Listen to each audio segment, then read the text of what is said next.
discussion. Do you think that all life is safe?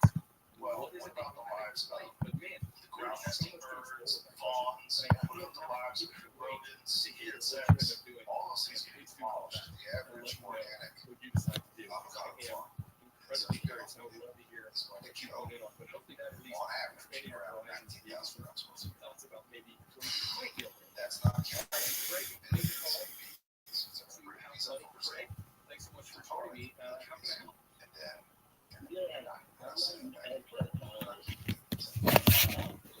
spray some organic, which is probably just spray the trees, every plant, everything. All you gotta do is drive I-5 through the San Joaquin Valley, and you'll see plenty of almonds. You'll see plenty of all these different groves. You won't see any birds. You won't see anything else. They fucking killed them all. Yeah, that's a hard pill for a lot of people to swallow and think they're doing something that's ethically correct. Well, if you look anywhere in the ecosystem, take man out of it. Virtually everything is living at the expense of another organism, to the degree that if a certain weed grows up over the grass, it's killing the grass. The tree grows up, this little sapling grows up over the grass, it's killing the grass. The grass grows up before the weeds, it kills the weeds. The flowers kills this. Everything is in competition with everything else. There is not a vegan fish. There's not a vegetarian fish. Every single fish, frog, they're eating another organism to survive. Every one of them. And that's what we did. As long as whenever we split from apes, that's what we did. Apes still do it. They talk about, they eat fruit. They eat fruit till they get a hold of those little freaking panzer monkeys. Yeah. And then they go to town. Those chimpanzees. They didn't even know about that until that David Attenborough documentary. Yeah. You ever see that one? Yeah. Dude, they go to war. If you ever They wonder eat where our alive. violent streak comes from, watch Chimpanzees. Yeah. Have you seen Chimp Nation? No. That's another great Netflix series. Yeah. Fuck. Incredible. They kill each other. And I asked the guy, I go, how often do they kill monkeys? Because we really didn't show how many times they kill monkeys, because they do it so often. Oh, yeah. I mean, it's literally their preferred food. Yeah. They're going to eat the leaves and the fruits and everything until they need that protein. Yeah, they eat the fruit because it's easy. Yeah. But if they can find monkeys, they go after monkeys. Yeah. And they eat them alive. They just start chewing on them. There's a video of this monkey. He's like screaming while this chimp is eating him from the hips down. Just wow. You see his little face. It just looks so much like us to watch him just get eaten alive by a chimp who also looks a lot like us. It's just so fun. Yeah. That's the real nature. That's not vegan nature. That's not this bullshit utopian artificial paradise that people have created in their mind that they're doing if they're eating vegan. It's just not true. Unless you're growing all of your own food in your yard, unless you have a contained environment where you're composting and using mulch, and you're making sure that everything that you grow, you're picking it yourself, you're just fencing it off to keep squirrels from eating it. If that's not the case, you're involved in murder. But even then,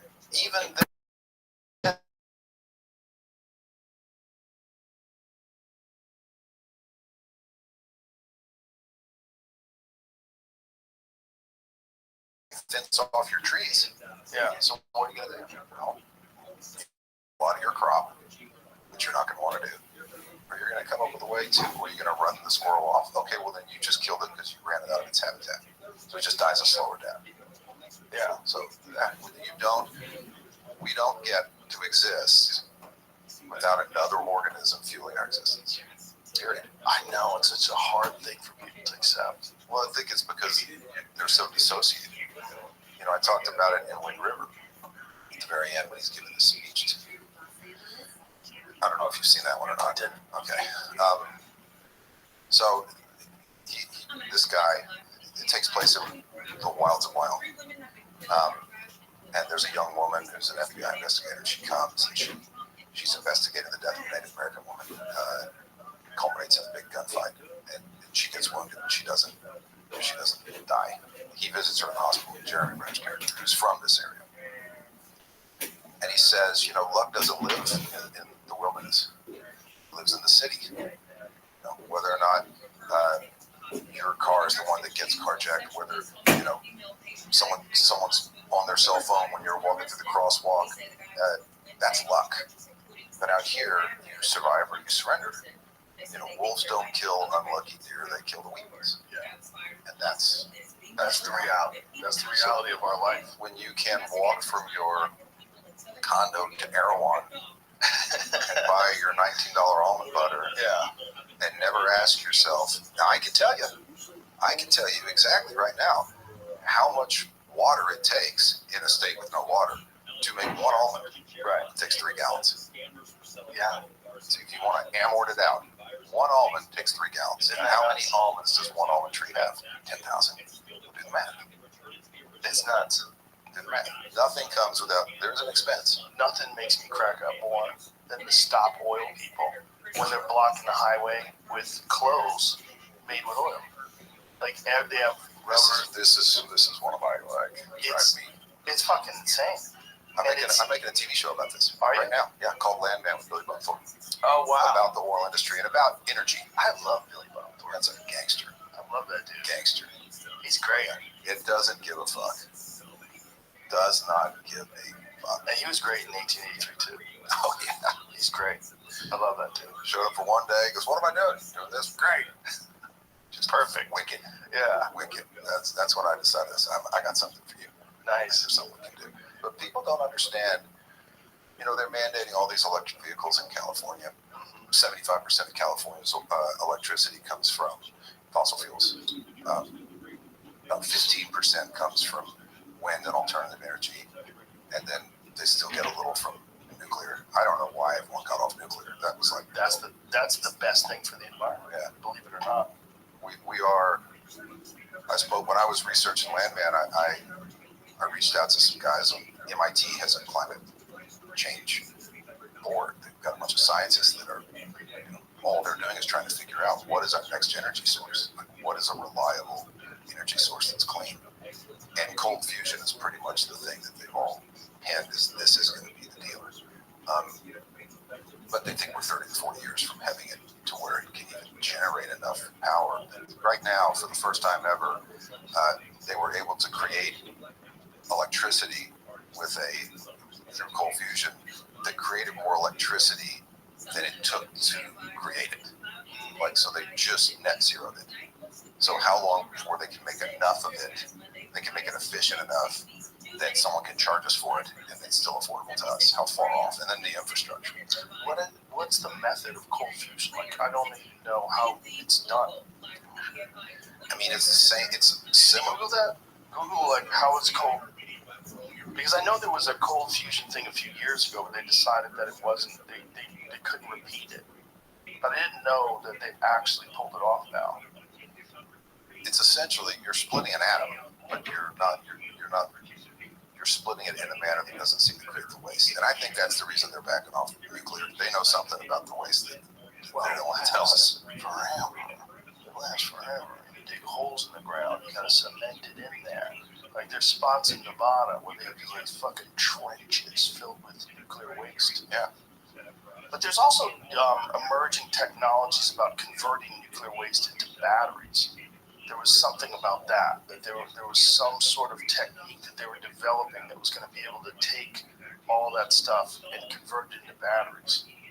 But we have a reasonable fear of radiation, obviously, because it's we know Chernobyl's fucked. It's going to be fucked forever. Fukushima's fucked. It's fucked forever. It's fucked for as long as there's ever been people alive. It'd be fucked 3, 4, 5 times that in the future. It'll be fucked. And then we also know that they haven't been real forthcoming with some of the dangers of it, like the depleted uranium rounds they used during the Iraq War, and all these soldiers came back and they had Gulf War syndrome, and that was their babies were born all fucked up, and no one wanted to take responsibility for it. But there's been some documentaries done on it, and I think the consensus is that a lot of those cases were probably due to the depleted uranium rounds they used, because apparently those fucking things are just they just go right through tanks. Depleted uranium rounds are the shit. But the problem is, then these fucking soldiers would go to the battlefield where all this stuff had gone down, and they're breathing in, and they're absorbing all this fucking radiation, and they weren't warned. Well, look at all the in the 50s when people used to go to Vegas and sit on the roof and watch nuclear testing. I had a professor in college that was one of those guys and got like umpteen kind of fucking different cancers. Wasn't that the story about John Wayne? Yeah. John Wayne Well, was John Ford, all of them died of cancer because they kept shooting in Monument Valley where they were fucking setting all these things up. Exactly. Well, did anybody like definitively connect John Wayne and his cancer to that? Because I think I'd read something about many people that worked on those films also got similar cancer. Yeah. But I mean, John Wayne looked like he smoked cigarettes and drank a lot too. It's like, I heard the guy smoked 5 packs a day. yeah, he looked like a guy who was partying. He was on like his second pig's heart. He'd had like 8 different organ transplants. In the late 60s, he was actually kind of a tank that he Did he survived. really have a pig heart? Yes. They really did that with him? No. Yeah. I made a joke about it on the Oscars. Whoa. They've actually successfully transplanted pig hearts. Yeah, I mean, have him. How did I not know this? I know they've done it with a friend of mine has another person's heart. Yeah. He had a heart attack and a heart transplant. Valve. Big Oh, valves. yeah, valves, same shit. Oh, I knew they were doing that. Yeah, they do artificial valves. My friend Everlast from House of Pain, Yeah. he can take a microphone and put it to his chest. You can hear his fake valve go tick, tick, tick, tick, tick, tick, tick. Really? It's weird. It's weird. He does it. You're like, yo. You got a fucking machine inside you keeping you alive. So Does it run on the energy of his own body? it's a valve, right? So I guess it runs as the heart pumps. You know, it opens and closes just like the biological valve that you're born with. Yeah. But his is artificial. Wow. Yeah, I think it's, I don't want to speak out of turn, but I think it's titanium or something like that, like something like very durable. Like, I know they're using titanium for other body parts, but they're using it for articulating neck discs. So when people get bulging discs that turn to herniating discs, and then they get degradation, whether it's pinching on the nerves, they have 2 options oftentimes. They'll either fuse you, which can be fucking horrible, Yes. or they'll give you an alternative, which is a articulating disc. And guys have had those, like Aljamain Sterling had one of those done, and then went on to defend the bantamweight title in the UFC, Really? and defended it more than anybody, and just fucking dominated people. Yeah, until he lost to Sean O'Malley, he's like, I think he defended the bantamweight title more than anybody, and Really? he won the title. And then after he won the title, he got kneed in the head during the title fight. It was kind of a bad deal. Like, he won the title by disqualification. So a lot of people hated him and they discredited him. Then he got this operation, had this disc replaced in his neck, and then they had the rematch, and he fucking dominated the dude Really? with a fake disc in his neck. So it really was fucking him up. The children of John Wayne, Susan Hayward, and Dick Powell fear that fallout killed their parents. 1980. Wow. 1980. 20 cast members. This is 91 that had contracted cancer. Wow. Oh my God. And this is pre-internet, kids. And that's at that point, too, 1980. So, Right, but you got to think, this is like, it was difficult to track down this kind of information back then, and then to put it out on People magazine. That's pretty wild. Because of where they were doing Only 137 miles from atomic testing range at Yucca Flat, Nevada. Yeah, they just blew shit up out there. Have you ever seen the map? There's a video of the map of the United States, and it's actually the map of the world, but a lot of them have in the United States. And it shows all the nuclear tests that are happening all around the world. Like when they first did it, like it shows the Trinity bomb, boom, and then it's like boom, boom, boom, boom, boom, and it gets into the 50s. Boom, boom, boom, boom, boom. Watch this. Go to the first one. It goes on for 15 minutes. I know, but it's amazing. we don't have to watch the full 15 minutes. Can you like triple speed it or something? Doesn't it do that? We did it the other day. Playback speed. Yeah. Okay. So just watch a little bit of this. So the first one goes off. Boom, boom. They're doing them in the ocean. because that's great. And also at the top will tell you who's doing those, like Right. a couple or us. 5 of them. So we're 5 in now. It's the United States. 8 United States. We're like, I'm not sure if it works. Let's keep doing it. These are all in the ocean, by the way. So far, the ones we've seen. Now Russia starts popping off. Oh shit, Russia's got one. Boom, they did a test, and we're like, oh bitch, we're gonna have to do some more tests now. You guys think you got a nuclear bomb, motherfucker? We got 500,000 of them. 16, 17. Now, by this time, in 1951, the United States has 24, and Russia has 3. This is 1952.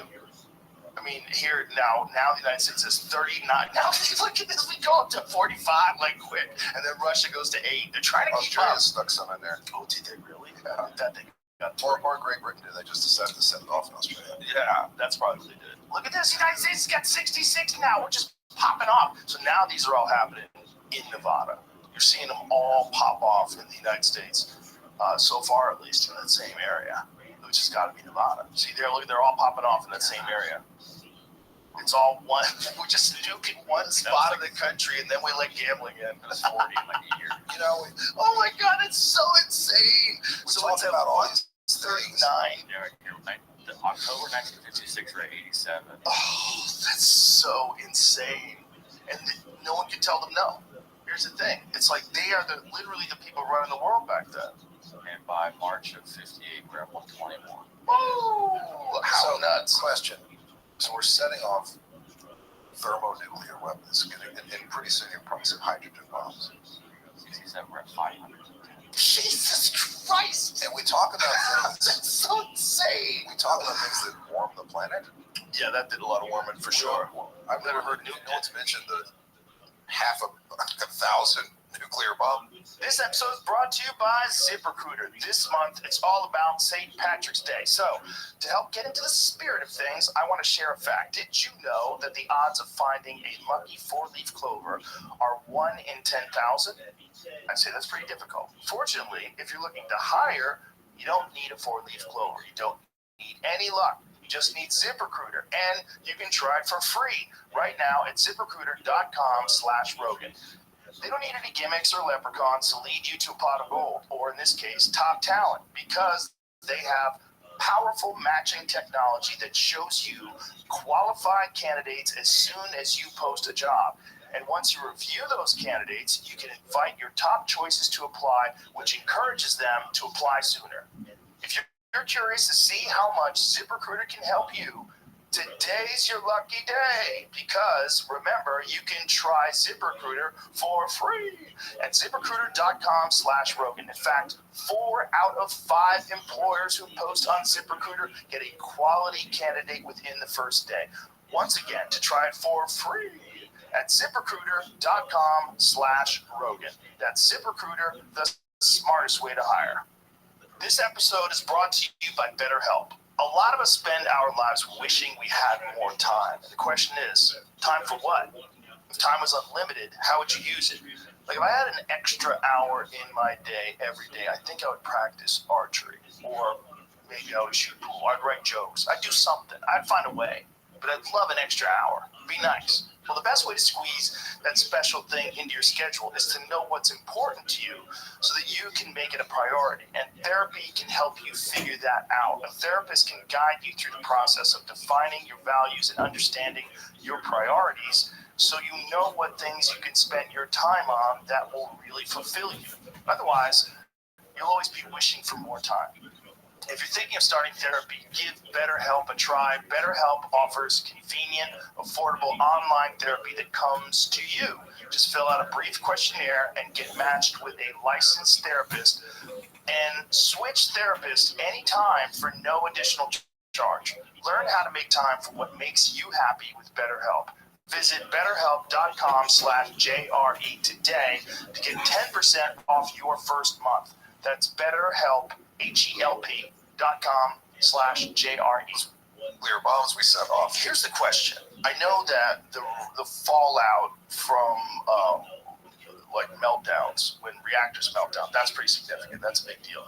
But how much of a big deal is the fallout from bombs going off? Like, there's people that live in Fukushima now, right? Or Nagasaki right now, right? They live in Japan in the areas that got hit. They live in Hiroshima.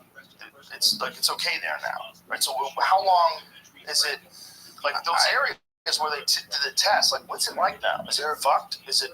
I did read at one point. I was reading a lot about all the cancer problems they were having, just like in Chernobyl, that they were having in Hiroshima and Nagasaki, in those areas.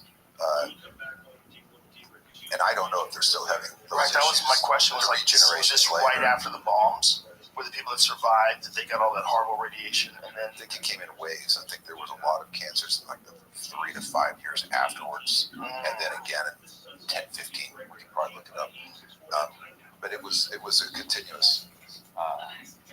The Russia count jumps really fast here in 1 month. It did like 60 or so in one little area. And was like July, no, yeah, September of 61. And then it went to 60 bombs went off. That's the dude. That's Khrushchev. That's the dude who banged his fucking shoe on the desk. Remember? He said, "We will bang you." Find that. That's that. You want to think how scary things are now. You want to think of what it was like in the 1960s when Khrushchev is banging his heel on the. Let me hear it because the fucking tone of his voice. Oh, they made a song out of it. Of course, that's hilarious. That was a scary fucking time, and those are people that had lost millions and millions and millions of soldiers in World War II. Oh yeah, 20 million Russians died. Yeah, something like that.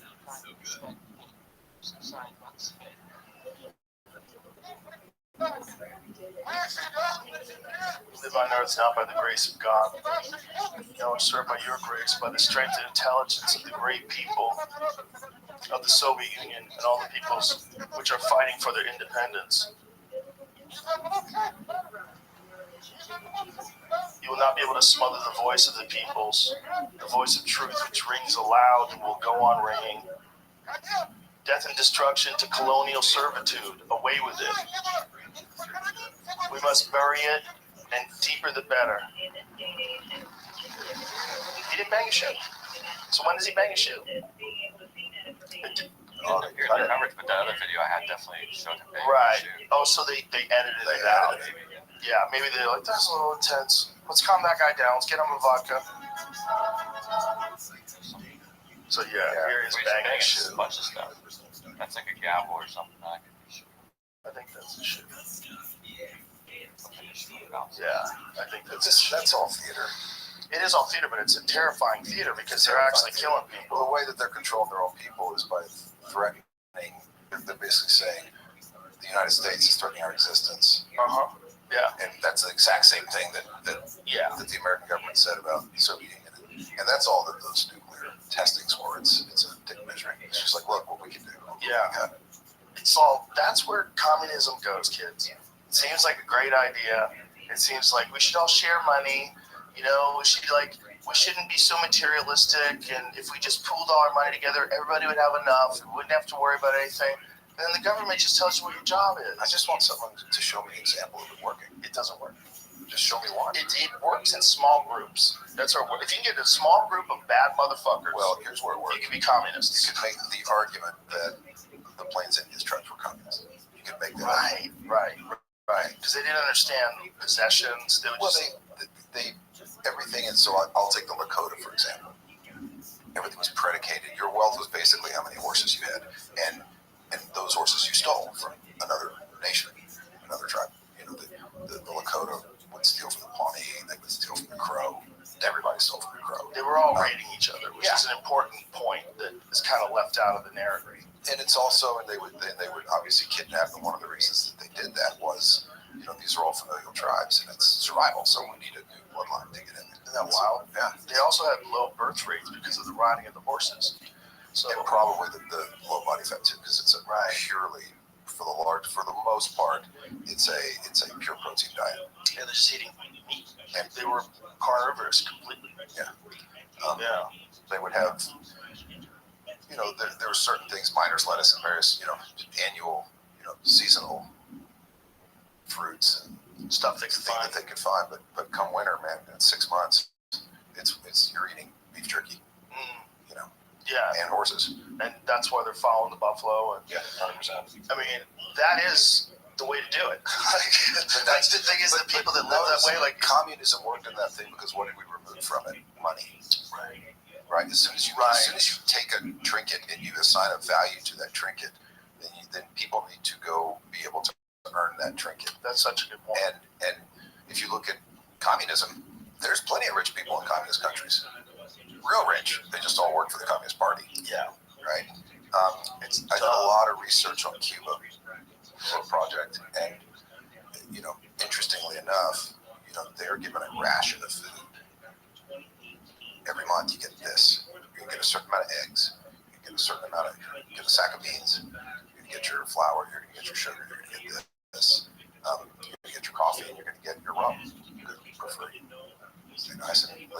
happy, right? But you're not going to get to choose where you live. You're not going to get to choose your job. Yeah. You're just not going to get to do that.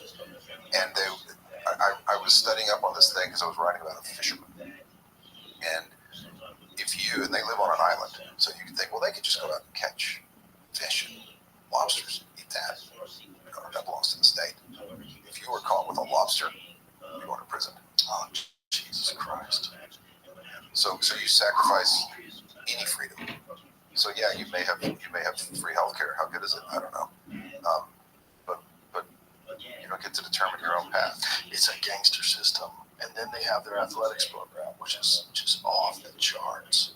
They produce some of the fucking craziest athletes in combat sports, particularly in combat sports. I know they do in other things, but Teofilo Stevenson, who's the guy who was the rival to Muhammad Ali, but he never left amateur boxing. He just won the gold medal. I don't know how many fucking years he won in a row. But everybody was like, we can get this guy out of Cuba. This is the guy that could actually test Muhammad Ali. He was that good. Really? He was just in their Cuban program. And everyone was terrified of him because amateur boxers, they reach a certain level of ability and they get a good record going. And either they go to the Olympics, and if they get a medal, that can ensure they get a big purse in the first few fights. Olympic gold medalist Pernell Whitaker. Crowd, America. But if they don't, they just get enough experience where they can go professional. But in Cuba, they never go professional. So you get guys that are 15, 16 years into a boxing career that's essentially always been professional, always been with the most elite coaches, the most elite sports drugs, like whatever the fuck they have, whatever therapies they have. They're not natural. Like you're going to take whatever the fuck we give you. And that's what they did with Russia as well. Yeah. And China. So how many times did he win the gold medal? 3 golds in a row. Jesus Christ. 3 golds in a row. That's 12 years of gold medals. Then all the other golds too, other events. Yeah, all these different events. I mean, he was the fucking man. He was the fucking man. So what you're essentially dealing with is like a Mike Tyson type dude. Who's at like that level of like world championship caliber boxing, but you're having to fight amateurs. So everybody else is just trying to get together a career so they can go off into the professionals. This guy can never be professional. So he is a professional. Right. So he's the best in the fucking world, but he's just not getting paid to fight Muhammad Ali on television. Right. Ali might have beat him. Frazier might have beat him. Foreman might have, some of those guys might have beat him, but we never got to see it. But what we did see is like that caliber of boxing come out of Cuba. Some of the scariest guys that have ever fought in the UFC have come out of Cuba. Yoel Romero, the freakiest of freak athletes of all time, came out of Cuba. Really? Yeah, he's like, he never won the gold in the UFC, but he got to the fucking game when he was like 36. Really? Yeah, man. He's like in his 40s now and just jacked, natural. Still fighting. I told the story before. I apologize for people who listened. But the UFC brought him to a doctor because he had broke his orbital bone in a fight. And they brought him to his doctor. And the doctor contacts the UFC and says, "Where did you get this guy?"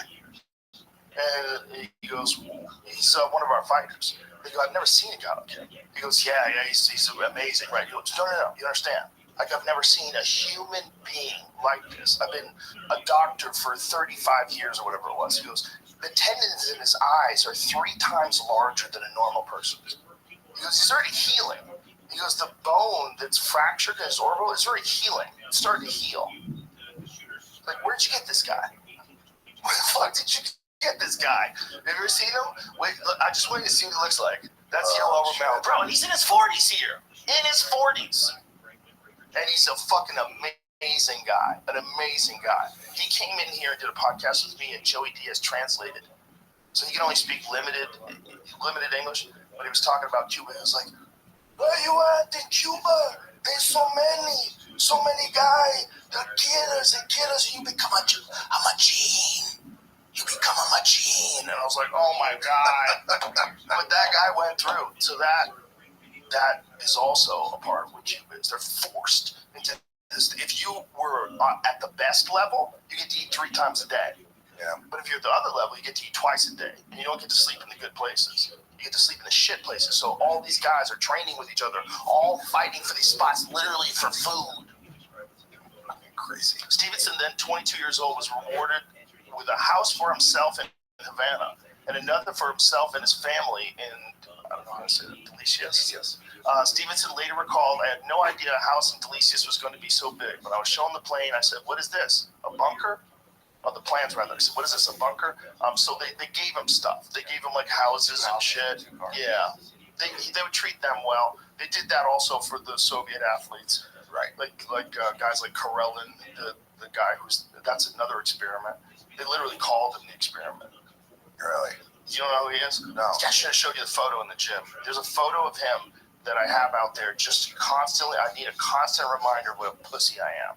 And it's this photo of Karelin, who was like 6'2", 300 pounds and moved like a cat. Oh, I know exactly who this guy is, yeah. Literally, his move was to pick guys up and smash them into the ground. So look at his face. He was beating you up with the world. So everybody else was trying to wrestle. What Karelin was doing was wrestling so that he could beat you up with the world. He's hitting you, boom, into the world with all of his weight and all of your weight. And he just kept picking people up and just slam them. And he would let them go back to the ground, and he'd pick them up again and slam them. And he did it to everybody. Nobody could stop it. He was that much of a freak.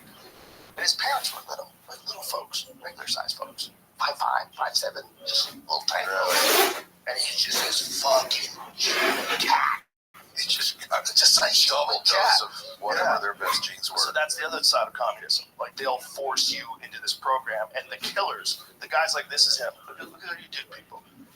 This guy's just that's a national champion from some country, and Karelin just got a hold of him. He's just gonna fuck him up. Boom! So he's just throwing you into the ground over and over and over and over again. Watch how he does this. Boom! The fucking amount of power involved in that is absurd. That's a 260-pound man. And he's just hurling him around. So that's the plus side of communism. There's some amazing athletes. Right. If you do it right. You're farming athletes. Yeah, I mean, they're essentially like the best of the best doing it that way. We can do it better here, for sure. We definitely can do it. We have the best athletes, for sure.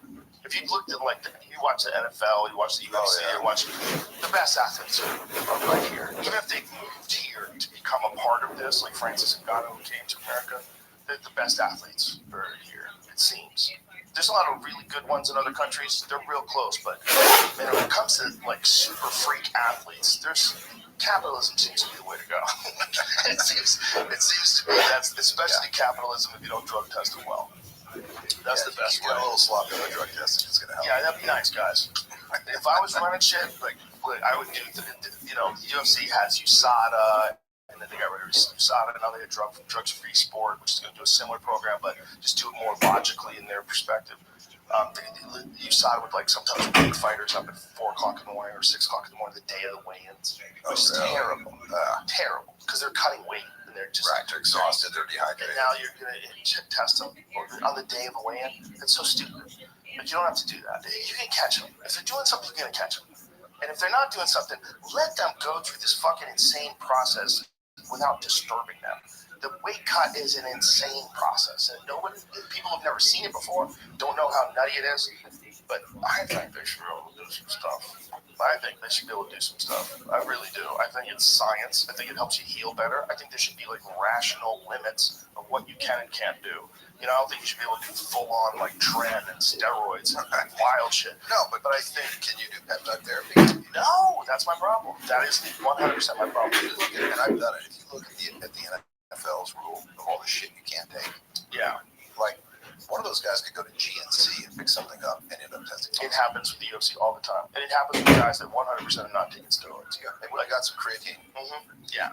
And there was, who knows what they mixed it on, or the creatine spiked too high or did something. Well, that was one thing that UFC's drug program did a fantastic job of. If you went to the USADA website, there was a full list of all of the things that if you bought, you would piss hot. So it's whenever they find a contaminated, because one of the things we found out when we started on it, when we started this supplement company with my friend Aubrey and myself, when we started making this vitamin called Alpha Brain, we had a certain amount of ingredients that were in there. And so then we would get it third-party tested. And so then we get it third-party tested, and third-party tests are you guys have this in there too.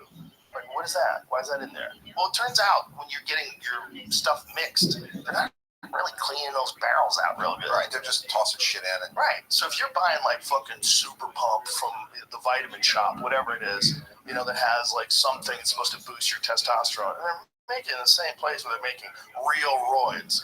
yeah, well, then you're gonna You gotta get a little. It's gonna get it. Some of the stuff that works because it's roids. You know, I mean, that's the thing. Like those gas station dick pills. probably just Viagra. Not according. I've never tried them, but not according to my friend Brian, who was a gas station dick pill addict for a while. He says they're steroids. He says they have to be steroids because Really? they make you so aggressive. And they give you so much energy, and he goes, your dick is hard as a rock. He goes, I was addicted to them. So there's just You're gonna selling see a big spike in sales of like Dragon Fire or whatever they call that shit into this. They did find out that a lot of them had Viagra in it, and it's one of the reasons why they kept getting pulled. But they would get pulled, and then they'd come back with a new name. So they're all done like with foreign companies and sneaky companies. So it would be like, you know, like Black Rhino would be one, and then like that would be like White Rhino would be the new one. Right? Like you got rhinos, we got the white rhinos. Okay, give me one of them. And people were essentially going to gas stations and buying these wild, unknown amphetamines spliced in with Viagra, spliced in with steroids. What exactly are rhino pills? Some rhino products contain sildenafil or tadalafil, according to the FDA. Well, These are respectively the active ingredients of Viagra and Cialis. Yeah. But I think they also had some other stuff in there, man. They had some other stuff in there. Minerals, earth, vitamins, enzymes, amino acids. Doesn't have to say what they are. Right. Could be anything. Maybe also steroids. Yeah. Maybe also. Yeah, there's some stuff that you can take in oral form that I guarantee that's not expensive. And if you can get people like my friend Brian, who's like completely addicted to this fucking thing, he's buying them all the time. Didn't he do like reviews of gas station dick pills? Crime Red Van, you're the man. He did, right? He did reviews. Talked about enough. They were all He's a character, man. This is a dude who, when Pepsi Spice got made, he developed a website called PepsiSpice.com because they didn't have the domain. So he bought the domain. So he bought Pepsi Spice and then documented him drinking Pepsi Spice all day long and horrible diseases happen to him. His life's falling apart. He's losing weight. He was making it up. He just made up this fake blog about dying while drinking too much Pepsi Spice. Really? Yeah, this is the dick pill guy. He's a maniac. And Pepsi were like, hey, I think they did, and I like think to they backed to off. our attorney. Yeah, I think they fucked up though in not getting the domain. This guy had the domain, and then they're concerned: is this guy actually drinking 15 gallons of Pepsi Spice a day? Does he really? Is he having fucking cholera? Like, what's happening to this kid? But how did we get on this tangent? It was all about left. the UFC allowing peptides. Oh yeah, And we got there from nuclear waste, and we got there from cold fusion. It's a pretty good. It's a nice little run. Yeah. It's we're in a weird time in this country where people are so divided that they don't even want to look at the actual truth of things. If they have like an ideological position on things, they just want to only hold on to that and never open their mind up to other people's perspectives. And it's also at a time where more people have access to information than ever before. So it seems so easy to change your perspective today because there's so much information. You can always get new information.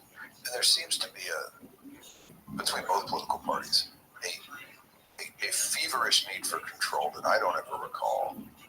You know, you can watch the debates between there's a real funny one between Reagan and Mondale, and Reagan says at one point, you know, age he was 74 maybe when he was running for re-election, and his age was an issue. That might be an issue in this upcoming election. That was the spring chicken in this election. Yeah, and Reagan said, he said, listen, I'm not going to allow age to be an issue in this debate. I will not hold the other candidates' youth and inexperience against him. I mean, he just turned it into a joke. Yeah. But it was a joke, and Mondale laughed. I think they shook hands. It was a civilized debate about what's the way to run this country. That's pretty quick right there. He did look pretty old back then.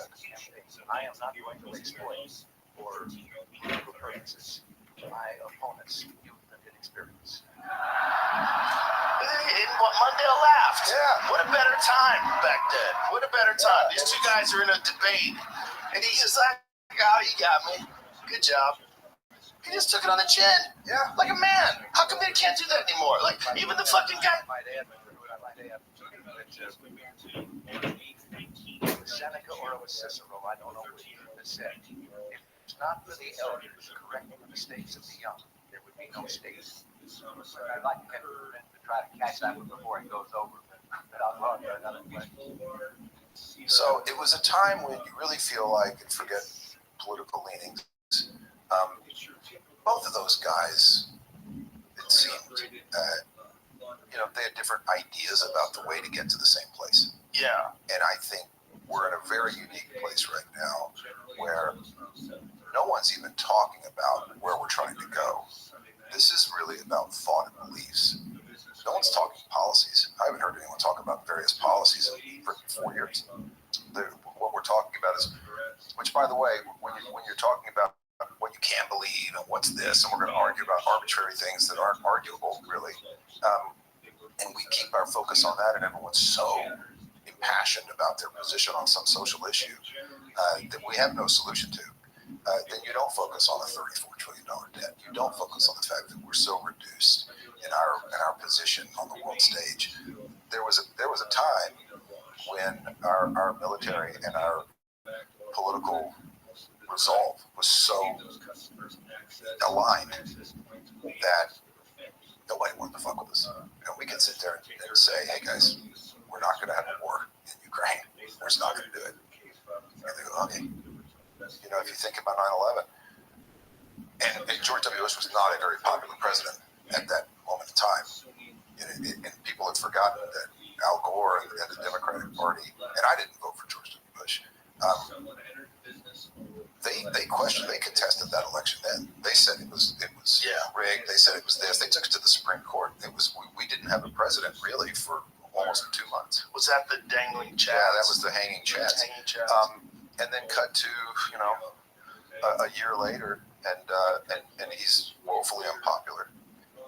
And then 9/11 happens, and he gave a speech, the best speech of his entire presidency, I thought, that galvanized the nation. And I remember, and I lived in LA at the time when that happened, and everybody they'd see a fireman or a policeman, they'd say, hey, thank you for your service. Like, let me buy you a cup. Everybody in LA.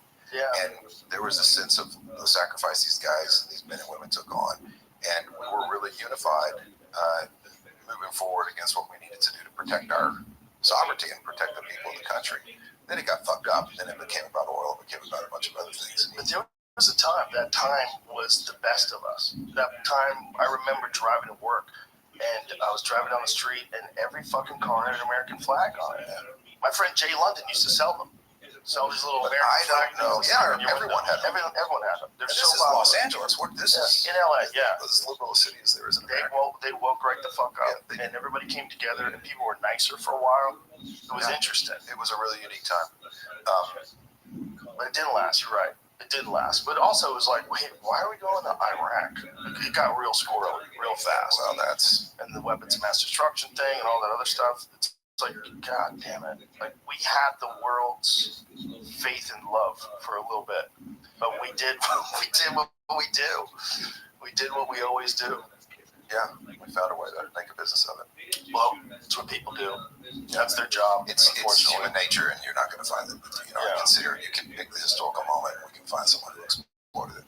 That's why it's fascinating to watch something like 1883, because you're seeing human beings exploiting human beings this very raw way. Like, one thing that really got me was the robbers, the groups of robbers, because I didn't really take that into consideration either.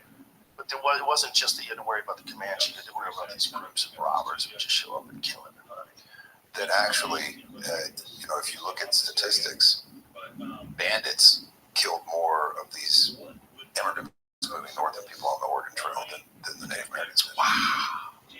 I never even considered that until the show. I mean, I knew they existed, but I didn't think of them as that big of a factor. Well, For whatever reason. Well, it's this. It's an area with absolutely no governance, no rule of law whatsoever.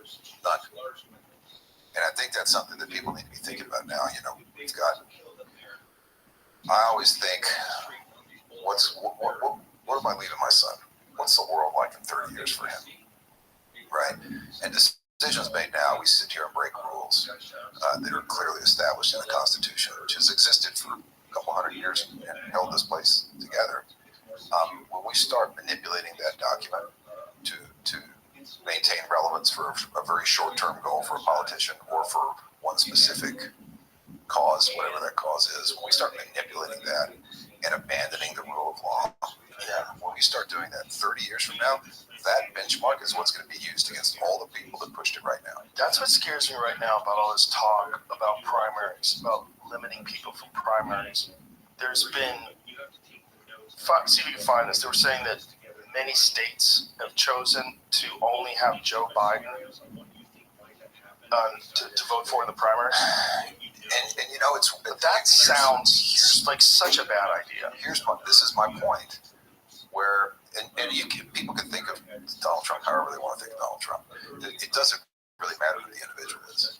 A court in Colorado is going to essentially make a decision based upon a trial that has not happened yet. In other words, they're basically saying he's guilty of something that he hasn't been tried for, and therefore they're removing him from a ballot. Right. And right now, maybe the Democrats feel as though they're justified in that action because they're so terrified of what Donald Trump may do if he becomes president again. But are they thinking about what's going to happen in 20 years or 30 years? Because this has now been established. And at some point, the Republicans will gain control. They will get a majority in the Senate again. We look through history, it just swings back and forth. It's going to, for 8 years it's this, and 8 years it's that. So another party will be in control, and that party can use all of these manipulations of rules to maintain control. And that's when you start to have a dictatorship. Yeah. Of the day. Regardless of who's left, right, doesn't make a difference. Exactly. And if you let that happen, Biden won't have challengers in North Carolina 2024 primary elections that the state Democratic Party decides. North Carolina Democratic Party declined to allow any Biden challengers on the ballot for the 2024 primary. They made a similar effort in 2020, attempting to put only Donald Trump on the ballot that year. Both of those are terrible ideas. Both of those are terrible ideas. Yeah, in order to get on the ballot, you need to have donors in the state and actively campaigning in the state. Neither of them have been here this cycle. Who are the other people? How crazy is it? Who's Dean? Who the fuck are you, Dean? I never heard your voice. I've never seen your face. Come on, let me see Dean. Imagine if Dean pulls it off. Maybe Dean's the man. I don't even know. Is it Marianne Williamson? Look at him. Like a self-help writer. She's a self-help writer. Yeah. I want to think highly of everybody without prejudice. But if you tell me you're a self-help author from California, I automatically go, what? That's like a You're going to have to do a lot of counseling when she gets to D.C. Yeah. I mean, she's going to self-help the world. Maybe she's good. I don't know, but either one of them have almost no chance against Biden anyway, right? So why are they limiting people's choice? You should never limit people's ability to choose. I mean, maybe those people can get on a debate stage and rock the world, and all of a sudden there's a big movement behind them. But that's supposed to be what it's about, kids. That's supposed to be what the whole thing is about. If someone comes along with a more compelling candidate, you're supposed to get them. It's not, the party is not supposed to be able to decide who the guy is against the will of the people, because that's a lot like communism, kids. It is. It's fascist. It is. It's fascist. It's crazy. It's crazy that you think you can do it because you think your team is right. We're the good guys. Well, if you think you're so right, then why won't you allow your positions to be challenged so that you can prove how much better they are? Because they have the ability to enact control. And when you give people the ability to enact control, they always take it. That's why you have to always resist them moving those fucking boundaries. Because it's just human nature. You could call it evil, you could say all these different things, you could call it greedy. It's human nature to want more. And when you have a certain amount of control and you get a lot more things done with more control, you try to get more control. And then you try to figure out strategies. What can we do in order to make it important that we pass a new law? So now we have the NDAA. Now we have the Patriot Act. Now we have this. Now we got a lot more control. Now we have the NSA spying on everybody. Much more control. And every time this happens, you get more and more. The problem is those politicians, it doesn't matter if you're a congresswoman from Indiana or California or Texas. Yes, you were elected by a certain district and you're representing that district, but you're also representing every other citizen of the United States. You're a U.S. congressperson, okay? And you swore an oath to uphold the Constitution above and beyond everything else. And they're manipulating the document for very short-term gain. And I'm not blaming, they're all doing it. And people need to wake up to that, because they're going to manipulate it in a way that is going to look. There's plenty of countries in this world that have elections. They have we're not a democracy, we're a republic, but they have their free elections. They got one candidate. Yeah. And guess what? In Russia, right? That candidate always seems to win. Crazy. Overwhelming majority. Weird. Isn't that shocking? Crazy how that happens. And anybody who's a rabble-rouser gets shot. Sounds good. Sounds perfect. It's just, we should know this by now. You know? Listen, how about you leave the document alone, we'll let you keep the insider trading. Just like, well, look aside. I'm not hating the game. I'm not hating the Did player. you see that? I saw a really interesting thing about on both sides that have been in for 20, 30 years. They make $175,000 a year. And they're worth hundreds of millions. 85 million, 195 million. They're really good investors. Oh, really? Yeah, That's they are. it. They're really good investors. Some people are good at it. Okay? Maybe not so good at it. Sorry. They're prescient. They're like, maybe there's a room that you can go to in the White House and you can just, I think we've hit a point to where, and this was a pretty popular conversation in the 80s and 90s, and then it just disappeared. I think we got to start talking about term limits. Yeah, that's a good idea. Term limits are a good idea when you see someone like Nancy Pelosi. Yeah. Because she's like the best at riding out that wave. Oh, yeah. You know, With her how about- day trader husband. Yeah, how about Feinstein? She wrote it out until she was literally dying, and they're telling her who to vote for. Yeah. They're just pushing her out there. I think maybe it's going to probably take 2 terms to even figure out what you're doing in the House of Representatives. My favorite is Mitch McConnell. Oh, dude. When he just switches off. That dude just switches off. Hey, we've got some octogenarians up in there right now. And once you switch off once, you can't drive anymore. Okay, you're not allowed to drive. You just switch off. Okay, Grandpa, give me the fucking keys. Yeah. Okay? And so you're driving what? What are you doing here? What are you doing here? Involved in important decisions for the entire world? Should there be age limits? Fuck yeah.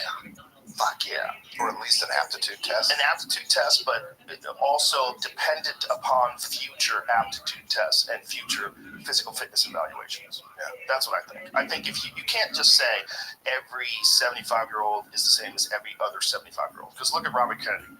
Bobby Kennedy Jr. is like, how old is he, 69? He looks fucking great. Fit. He's fit. He's always at Gold's Gym. He works out in jeans for some strange reason. I don't know why he does that. It's some old school shit. I guess it's They old school skied in the back in the day.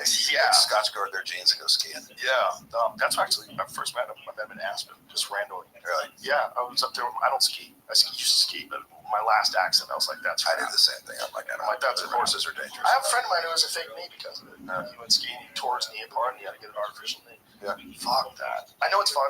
I get it. But anyway, I ran into him there, and he looks fucking jacked. Look at him. Yeah, that's a 69-year-old guy. Now, there's a lot of dudes that I know that are 69 that don't look anything like that. I mean, no disrespect, Ron White, but put Ron White's body next to Robert Kennedy Jr.'s body. The guy's fucking really fit. That's fake. Yeah, that one's fake. But the real ones are very impressive. Yeah. My point is, it's like, okay, that guy don't have a problem with his age at all. Yeah. You know, he's obviously very bright. He's constantly writing books. He's a brilliant environmental lawyer. But and there's other guys, like they get to like you think of that, okay? That's only 5 years younger than Reagan in that video. Yeah. There's a difference. Yeah. There's a difference. No, somewhere at 70, Yeah. you should have to take some type of aptitude test and a physical fitness test, and then maybe every 2 years after.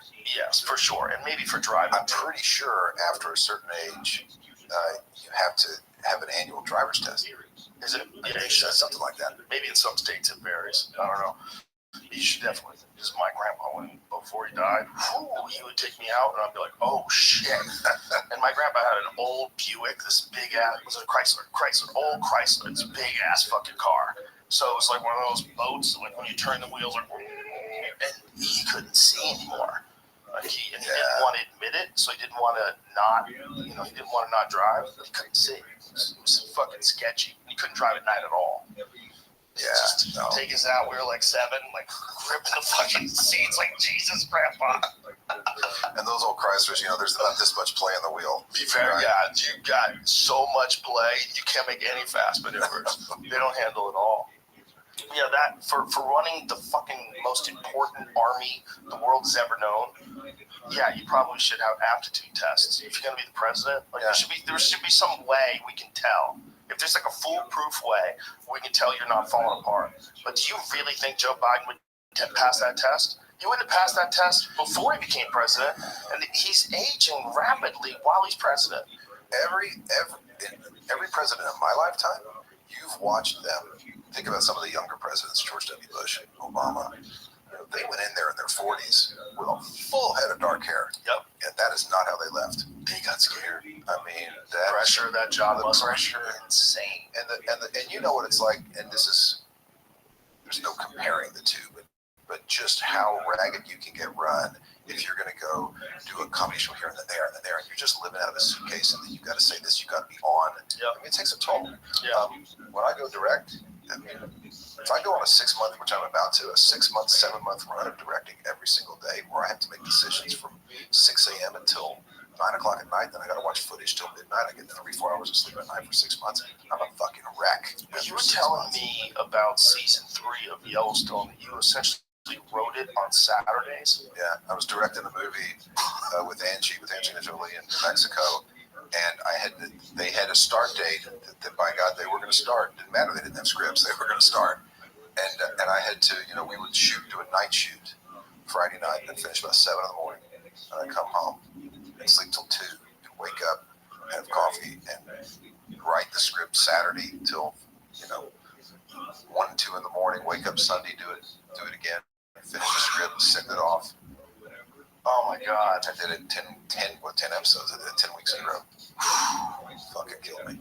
How do you keep your brain active during that time? Are you careful about what you eat? Or do you drink a lot of water? Very. Yeah. Very. Yeah. I would imagine that your body's on the edge. You can't fuck around. I'm very, very conscious of what I eat. I try to be pretty conscious anyway, but I'm a freak when we're directing. Do you take any nootropics or anything like that? So I take a big mix of different things. I take methyl factors. I take NMN, and I'll do like a thiamycin alpha, which is a peptide. It's an anti-inflammatory for your body. And I'm just really rigid. I do a B12 shot every other day on set. Just anything that I can do to be alert. Because you'll get what they call the movie flu, where you just get run down. The hours are, it's 14, 16 hours a day. Yeah. And then you have deadlines, and you have a budget. You have to do it that way.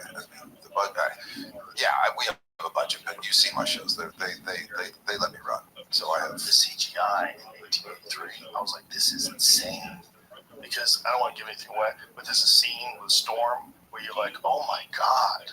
Like, you can do some wild shit. Well, the other thing is, yes, but the other thing is, I waited till a day with 60-mile-an-hour winds to shoot that. Oh, perfect. I let God do a lot of the CGI. Nice. They're like, there's a terrible storm coming in. And I said, let's switch the schedule. Yeah, because there's no way you could ever have done that with their hair and all the things flying around. Yeah. It's fucking great, man. It's a great show. How about that ending? It was rough. Like, I was just walking around my house for like 2 hours afterwards. And the funny thing is, I told the audience what was going to happen in the first scene. Yeah, I know that was a wild thing you did. Yeah, it's like you're waiting for it throughout all the episodes. There's only 10, so you're like, how does this go down? It definitely added a layer of anticipation. It's brilliant, man. It really is. It's one of the best shows I've ever seen. And I shot 70% of it, 80% of it at the Four Seasons. How the fuck is Tim McGraw and Faith Hill so good? That's crazy, isn't it? How are they so good at acting? Well, let me tell you what, every singer can act, just like every comedian can act. Dude, he's fucking incredible. Did you ever see him in Friday Night Lights, the movie? No. Oh, that film, and I know Pete Burke came on the show with you here. Pete was a big mentor of mine. And that to me is a perfect sports film. It's fun. If you haven't seen that movie, you gotta see that movie. It's Billy Bob Thornton, and Tim McGraw plays this abusive dad in it, and it is. I mean, he's raw, but he's the well runs deep with that guy. Well, you can tell in that movie, man, or in your show rather, you just 100% buy that he is a stone cold killer. Yeah. And Faith, she hadn't acted before. Incredible. We were just hoping, Incredible. and she brought it. Incredible. Yeah. Also, it has to help that they're a real life married couple. You know, it's like there's like real, like there's like layers of chemistry when they're on the set together. And the subtext, and it was. And the heavy moments, I don't want to give anything away, but some of the heavy moments between the two of them, oh my God, imagine dealing with that. The fucking shit those people had to deal with. It's insanity. It's heavy, dude. It's a heavy show, but it's really good. I think it's a really important thing for people to be aware of, that that's a pretty, it's obviously fiction, but it's a pretty accurate representation of how it went down. Yeah, I mean, the circumstances are imaginary, but the tools and the things, I mean, that's how they died and that's how they lived. Yeah.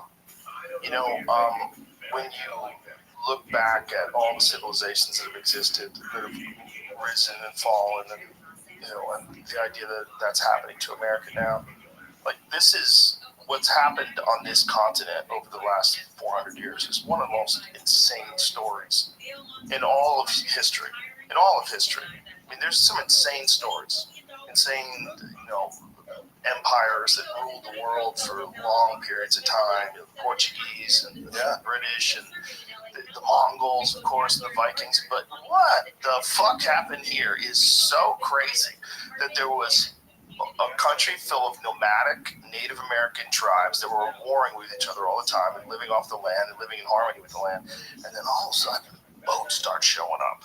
And then within 50, 60, 100 years, 200 years, it's just flooded with Europeans. Like a mass invasion of a place that had people have been living on it for 20,000 plus years.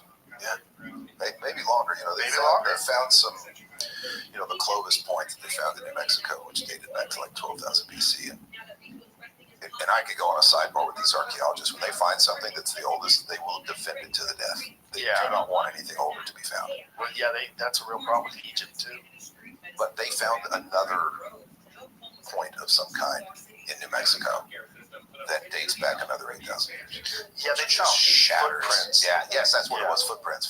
I think it's 22,000 years. Yeah, it shatters. Also, that's just what they found. Yeah. Like, who's to say there's not one that's 35,000 years old? Yeah, we're saying that the oldest thing we found is the oldest thing. That's ridiculous. It's just fucking human. It's ridiculous. Yeah. Well, that's what they're realizing now with human civilization. That it's very likely that there was a mass disruption of human civilization from asteroid impacts or something like that we had to rebuild. And that's what the pyramids are, and that's what a lot of the structures they find even in North America. And, you know, catastrophes do happen. And I know we don't want to believe it. It's just like the vegans don't want to believe they're causing any deaths when they buy their kale. Yeah, it's kind of the same thing.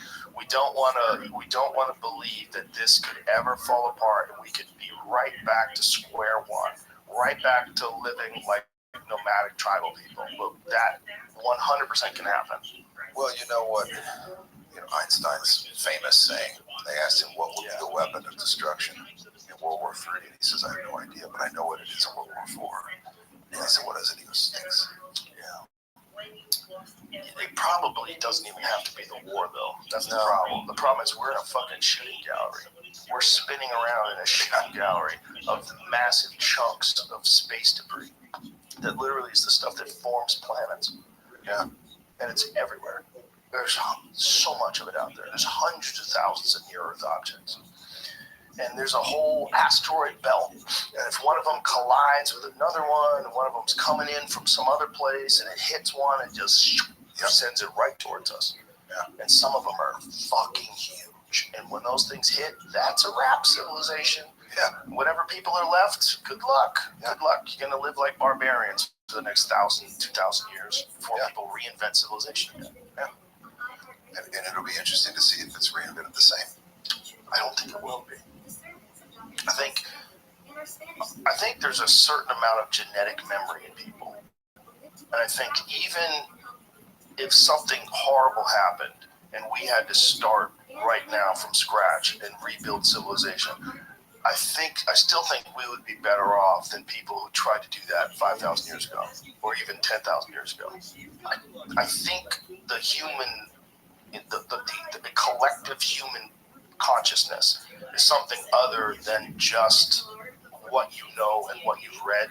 I think there's some shit that's in you in genetics. I think people are better at stuff now than they've ever been before. But clearly, if that's the case, clearly, whoever built the pyramids, they must have been around way longer. They must have been able to have a civilization that thrived way longer than ours. I can't figure out how they built it. And there's something that I just read about. If you look at its longitude and latitude, it's like a perfect 1/1,000,000th of it. Yeah, it's almost perfectly true north, south, east, and west. Yeah. It's amazing. Yeah. And it's whoever did that probably was along the same lines that we're on. They just had way more time to do it. They had, thousands and thousands and thousands of years. Well, we've only had a few hundred of craziness, a few hundred of the Industrial Revolution, combustion engines, utilization of fossil fuel, all this shit that we're doing now, nuclear fuel, nuclear weapons. This is real recent. Yeah. So if they had some more time than we did, that's what explains that shit to me. And I think that if we go and then there's a few barbarian people left, a few thousand all over the planet, and they eventually redo civilization, they'll probably do a slightly better job. I think each group does a slightly better job, but it probably takes forever. It'll probably take another 4,000 or 5,000 years for civilization to really emerge again. Are you familiar with I'm fascinated with anthropology. Me too. Human anthropology, and the fact that we now know that there were 4 different human species living on the planet at the same fucking time. Yeah. At the same time. Yeah, maybe more. Yeah. If Homo erectus was still around too, you got the Benevarans, you got Neanderthal, you've got Homo sapien, and then there was another, some Indonesian island. Yeah, the Homo floresiensis. I think that's how you say it. Those little hollow people. Yeah. Yeah, they think there's still some of those alive somewhere. There's a thing in some parts of the country, they call them the orang pendek. And in jungles, people have reported seeing these little tiny people, little tiny hairy people, like 30 years ago, 50 years ago, 100 years ago. And so there's this myth of this orang pendek, and they never took it seriously until they found these little people on the island of Flores. And like some of these jungles are just so insanely dense, like in Vietnam and places like that. Like, who knows? There might be a small population of these things still alive today, or we're alive 100 years ago. A few uncontacted tribes. There's that one in India that every time somebody tries to North Sentinel Island, they kill them. Yeah. Well, they didn't used to. When they started killing them, there was a guy named Commander Maurice. I wanted to make a movie about that. Maurice Vidal Portman. Yeah, he was a pervert. He'd run around fondling people and drawing pictures of them, making them dress up like Roman soldiers and talk about the size of their dicks. Did you know about that? Yeah. It's like this one. A testicle is the size of a sparrow's egg. Like he was doing science. He's a little pervert. And this guy, he was responsible for getting a bunch of them sick. And a few people died. They even kidnapped people, and they tried to raise their kids somewhere else. I think they kidnapped some people. But that was a very hostile interaction with white people. So from then on, they were like, you see them, start killing them, they're going to give you, herpes and throwing spears at helicopters. They're going to make fun of your balls. So that one guy, he just did, air quotes science, just traveled around to all these islands and fucking with these people. Yeah, and now they're like that. Yeah, now they'll fucking kill you. Yeah. They'll fucking kill you. They kill everybody. You can't even get out of the boat. They're already shooting arrows in your direction. Now they have metal, too, because they took one of the boats that got stranded there. They had to rescue these people that were stuck on this boat because the North Sentinel people were coming for them in the boat, and they literally had to rescue them in time. But they got onto the boat, and then the next time they saw them, they noticed that they had metal weapons. Really? So they think they've salvaged pieces of the boat, turned it into knives, and sharpened it and stuff like that. Really? Yeah. It's crazy because there's only 39 of them. And they're the direct descendants of people who left Africa 60,000 years ago. And because there's such a small number of them on this island the size of Manhattan, they just never passed like how humans were 100,000 years ago or whatever it was, 60,000 years ago. They're exactly that. They live exactly the way people lived back then, which is really wild to see. You know, uncontacted tribes, man, that's one of the weirdest windows into the variability of who we are. Yeah, who we are, but also the variability that you can have people that are driving around electric cars, talking on cell phones, and at the same time, some guy is sneaking up on a monkey in the jungle with a bow and arrow with a poison tip on it. And, you know, and his family's been doing it that way forever. And they're both happening at the same time, you know. That's kind of the wildest part of the story of the people coming to America, is that the Native American people lived in this, like, one of the things that's really, the way was so appealing. One of the things that's so interesting about the reports from back then was that people that had left modern, air quote, Western civilization and moved in with Indians and started living in Indian cultures, they never wanted to go back. Yeah. But whenever they took people from, like, when it was Cynthia Ann Parker, when they kidnapped her when she was 9, and then they rescued her when she was a woman, she wanted to go back. She escaped twice. Yeah, she's like, I don't want to be here. This life sucks. Yeah. Like, that's the life. Like, the living in the tent and fucking chasing the buffalo, that's the life. Everybody said that. Nobody wanted to go the other way. Yeah. There wasn't people that were dying to, like, get educated and fucking be forced into, you know, jobs. Well, Quanah, who was extremely smart, as the last chief of the Comanche Nation, and then when he finally went to the reservation in Oklahoma, they said, "Okay, here you are."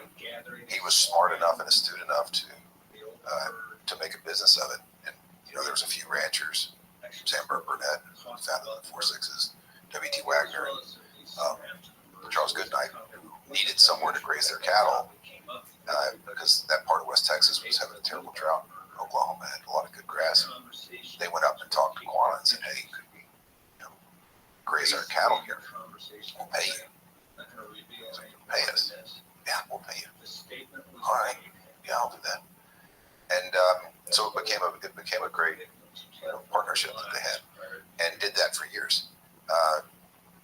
Really until Congress got wind of it, and they're like, "We don't need those Indian people making money.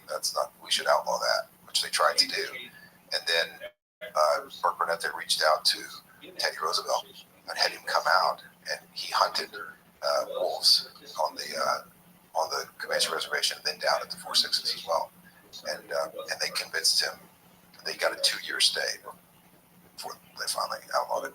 Wow! But in that time, Quanah needed a house because he had so many people coming to, dignitaries and governors and Teddy, and no one would obviously give him a loan. So Goodnight and Burnett gave Quanah the money to build the Star House where he lived and housed people. And in his bedroom, they called it the Star House because he painted the ceiling with stars. He would sleep on the floor, not in the bed, and stare up at the ceilings on his the stars on the ceiling. Wow. Well, I think until people have actually spent a night camping, looking up at the stars where there's no light pollution at all, they don't understand it. They don't know the appeal. It's an amazing experience. It's like one of the coolest things you could ever see in your life, and you're denied it. You're denied it because of advanced technology that allows us to light the streets. Yeah. We lit the streets, but we cut off the majesty of the heavens because it humbles you in a way, and it grounds you in a way that's soothing. And I think that's part of the reason why there's a lot of reasons why people have anxiety, but I definitely think that a factor is we're disconnected from the universe. We're disconnected from all the things that our ancestors saw. When they would go to bed at night, they'd look up, they'd be like, wow. Like before you went to bed, what you saw was, wow. Yeah. Like, look at that. Well, think about you've been to New York. Yeah. I lived there for, 6 months. And in that time, one day it hit me that I hadn't seen a star, and my feet hadn't touched anything but concrete for 6 months. And I thought, I can't live like this. That's not good for you. But there's people who have lived their entire lives like that. Oh yeah, there's people. My friend Ari loves it. He loves living like that. I mean, he goes to other places too a lot. He travels a lot. So You know those people, those lifelong New Yorkers, that they have to record the sound of New York, so that when they go somewhere quiet to sleep, they can play that shit. Sirens and helicopters. Camping with a guy who does that, you fucking dick. Yeah, there's something about the stars that's, to me, it's also like the ocean and the mountains in the daytime. In the daytime, the oceans and the mountains offer a similar thing. Like when you see the mountains, it's one thing to see photos of the mountains, but when you're in their presence, they look beautiful in photos, but you don't feel them. When you're driving through a mountain range and you see like snow-capped peaks and these beautiful meadows of grass and big trees, it's like, wow. It's like the most amazing art that you could ever experience. But it's nature. And I think nature has a way of getting us attracted to places that are fertile and places that would hold life. And so when you see the mountains and you see these trees and these valleys and a lake and like this is very fertile. These fertile places are beautiful to us, just like fertile people are beautiful to us. You know, see women with large breasts and narrow hips and big waist or a big butt. And you're like, oh, narrow waist and big hips. You're like, oh, she could give birth. She's fertile. Like this is what's attractive. Perfect symmetry. Oh, she has good genes. She's fertile. Oh, look at him. He's big and tall and handsome. He's fertile. There's something beautiful about that to us. It's just nature's way of attracting it to us. So when you're denied like this thing that literally gives you a certain amount of energy, if you go through a beautiful place, there's something about it like, wow. It's like you're not just living life. You're living life in the presence of this greatness, this insane vision that you can see all around you. And I think it humbles people in a way, and it grounds people in a way. And I think the city does the exact opposite. I agree. It does the exact opposite. It gives you this weird energy. It's like, fuck you, times eight. It's an angry energy. It's a there's herds and there's packs, right? And herds are the prey animals. Packs are the hunters. And the city feels full of herds. You know, the country feels full of packs. Yeah, that makes sense. People much more self-sufficient.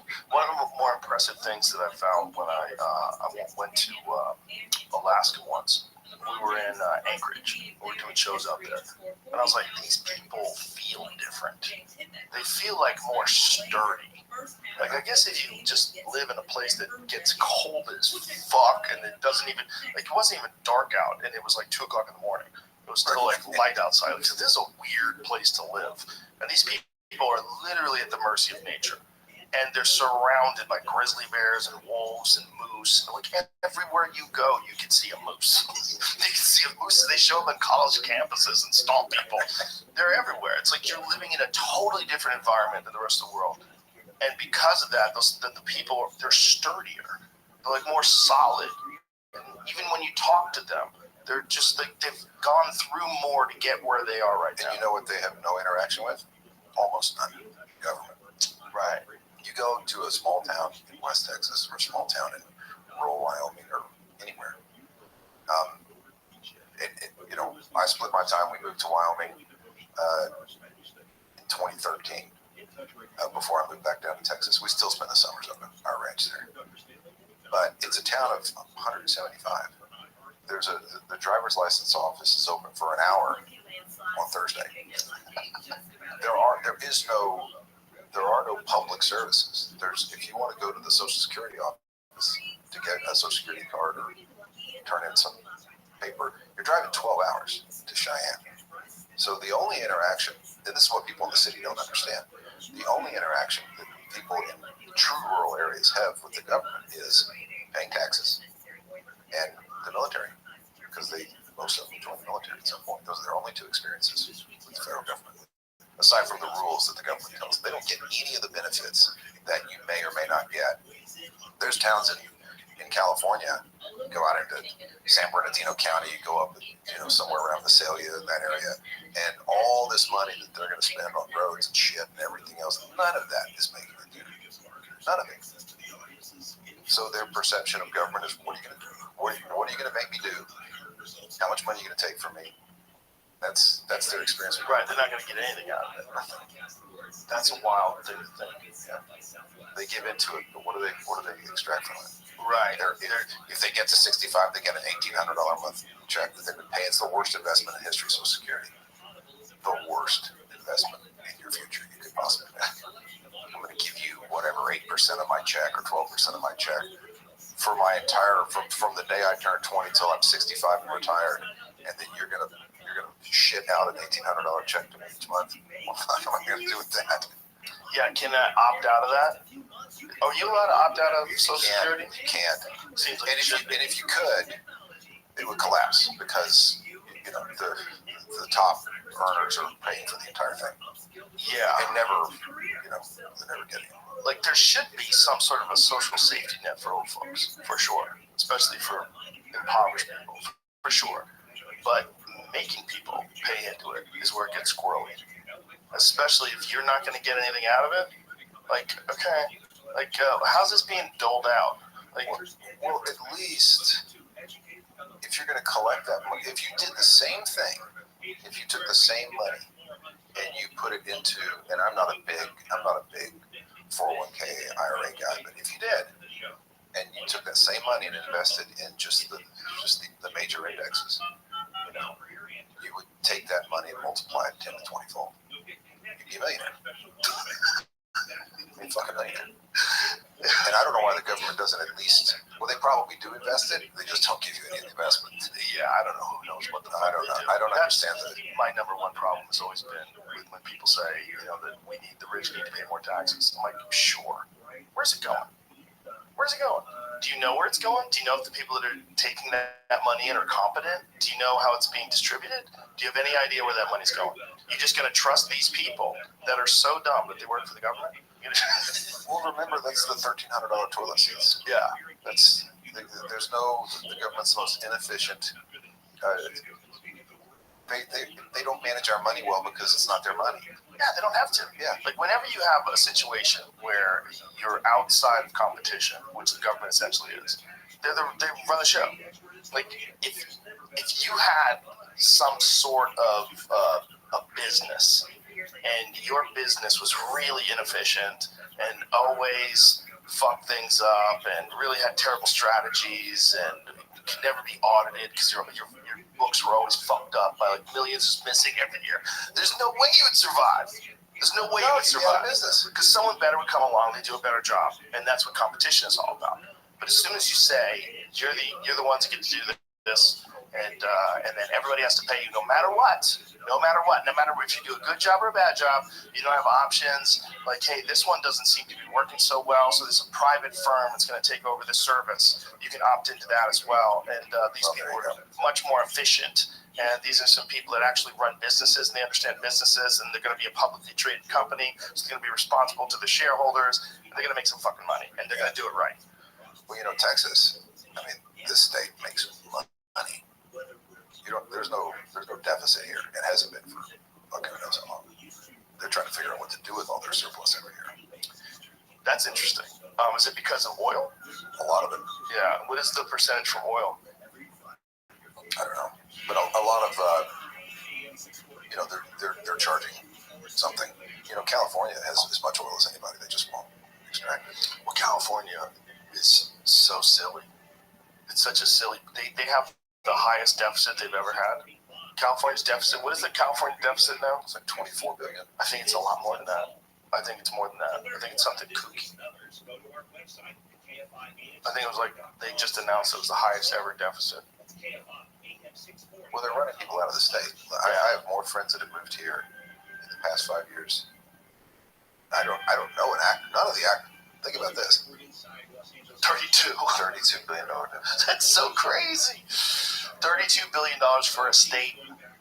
For a state. That's not the country. That's a state. One state. $32 billion deficit. That's so kooky, man. Whew. Comptroller reported the legislators will have a record. Is this Texas? Record surplus of $32 billion. Oh, why don't we just give it to California? Just give it there. Everybody move there. Anyway, just give it to California. Yeah, they would fuck that up. Next year would be more. The thing that I think, there's this debate about climate change, which, by the way, climate's always changing. It was changing before we you can't have 8 billion people on a planet, 7 billion now, 8 billion by the time this fucking podcast is over, and not have an effect. We're going to have an effect anyway. Yeah. But they found a way to make it accusatory. No one knew that this was bad. We built an entire, not just America, the world, built an entire social structure, economy on petroleum products, starting in the 1880s. And you can't just shut that off. You can. But the collapse, the amount of death that would happen, starvation, economic collapse. So it's perfectly fine to go, look, we bet on a horse that has some real complications. We need to do one of two things, or two things. We need to figure out how to access cleaner energy, and we need to figure out if there's a way to make this fuel source that we've based everything on. I mean, look, let's look at all the shit on your table made out of oil. First and foremost, wires, this thing, talking through, yeah, everything, yeah. headphones we're wearing. The headphones, the soles of my shoes, Yeah, everything. yeah, the socks I'm wearing, Yeah. everything. You can't shut that off.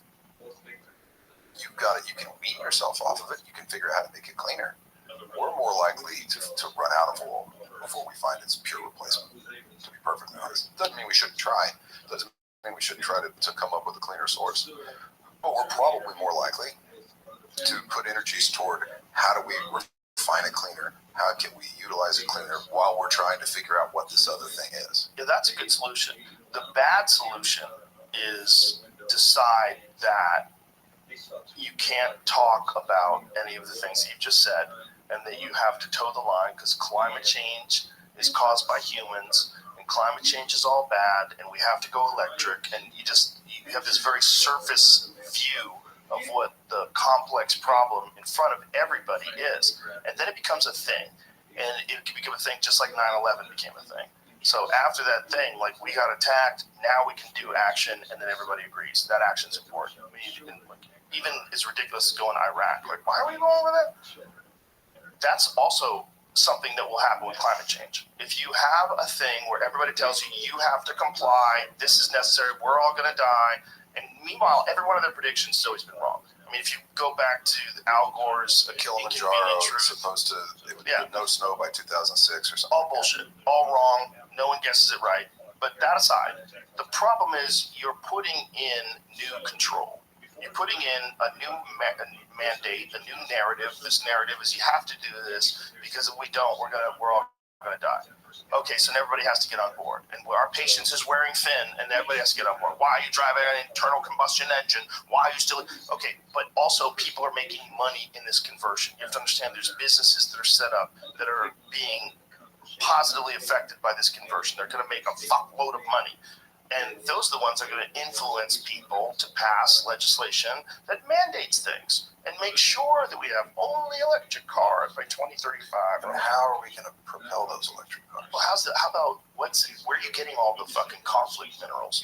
The craziest thing about electric cars and electric everything, it's all this cobalt mining. And lithium, it's all in China. It's not just in China, it's in the Congo, and they're using slaves to pull it out of the ground. Where you start digging into the Congo, you start getting into some pretty precious resources there in Virunga, in that area. I mean, that is a World Heritage Site. It creates like an absurd amount of our oxygen. I mean, it's an extremely important region that is unfortunately extremely mineral rich. Yeah, and the story of how they get the minerals out. This guy said Darth Kara came on the podcast, and he was a journalist that got embedded in these cobalt mines and got these footage, this fucking insane footage of slave labor, essentially. So people have dirt floors, they have no money, they have no food, they have no options. They're carrying their babies on their back while they're mining cobalt. So they're getting all this cobalt dust everywhere. So they're all getting poisoned. They're all of a host of fucking diseases that are coming about from this toxic fumes, this shit they're chipping out of the ground. And that's what powers all of our electric devices. That's a part of it. But the other big problem that no one wants to talk about, and I think that the debate needs to be approached from the standpoint of we've got one side that says, show me proof that the world's going to end. I don't need to show you proof. I said it. We're going to do this bullshit. Okay, let's just say that we took a corner of Utah and we just solar paneled that fucker and we made enough electricity for the entire nation. Guess what we can't do? Get it anywhere. Because the grid, we do not have the pipeline of the grid. California's maxed out. They can't bring it anymore. They've got to run pipeline. They've got to run wires. They're maxed out. They can't get enough power to the cities as it is. They're doing fucking rolling blackouts. They're telling people to not charge their electric vehicles in the summer. They said that like 2 weeks after they made the mandate for 2035. Yeah. So maybe figure out how you're going to get the electricity to the cities. Yeah. And I'm a big supporter, especially there. Throw solar panels on top of everything. Why wouldn't you? Why wouldn't you? It's free power. Yeah, good. It's free power, and it does work. You can power your house with solar if you have a big enough yard and if sun out, especially in LA where it's sunny all the time. Yeah, it's inexcusable to not do it. Every new house should have. Yeah, but the problem is, it's just that's the problem. Like if you wanted to come into California right now and you wanted to manage it correctly, you wanted to fix all the roads, you wanted to clean up the streets and stop all the crime, like you couldn't even do it. You couldn't even do it. There's too many people that are against you. There's too many people that no matter how badly they fail doing it in a certain direction, they're going to keep going in that direction. They're going to dump it out. And they're going to try, and now there's so many people leaving California, they're trying to come up with this new tax where if you leave California for the next 10 years, you still have to somehow pay. Isn't that nuts? It's nonsense. It's nonsense. You can't do it. No, it's not legal. But also, you fucking criminals. Like, you suck, and you know you suck. So when people are like, well, we still want money. They don't want money because you suck. Like, that's what states are about. You get to move to a new state, states got different laws. I like this one better. Bye. That's it. We don't have an agreement where I'm not paying alimony. I wasn't married to you, bitch. Like, I gotta go. I gotta go see mine. Yeah. I figured out. I get the random California letter. Like, are you sure you don't owe us any money? I've been there 10 fucking years. I haven't been there for 5. I mean, you have a $34 or $32 billion deficit. Well, history is not But now they're talking about. History is going to repeat itself and hold itself back. 1% of the 1%. And they don't pay income tax. The average, the guy that makes 80,000, 100,000 years is paying 100% of those guys. Well, yes, because you know what billionaires don't get? They don't get a paycheck. They don't get a W-2. All those leaders of all the head of this bank or that bank, they're getting $1. That's their salary, and then they're getting stocks. And until they sell the stock, we don't know what the stock's worth. Everyone talks about Elon Musk is worth 140, however many billions. No, he's not. Stay loyal. If he's trying to sell all his stock today and get that, he would collapse all his companies. Collapse them.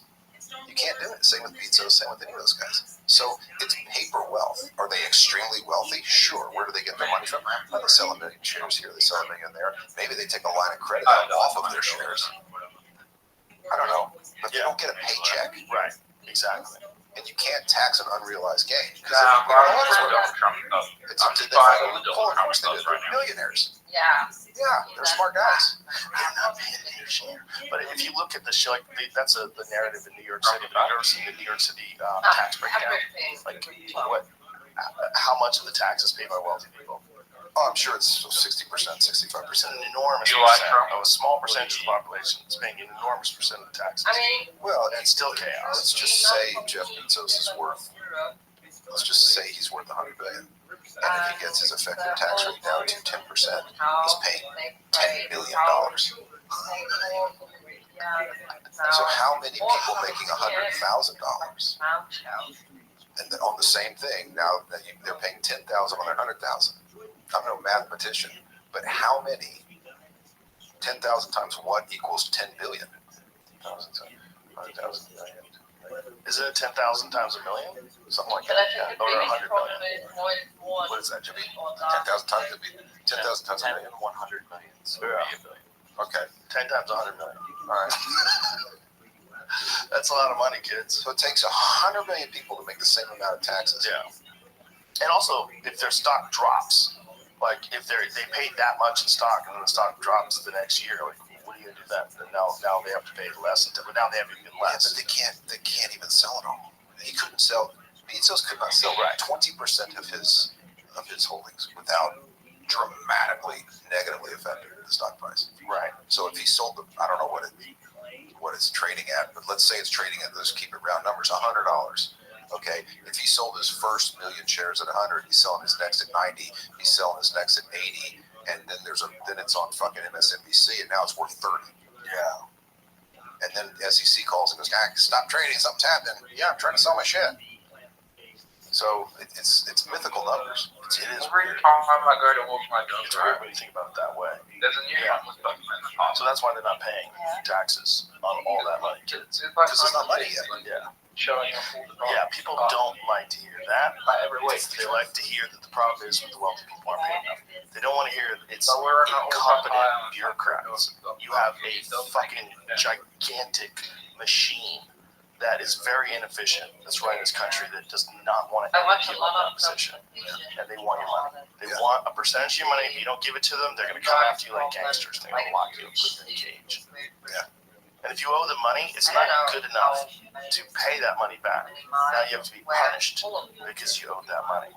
Yeah. It's the only kind of debt that you really get, like, fucking for sure locked in a cage for. Yeah. Look, I spent way more of my life being broke than having money. Yeah. And I do get a paycheck. And Uncle Sam takes a massive chunk of that. They take a chunk. They take a chunk. It's interesting. It's a lot of money. But I wouldn't mind if I thought they were doing a great job. I wouldn't mind. I wouldn't mind if the One machine thing worked they well. did, just one thing worked. Yeah. just one. But one of these programs worked. Yeah. But this is a narrative that kids get when they're in college and they get introduced to Marxism. The narrative is that, it just hasn't been done correctly, and that in an equal and just society, you wouldn't have such disparity of income. And I understand that this capitalism thing that we're running is not perfect. It's not perfect, but it's the best system that we've ever seen. And the thing about what everyone's saying when it comes to equality of income, financially you need to take into consideration Yeah. quality of effort, quality of focus. Sure, there's people that have become wealthy doing shady things and ripping people off and finding legal loopholes to extract money, for sure. No ifs, ands, or buts about it. But also, people have put in insane amounts of work and focus and dedication to whatever the fuck it is, and become way better at it than other people and gotten very successful too. And their businesses have blown up, and now they sell, X amount of units at Walmart and this and that. But what the fuck did that guy have to do that? And are you willing to do that? You probably aren't. So there's a competition going on. And that guy's way ahead in the regular competition, not the stealing competition, not the taking advantage of people. He's way ahead. And that guy has been an insane worker for 30 years. So you come along and say, that guy needs to pay his share, and this is the reason why the world's all fucked. Well, no, you have a juvenile perspective. Part of the reason why the world's all fucked is that there are people out there that only deal in numbers. They're just throwing numbers around and bet on this and bet on that, and they're all doing coke and they're fucking going crazy and flying around in jets, and everybody wants the newest watch. Those people are real too, for sure. But there's also a lot of people that are doing the same thing you're trying to do. They just did it, and they did it for longer, and now they're 70. And they're worth $1 billion or whatever the fuck they're worth. And he's not the evil of the world. That's just called success. Yeah. Now, there are definitely people that are manipulating the system 100%. And if we decided to become the Communist Party tomorrow, those same thieves will be the leaders of the Communist Party. They will find their way. They'll be just as fucking rich. 100%. 100%. But the guy that goes and takes the idea and builds the business. Yeah. If you have communism, you're not going to get rid of psychopaths.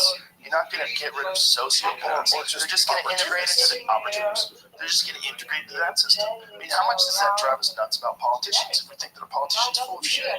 It's like, oh, you're fucking bullshitting. You're bullshitting to get to that spot. And then when you get to that spot, you're going to benefit from it. So you're just playing the world. You're playing us off. That drives everybody nuts, and it should. Because that's the problem. The problem is not a system that's in place. The problem is who exploits the system. Who fucking wants to be president? Oh God. Who wants that job?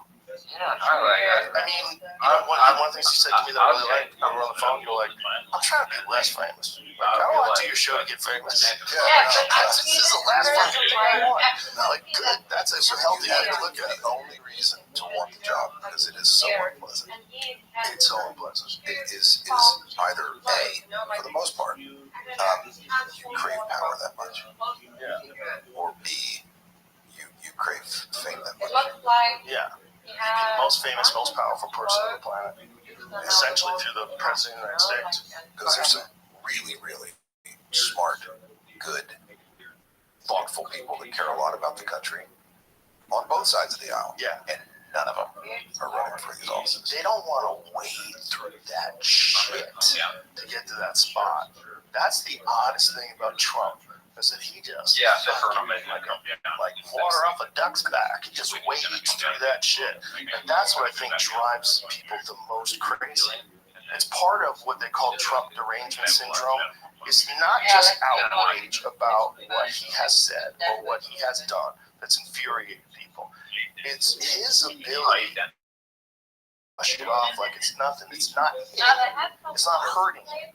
They want to hurt him. So then you're seeing these lawsuits now. Now you're seeing, these crimes that he's being accused of. Now you're seeing all this shit that's going down. Like Rudy Giuliani just gets hit with a $149 million lawsuit with these two ladies. He has to declare bankruptcy. Like, this is, you're seeing all of this stuff that's happening, and they're just feverishly trying. Like Colorado removed him from the ballot. Now he has to appeal that. Colorado removed him from the ballot because they said he was an insurrectionist. Just wild that you get to make that decision, because if somebody else comes along and that precedent is set, it goes the other way now. Here's the interesting thing about that. He has not Alex been Bowman. convicted of that. So, in a court of law, this is what's dangerous. And everyone has to forget their blind hatred of Trump for a second. Yeah, forget it. Just look at the structure of our society. Put the widget in there. Insert X is the person, right? X has not been convicted of a crime. A Supreme Court looks at evidence that was not presented. They got it from wherever they got it from, with no defense, and makes a decision. That's dangerous shit. And it may not feel dangerous to people right now who think at any cost to keep Trump from being president again. But what happens when that same methodology is used against someone that you'd exploit? Well, once you open Pandora's box, the law is malleable. That's why I say I'm talking about how is the action of today going to affect the world that my son's trying to raise a child in. Yes. That's what's terrifying to me, is there's so much irrational, emotional behavior around our government. And also, You can get on The View and say whatever wacky shit you want to say, but we're the talking about president courts of law. right. Like, everyone needs to... Our government was built, we've got an executive branch, a legislative branch, and a judicial branch, and it was built to operate very slowly. It was built to but no.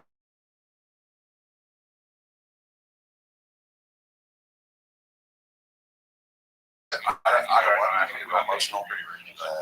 They can just vote on anything. And you could look at California as an example, because it only takes like 20,000 signatures to get something on the ballot, which is how they pass some feel-good emotional laws that have actually had some real adverse effects on that state. Yeah.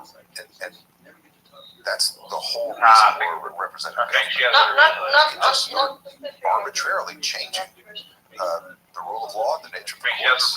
That will be used against us. As a people, will be used against us. It certainly will be. And that's what's so disturbing about today's short-sightedness. And that's what's scary about a person like Trump. What's scary is not him, it's the reaction to him.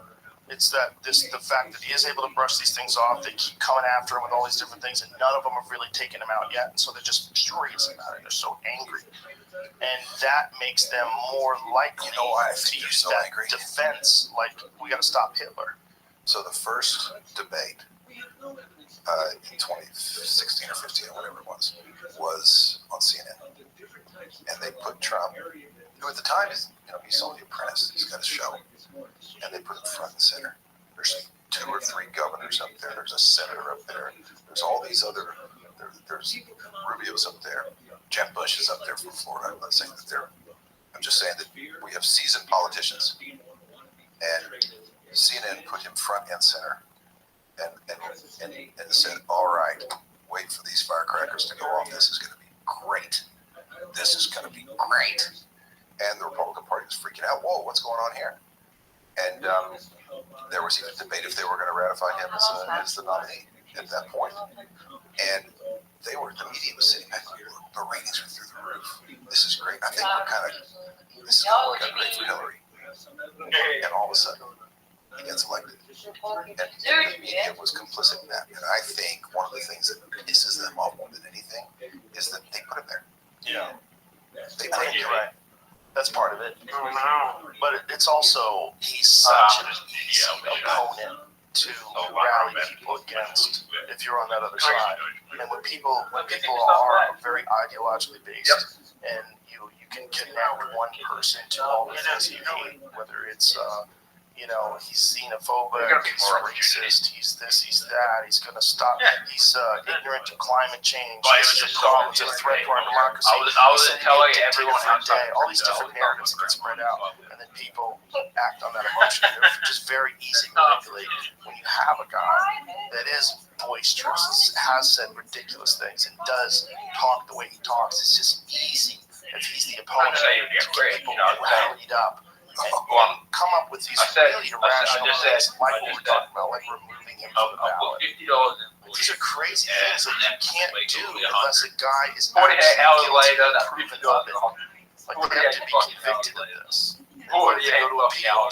What happens then? That takes Hey, years. I was just like called her back today and I said, There's a hey, decent chance that the fever to get him. I'll send this to you. You don't know how to sell it. I think so. Hold I on think for it's a few sort of years. along the same In a lines year, as what okay, happened we at got the it down. first election. Sell They thought that it. they were going to highlight how ridiculous he is, and it was going to crush him, and then Hillary was going to come along as this very competent, seasoned politician, Secretary of State, shoo-in, first woman president. Everybody's excited, and people didn't buy it. They didn't buy it, and now they're terrified this is going to happen again because Biden is way more vulnerable than Hillary. Hillary was at least a seasoned politician, the wife of one of our most famous politicians. Very articulate speaker. Very articulate, lawyer, knew how to handle herself. And Biden is barely there. Like, you can't debate Trump. It's not even possible anymore. It can't happen anymore. We all know it can't. It barely happened in 2020. Like, the idea of that happening again in 2024, no one believes that. No one believes that. We're in a spot. We're in a crazy spot. And then Bobby Kennedy drops out of the Democrats, and now he's an independent. You're like, okay, that's not ideal. Like, ideal was they primary him and Kennedy wins. But then there's all this different people that don't want that primary to take place. And so he makes this decision to become independent. I think they're going to try to block him from primaries in some way. One of the things and it's been trending this way since the 80s. The primary system is where the wheels really start to fall off because the primaries are controlled by the extremes of the base. Right. And the registered voters of the Democratic and Republican Party. And the more vitriolic it gets, the more it pushes both sides further. Yeah. And so the further we go to the extreme, that is going to be the choice. Man, I really think Bobby Kennedy could have won. I think if he won in the primary and then it's him against Trump, I think there's a lot of people that would have voted for Bobby Kennedy. I don't know if it'd be enough to make him elected, but I think that would be a viable candidate. I don't know enough about him. I've seen him speak some. I think I saw him in a new podcast. And he's like an articulate guy. I don't know enough about him, but he was an environmental lawyer forever. I mean, he's one of the main reasons why the Hudson River ended up holding corporations accountable for environmental pollution. That was what he did for the longest part before all this vaccine stuff. That was his big thing. That was his big quest. And just an incredibly knowledgeable guy. Like when you talk to him, I mean, not perfect. He's a human being. but like a viable candidate, like, would, I think, make a great leader. But they didn't want him. They don't. I felt the same way when Tulsi Gabbard was running. I'm like, okay, you got everything you want here. You got a brilliant woman who's a veteran, was deployed overseas twice in medical units, like put together, got blown up. Congresswoman for 8 years. Articulate, from Hawaii, woman of color. You got everything. You got everything you want there. No, the real big one. Why? Because she can't control it. Because she's independent. She has like these rock solid moral values. The fake big one. She's not playing ball. She's not playing ball. You don't like it. The one This best case scenario that you had, that you've always said you've been looking for, now you're ignoring it. one with the orange. What are you doing? The one with the orange one. What are you doing? Scam. You're playing a weird game. You're controlling what the people get to choose on. You're not just controlling once you get into office. You're controlling what the people get to choose who gets into office. And that's what fuels conspiracy theories about the Illuminati and the people that are secretly controlling the street. You wonder why all those shows are so popular and all those Reddit conspiracy threads are so popular. They're so popular because it's obvious people are conspiring. We're not fucking stupid. We're not stupid. That's the whole point of the Bernie Sanders thing. Bernie Sanders, the Democratic Party, is trying to keep him from fucking ruining the primaries. Just like the whole inspired. The whole fucking economy Work is going together, to keep that guy out because they didn't think he was going to play ball. They probably were. It's a weird thing that people find. Even if that did happen, justifications the thing and about it rationalizations is for that doing Bitcoin something would that's be the worst completely opposite going to go to of that happens. the structure that was put in place by the founding fathers to prevent tyranny. Put this stuff in place. They set up in a very specific way that there was all these checks and balances. So it was insanely difficult for someone to become a tyrant. Yeah. But we have the landscape now laid out that's right for it. Well, that's what makes it so I'm dangerous just about saying. social media today. Just That's saying. what makes it so dangerous about having a guy If like the dollar Trump. from what is nothing Loved or hated. That's it. It's either one or the other. There's a lot in between. There's not a lot of people that are like, yeah, he's all right. It's just like, you either love that guy or you hate that guy. And as an enemy, as a force that you can root against, it's a natural inclination. Look, I went to a fucking high school football game. Anyways, Houston playing against Austin. Great game. Incredible how good these guys are in high school. Incredible game. Incredible.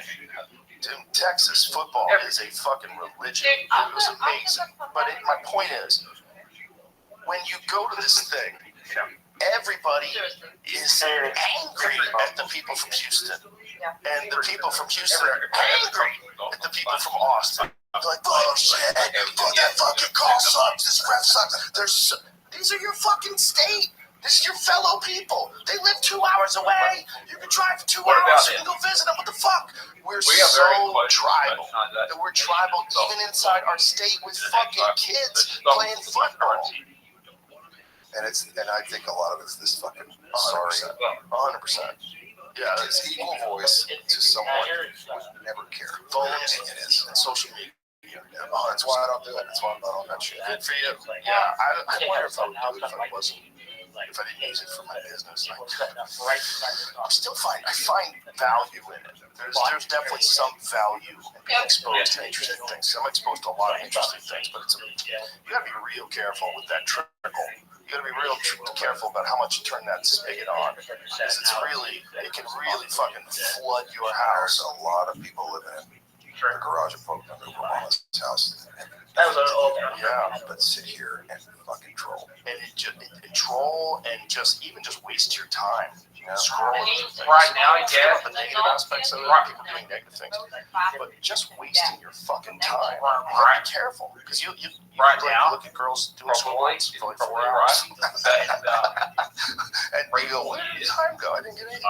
When all these blasters. It's also dividing us, and it's creating these bubbles, these echo chambers where people get in, and I find them all the time on mine. I'll find someone saying something ridiculous. Like there was some post where this lady in Canada, she just did a press conference like a couple of days ago, where she's doing this press conference telling everybody to get vaccinated and wearing a mask. Yeah, when the stock market's on chain, I'm like, Canada has a fucking time machine. They just brought us back to 2020. Like, this lady was on TV recommending for kids that they get vaccinated with a mask on. You know, On camera. what's fascinating to me? This whole vaccine thing is one of the most fascinating things I've ever sat back and witnessed. Yeah.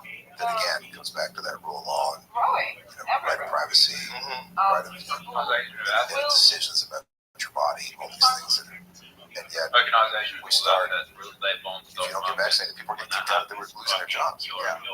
And then it turns out, oh whoops, it doesn't prevent you from getting it. It doesn't prevent you from transmitting it. And it might have a host of side effects.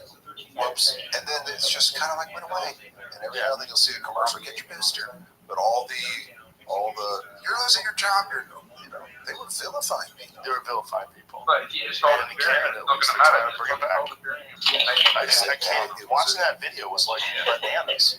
So this lady's giving Orwellian. but she's wearing a mask. And there's no one near her. She's in front of a podium. She's wearing a mask. I was saying it earlier. I've seen people driving by themselves. Yeah, wear a mask. Yeah, it's an anxiety thing. It's a mental illness thing as well. It's also a delusional thing because it doesn't. If you look at it scientifically, it doesn't work. It's just doesn't work. You know, right? Those cloth masks and people wear those like little surgical masks. A lot of dudes don't do jack. Well, they told us they didn't work for the first 6 weeks or 8 weeks of the deal. Yeah. Fauci stood up there and said, "Hey, it doesn't work. In fact, you're more likely to get it if you wear a mask because you don't know how to wear a mask," which kind of sounded like bullshit to me. But that's what he said. And then he's like, "It can't hurt." And then about a month later, you have to. But where's the scientific data for any of this? I don't know what happened there. Maybe Nancy Pelosi had some mask on. Maybe they all did. I mean, I get why you would think it would work, but as soon as you know that it doesn't work, we should move to science then. So if you're saying trust the science, okay, well, the science seems to indicate that it doesn't work. So maybe we thought it worked. We did some studies. We found out not only does it not work, but there's also problems that come from wearing dirty masks. There's also a thing where you're not supposed to, if you have those like really tight ones, like those N95s, whatever, you're not supposed to wear them for long periods of time. They're not designed for they're cutting your oxygen. Yeah, they're designed for short periods of time. They're also increasing the amount of carbon dioxide. It's not good. And it's also your bacteria is spraying on the mask. It's growing inside the mask. You're breathing that in. Who knows what the fuck's going on there? Science was conveniently used. Again, we politicized a pandemic. Right. And they haven't figured out how to that genie's not fitting back in the bottle. It was also one of the rare times when people were told not to do your own research. Don't do your own research. Trust the science. Like, that was a narrative. Like, trust who? You? Brought to you by Pfizer on fucking CNN? This is crazy. I can't believe this is even real. This is so Orwellian. It's so propagated. If it was in a film, a dystopian film about the future, you'd be like, how did they get that stupid? That seems weird that they would be that dumb. That it's brought to you by Pfizer. Don't do your own research. Do your own research. What are you, a conspiracy theorist? Are you an anti-vaxxer? You're the reason why people are dying. Like, you'd be like, this movie's nuts. But that's exactly what it was. The fucking White House put out a press report that said that for the vaccinated, don't worry, you've done your part. But for the unvaccinated, you're looking at a winter of severe illness and death. This is when it was mild.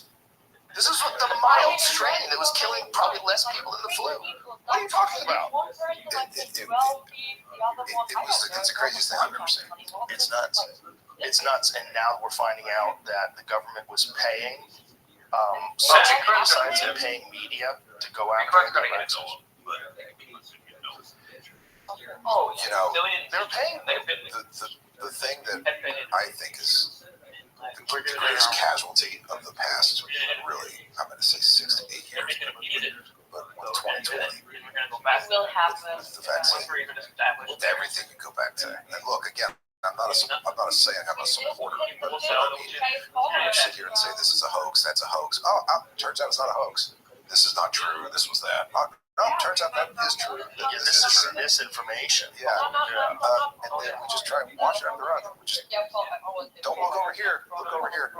Don't Don't look at the fucking thousands of homeless in San Francisco that are all suddenly gone the day before the whatever they call the prime minister of China or whatever. That's Yeah, fucking the gone. Xi Jinping thing. Yeah. Streets are spotless. I was just looking through my phone to try to find that video, Jamie. See if you can find it of that lady announcing people should be boosted. God damn it, I should have saved it.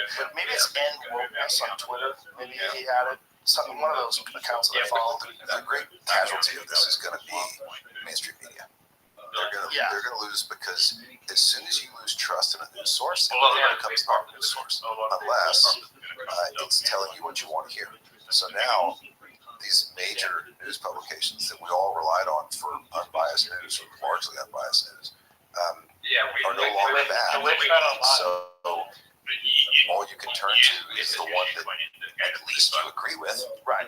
Okay, so They become activists. and so then you keep dividing us, and then as we come up with pick the issue of the week that we now are confronted with. It wasn't an issue a week ago. Now we're divided over that. We just keep getting carved into smaller and smaller groups. Yeah, and that would definitely be in the favor of people who want to keep us divided and going after each other so they can continue to tighten their grip on what we can and can't do. Have you ever looked at, have you ever seen the Green Beret handbook has basically a pyramid of how to overthrow a country? Really? Yeah. I gotta piss. Can we hold that thought? Yeah, Come back yeah. with the Green Beret pyramid? Yeah, I want to hear that. All right, we're back. The Green Beret How's that handbook on how to overthrow a country. How's that work? Yeah, well, I'm going to get it wrong, but essentially it really begins with dividing a people and creating a lack of faith in government. And the more that you can, if you can start to infiltrate institutions, like institutions of education, if you can start to, the chances are very high. Our enemies, we have them. As the United States, we certainly have enemies that have a lot of money and a lot of technical power and time, and play the long game. Injecting these things for 34 years into our society. But we could probably pull it up somewhere. I bet you can find it. Well, that's the Yuri Bezmenov thing. Yeah. You've seen that video, right? Oh, you haven't? It's amazing. It's a guy in 1984. He's a defector from the KGB. He's explaining the ideological subversion that they've imparted in these American institutions, how they've done that, exactly what you're talking about. How they started injecting Marxism and Leninism. He's talking about how many generations it takes before you destroy the morale of the country and all faith in democracy. And it's essentially what we're seeing now. What he was saying, it has already begun. It's the ideological subversion. And he lays it all out in 1984 in an interview. Yeah. You have to see it. Paul Harvey, you know who that is? Sure. So he did a thing, back in the 60s or 70s. He equated it to the devil.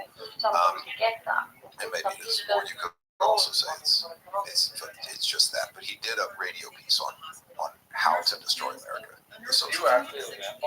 And it's as though somebody just took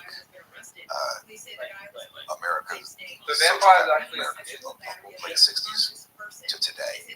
Timeline of the things that he said. It's pretty wicked. It's pretty Wow. I'm not shocked. I mean, if you think about all the things that we do to manipulate other countries, I'm not shocked that someone would do that, manipulate us, and that they would do it through education institutions. That's the way to do it. You have kids, and then you train them as they leave, and then they go into the workforce. They have these ideas like burned into their heads. And that's probably what all this gender confusion shit is. This giant uptick of it's literally probably engineered. And I think that's also what a lot of the climate stuff is. A lot of the different things that people are fighting over. It's not just these big financial institutions that are invested in climate change and green energy and all these different things, but it's also other countries just fucking with us. I think it's a lot of the trolling that you're seeing online is fueled by other countries. I think a lot of the narratives that get pushed are fueled by other countries. And I think that's what we would do. We're probably doing it too. I'm sure. I'm sure we are. It's a psyop, right? Yeah, I'm sure we're doing it too. Yeah. I'm sure that's also one of the reasons why it would be nice to be able to lock down the internet. We have to be able to stop that. So we're going to only have government-approved internet like China has. That's how China keeps us from interfering with their lives. And the only way that we know that we're going to do the right thing over here. But you know what? China's really playing. They're doing something nasty. So we're not going to let them in on our internet anymore. We're going to shut our internet down and only make it for people in North America. Gotta get China out. Yeah.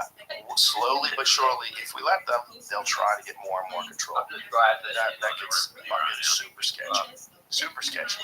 Yeah. Once you find this Green Beret, Yeah. I went down a path and I don't think I'm going to get there because with the book that tells you how to overthrow government be available on the internet. It better not be. if you play a little of that Yuri Bezmenov, I know we played it many times, but you need to hear it because it's so wild to watch him say it. You watch him say it in 1984, and back then, You pull up the Paul Harvey thing from whenever that was about maybe the let's devil. play that. Pull that up because I haven't heard that, and I've heard the Bezmenov thing many times.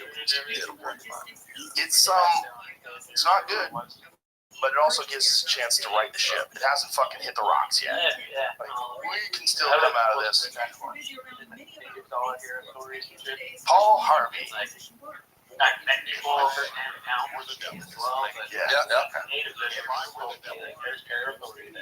It's on their land, right? If I were the Prince of Darkness, I want to build the whole world in darkness. Yeah, they just had to get the status. But I would be happy if That's I what had they're seen doing. the right example of They're not over there. So I set about, however necessary, to take over the They'll be United States. there. It's on an island. I It's on an checked island. the churches It's on an first. I island. began with a campaign of whispers. With the wisdom of the serpent, I would whisper to you as I whispered Far to right. you. To the young, I would whisper that the Bible is a myth. I would convince them that man created God instead of the other way around. I would confide that what's bad is good and what's good is square. And the old, I would teach to pray after me. Our Father, and then I'd get organized. I'd educate all those in how to make lurid literature exciting so that anything else would appear dull and uninteresting. I'd run TV with dirtier movies and vice versa. I'd peddle narcotics to whom I could. I'd sell alcohol to ladies and gentlemen of distinction. I'd threaten wives to rest with pills. I don't know. With the devil, I'd soon have families at war with themselves, churches at war with themselves, and nations at war with themselves. Until each in its turn was consumed. With promises of higher ratings, Echo. I'd have mesmerizing media, fanning the flame. If I were the devil, I would encourage schools to refine young intellects, but neglect to discipline emotions, just let those run wild. Until before you knew it, you'd have to have drug-sitting dogs. That's all right. I know. Every schoolhouse door. Holy shit, within a decade, I'd have prisons overflowing.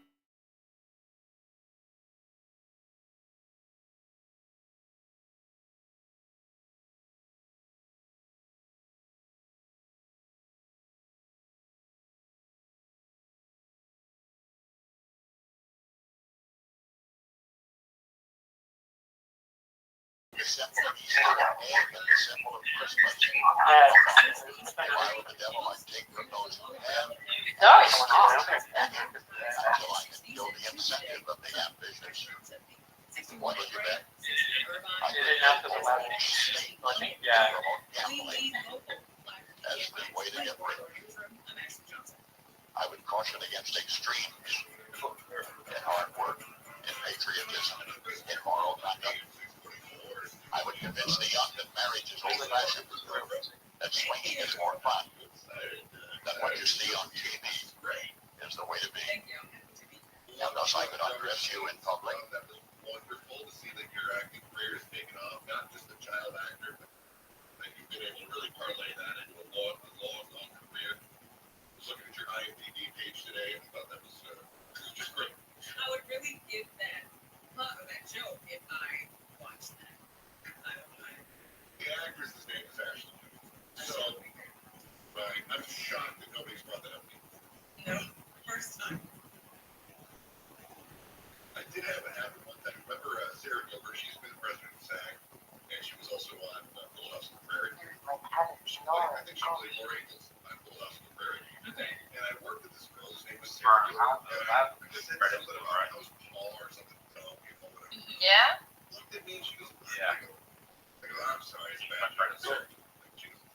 And I can lure you into bed with diseases for which there is no cure. I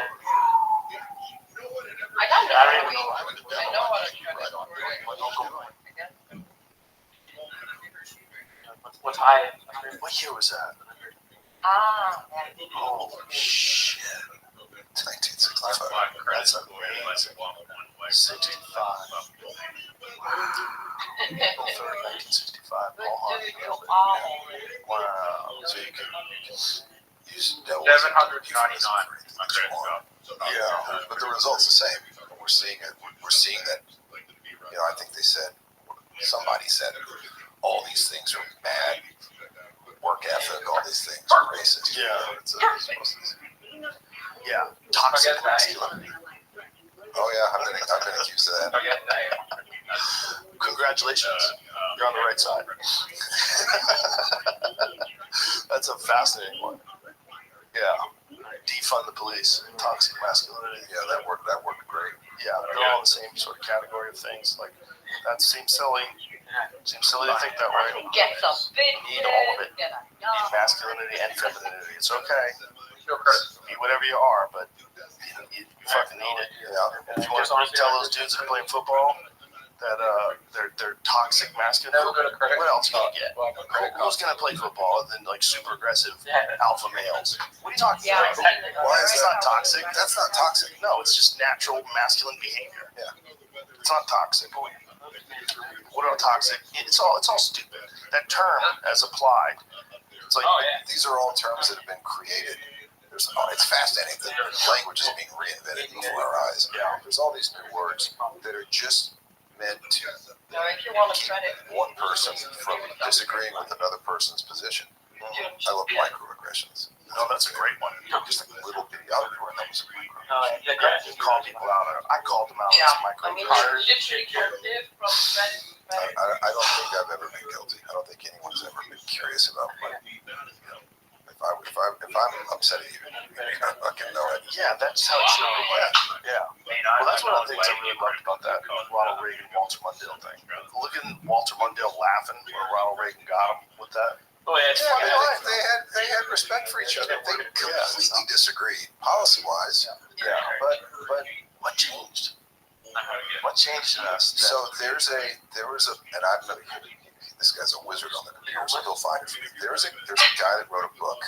I haven't read it. I just read this passage. I think the New York Times, Atlantic, or somebody wrote about this. And he's either he's a political writer, and I can't remember his name. The book was written in the 90s, and he talked about the fundamental difference between liberalism and conservatism, and the reason that it's destined to continue moving out to these extremes, and that there can't be a compromise. And essentially, it stated that the real point of view was that crime and all these social ills is a social construct, and that if you could find a way to level the playing field for everybody, crime would be eliminated, all these issues would go away, poverty would go away, all the social ills would disappear. Everyone had the same opportunities and the same stuff. The flip side of that is the conservative view, which is there's evil in the world, there's good in the world. We're going to try to manage the evil the best we can and create an opportunity for people to succeed, or they can fuck up and best of luck. One side seems naive, one side seems extremely harsh with those beliefs, and that side can compromise with this side, and vice versa, because you abandon your own ideology. Yeah, that's essentially it. And You're also seeing now, this is weird. I was watching this clip that I saw on YouTube of Tucker Carlson on Tim Pool's show, talking about aliens, and he's talking about it from like almost like a religious perspective. He's like, I think what they're essentially saying is that there's like, he was talking about good and evil. See if you can find the clip. He's talking about good and evil, and he's talking about it in relationship to UFOs. and that they've always been here.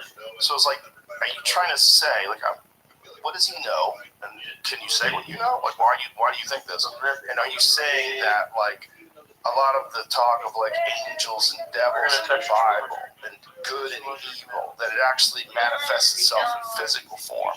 And we don't know what it looks like because we haven't seen it, but when we do see it, we think it's a UFO. So we think it's from another planet, but it's really evil. Or really just good. So it's angels and devils. Is that what you're saying? Because if that's what you're saying, that's a fucking freaky argument. That's one of the weirdest arguments about the UFO thing, is that we are essentially containers of souls, and that what this planet is for these beings is they mine souls here, they develop souls here, and that all of our motivations for existing, and all of our ego, and all of our ambition is really just a way to carry that soul as a vessel, and that they then harvest. Well, I don't know. I don't understand what the argument is. Like, That what sounds they're like getting out of it. what would have been, what should have been the sequel to Matrix instead of what was. Right. That would have been a better version. That's how artificial intelligence is created. That's how life is created. Much how, like, a bee creates a bee colony, they create a bee hive. Inside the hive is the larva. Everyone knows how to do it. They all do it that way. Maybe the soul being in this biological vehicle and given this intelligence and this desire to achieve and to pursue technological innovations and all these different things that human beings do allows them to get to the point where we're at right now, where they create artificial intelligence. And what these UAPs and UFOs that are appearing in greater numbers and being reported by all these fighter jet pilots, maybe what they're doing is they're witnessing the farmers who are coming by to watch their creation give birth to this thing, which is them, which is AI, which is not artificial. The artificial is the wrong word. A new form of life, a life that is not based in biology and breeding through sperm and cells and eggs, but instead completely technological and able to self-reproduce and able to create its own version of itself that's far superior to the one that initially created it. And that it would constantly do that. And that's what the universe is filled with. That what we are, we're just this fucking cocoon that's making a cocoon. We don't even know what we're doing. And we're going to give birth to this butterfly. And that's what the whole human race is about. And that's the sinister aspect. That's what good and evil and all these different things playing off against each other, is that we need this constant competition. We're always searching for utopia, searching for that meadow we can retire in. But it's like this strife and this struggle is what makes us continue to push society further and further until these things born. I mean, it'll be funny if you're vice president at the top. It's my personal belief based on that they're not expansive. It'll be good for the world. And very bullish. That's my view. And again, it's not provable, but based on the evidence. If the U.S. government has, in fact, You're going to have to contact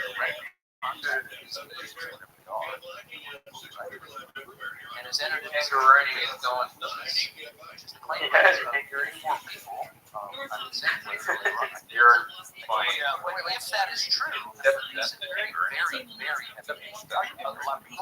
Dimensional being. But I want to ask, are angels demons, or how would you describe it? You know, again, I'm getting into the realm of conjecture, so I just want to say that flat out. But one thing I know for the dead certain fact, having seen it, is that 100 man. is Sorry. and I think every person can feel that in itself are two things that are much better than actually are. They're also more equal and destructive than you actually are. You are subject to forces from outside yourself. That is absolutely true. Now we can argue about Angarani every person in the room is reflective. Will tell you, yes, I do.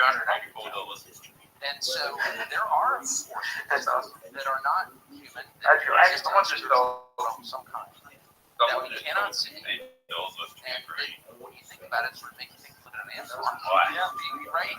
And that is real. Okay. When that might be what's going on. Here, well, those are some patient freaking alien angels because they waited around 10,000 years from discovering a wheel and domesticating the first plant to electricity. Well, if you have artificial intelligence, if you have a life form that's a million years more advanced than us, it's non-biological at that point, you have all the time in the world. And if And what is time at that? You start bending time. And one of the primary theories about how life got started on Earth is panspermia, which is that amino acids and these various building blocks of life come in asteroids. They slam into the Earth. And that somehow or another, over the course of millions of years of chemical interactions, billions of years, you have life, cell, complex life, and then that life advances to the point where it creates a new version of life. And if that is just how it works everywhere, we say, oh my God, that takes so much time. Does it? Just think about how much time it takes to make a fucking planet.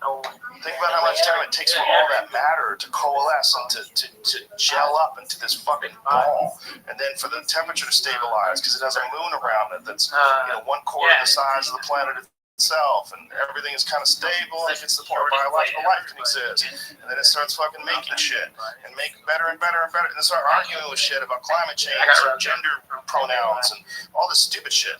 While it's the real thing it's doing is forcing you to get that motherfucker online.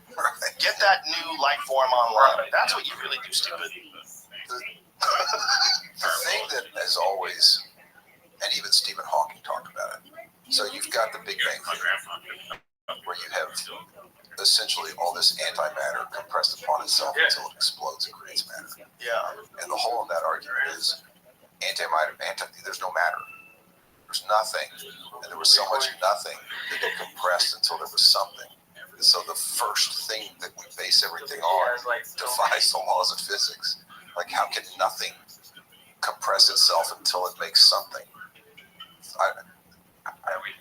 We could be off 0.0002% on our theories of life and how this universe was formed.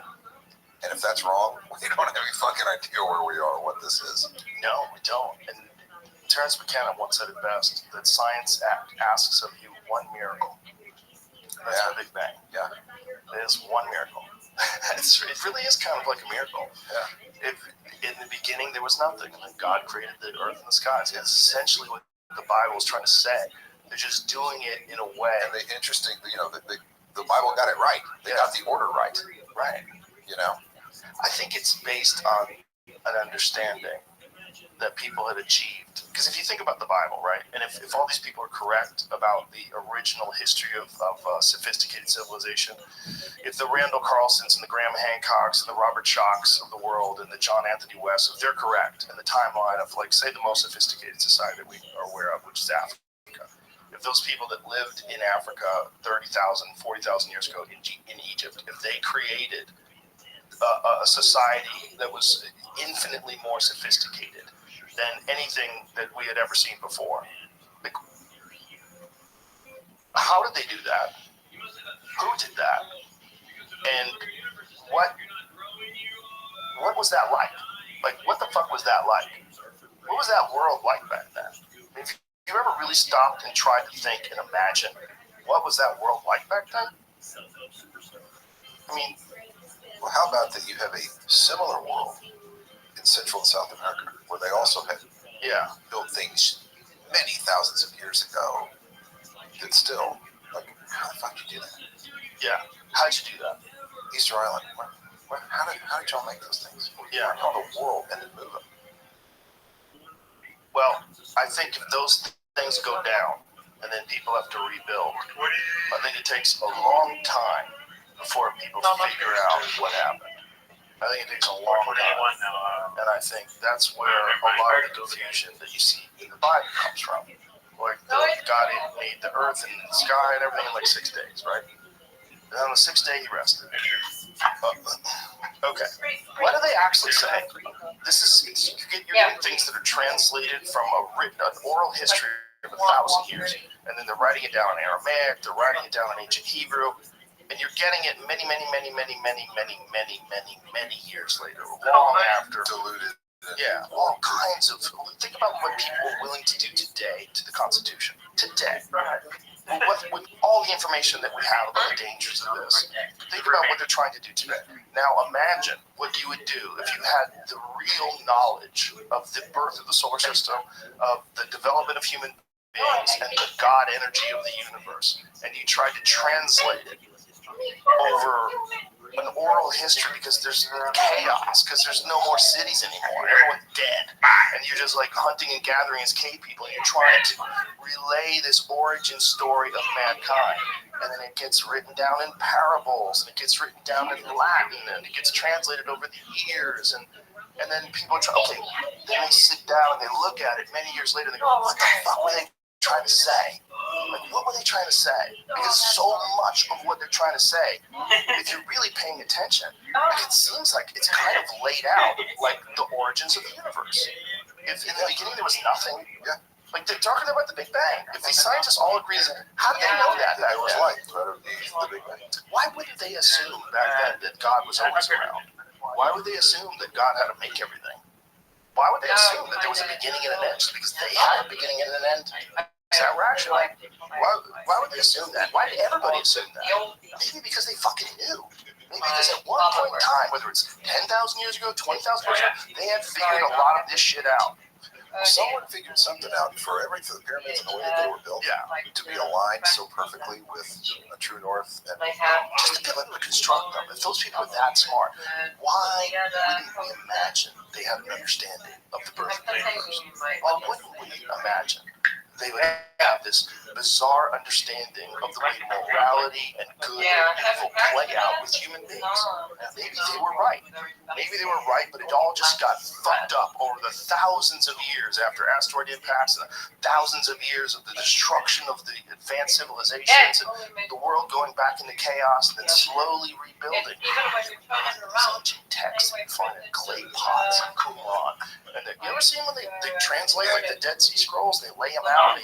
They have to try to figure out which pieces go with which scroll, and they do it based on DNA. This all this DNA is from this cow, so let's take this scroll from this cow skin and put it together and try to read what the fuck they said. It's incredible, but it makes sense. It makes sense if you buy into the idea that there's been a restart of civilization. And then you go back and say, okay, what is the history of the Bible? How old is it?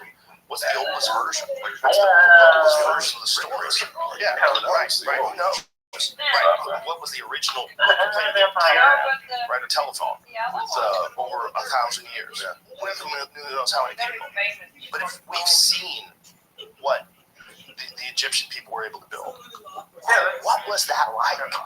How sophisticated were they? And maybe what we're getting at in the Bible is just the longest game of telephone of a true story.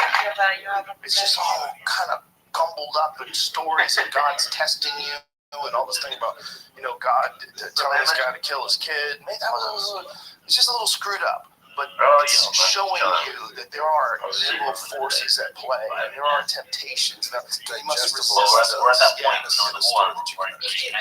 Exactly. That's why I said it days, because what is a day to God?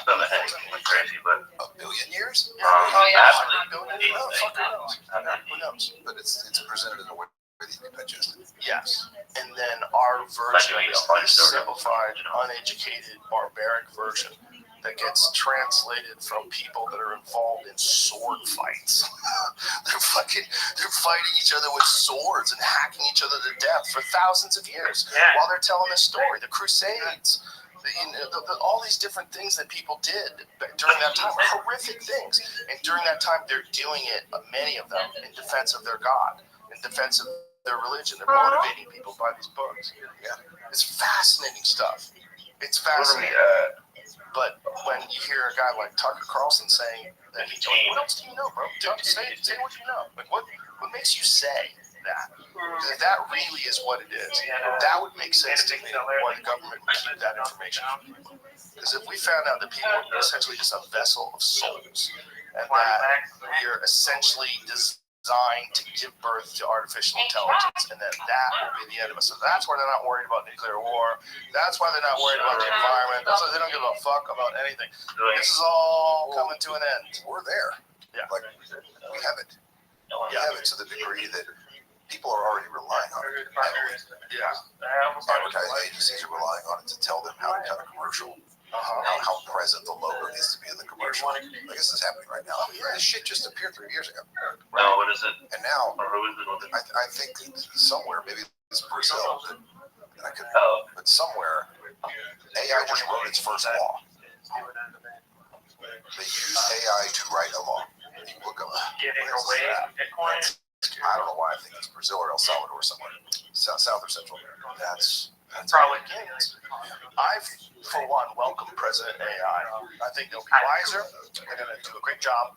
And they're definitely not going to be anti-human at all. They're going to see our flaws as our strengths.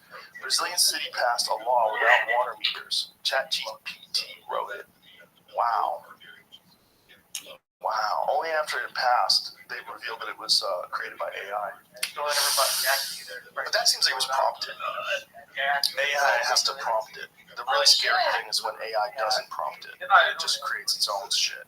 Or when someone doesn't prompt the AI. Right? Remember how wild you thought Terminator was the first time you saw it? Yeah. Not so, we're just skipping toward it. Have you ever seen those memes? It's Sarah Connor looking at you while you make friends with ChatGPT. No, I've never seen any memes in my life. I'm not, Oh, that's right. Yeah. You're meme free. I'll have to start sending you some because I got some funny ones. So text them. I'll text them to you. Don't worry, I got some fucking bangers. I'm in some text chains with some comedians. I get the best memes on earth. They all come my way. It's awesome. There's so many funny people out there that create memes. It's a specific type of humor that is really accelerated because it's totally anonymous. Because sometimes people put watermarks on them, but oftentimes the people putting watermarks on them are not even the people that have created them. I know that for a fact. Because people put watermarks on my videos. It's not even me. Not my watermark. Somebody else puts a watermark on my video and puts it online. And so there's a lot of them like that, like a shitload of them. They'll take clips of this show and then they put their own watermark on it and put it up on YouTube or put it up wherever on TikTok and what have you. Yeah, it happens all the time. So for sure they're doing that. But the memes are for the most part anonymous. And like they're hilarious. Like some of the funniest shit that I see on any given day is a meme that a friend of mine sends me. So it's like just regular people that are figuring out this new comedy art form. It's pure because you don't monetize it. It's pure. It's just getting sent to people in text messages. You're like, and it's like the amount of people laughing at memes through at any given day. So you don't even know this. All right, I'm gonna have to look at some of those because some of these are fucking great. There's some bangers out there. Sarah Connor watching you all become friends with ChatGPT. How funny is that, right? Yeah, there's a shitload of those, man. They're constantly making them, and I send them back and forth to my community all day long. Here's one. Thank God California passed banned plastic straws. See? Funny, right? Yeah, that's what you get a lot of, man. Like all day long I'm getting these fucking things. It's just amazing. Here's a good one. How vegans be looking at you while you're finally trying a bite of their fake macaroni and cheese. See? Hilarious. Did you see, what's this guy's name? You know that one, Jamie? That one's a banger. Pierce Morgan. Yes. Pierce Morgan had that hamburger in front of the vegan. Did you see that? No, I didn't. They freaked out. Here's another good one. Feminists, when they hear that people are being drafted for World War III. That's so funny. There's so many good ones. Like, fuck climate change. I discovered cock. Come on, man. All day long I'm getting these. I'm laughing all day. You know, I'm very appreciative of all the people out there, you meme warriors, who make my day more fun. And I have no idea who made any of those. I give them all credit, but they're hilarious. And I get them all day long now. I'm just constantly getting them. That's great. Yeah. I'll send them all your way. Because I got Send them. and I don't even know where they come from. Maybe AI's making them. Maybe Russia's making them. I don't think the Russians are that funny. They are that funny. That's part of the Internet Research Agency was making really funny memes during the 2016 election. It's some of the work. Yeah, there's a lot of dispute about this because some of the people that have created this research have also partly been responsible for similar disinformation, allegedly. But anyway, this is one woman who came on my podcast to talk about it. She's done a lot of research on it. Her name is Renee DeResta. And she said there's hundreds of thousands of them that were created by these Russian troll farms, and some of them were really funny. They're really funny. And they created these specifically to mock like Hillary Clinton, or to mock Donald Trump, or to mock this, or to mock Texas, or to mock the blue states, or mock the red states, and they just take these out and throw them online and just keep everybody send it, make people like argue about shit. You ever think about the comments on your deal or Instagram or whatever? I think I'm selling them secondhand. And the chances that that's some Chinese 23-year-old sitting in a fucking warehouse on his computer. Yeah, with a whole shitload of them. Yeah, Ministry of State or whatever they call it. He's just sitting there firing off his troll shit. Highly likely that a percentage of them are that. There's certainly people that engage in that stupidity all day long, but there's also, I'll see someone that has a ridiculous take on something, and I'll go, you can check out that guy's page. And I'll go to his page, oh, you're a fake person. You're a fake person. This is like your American flag, your fucking Twitter bio. You're not a real person. You have 2 followers, and you don't have any posts, but you're just like shitting on people, and you're getting involved in these things. I see. All you do is reply to things, and whenever you reply, they're all very specific. The way you do it, and a lot of times you can take certain things that people say, you can put them in a search engine, and you'll find hundreds of Twitter accounts. They're the exact because I same care thing about you're saying. your financial health. Yeah, they're all fake accounts, and there's a shitload of like inflammatory things about whatever it is, whether it's abortion or the border or whatever it is. You'll see that there's a certain percentage of that argument that's being fueled by people that aren't even real people. So then it's China, Russia, some. What is? Yes. Yeah. Yeah, they're trying to. So, I mean, it's part of the long. It's not the whole plan, but it's part of the long game. It's part of the whole long game to keep us at each other's throats. Yeah, they've made fake accounts, and I bet we do it too. I tried to ask Mike Baker about that. Remember? But you brought it up. I go, we do that.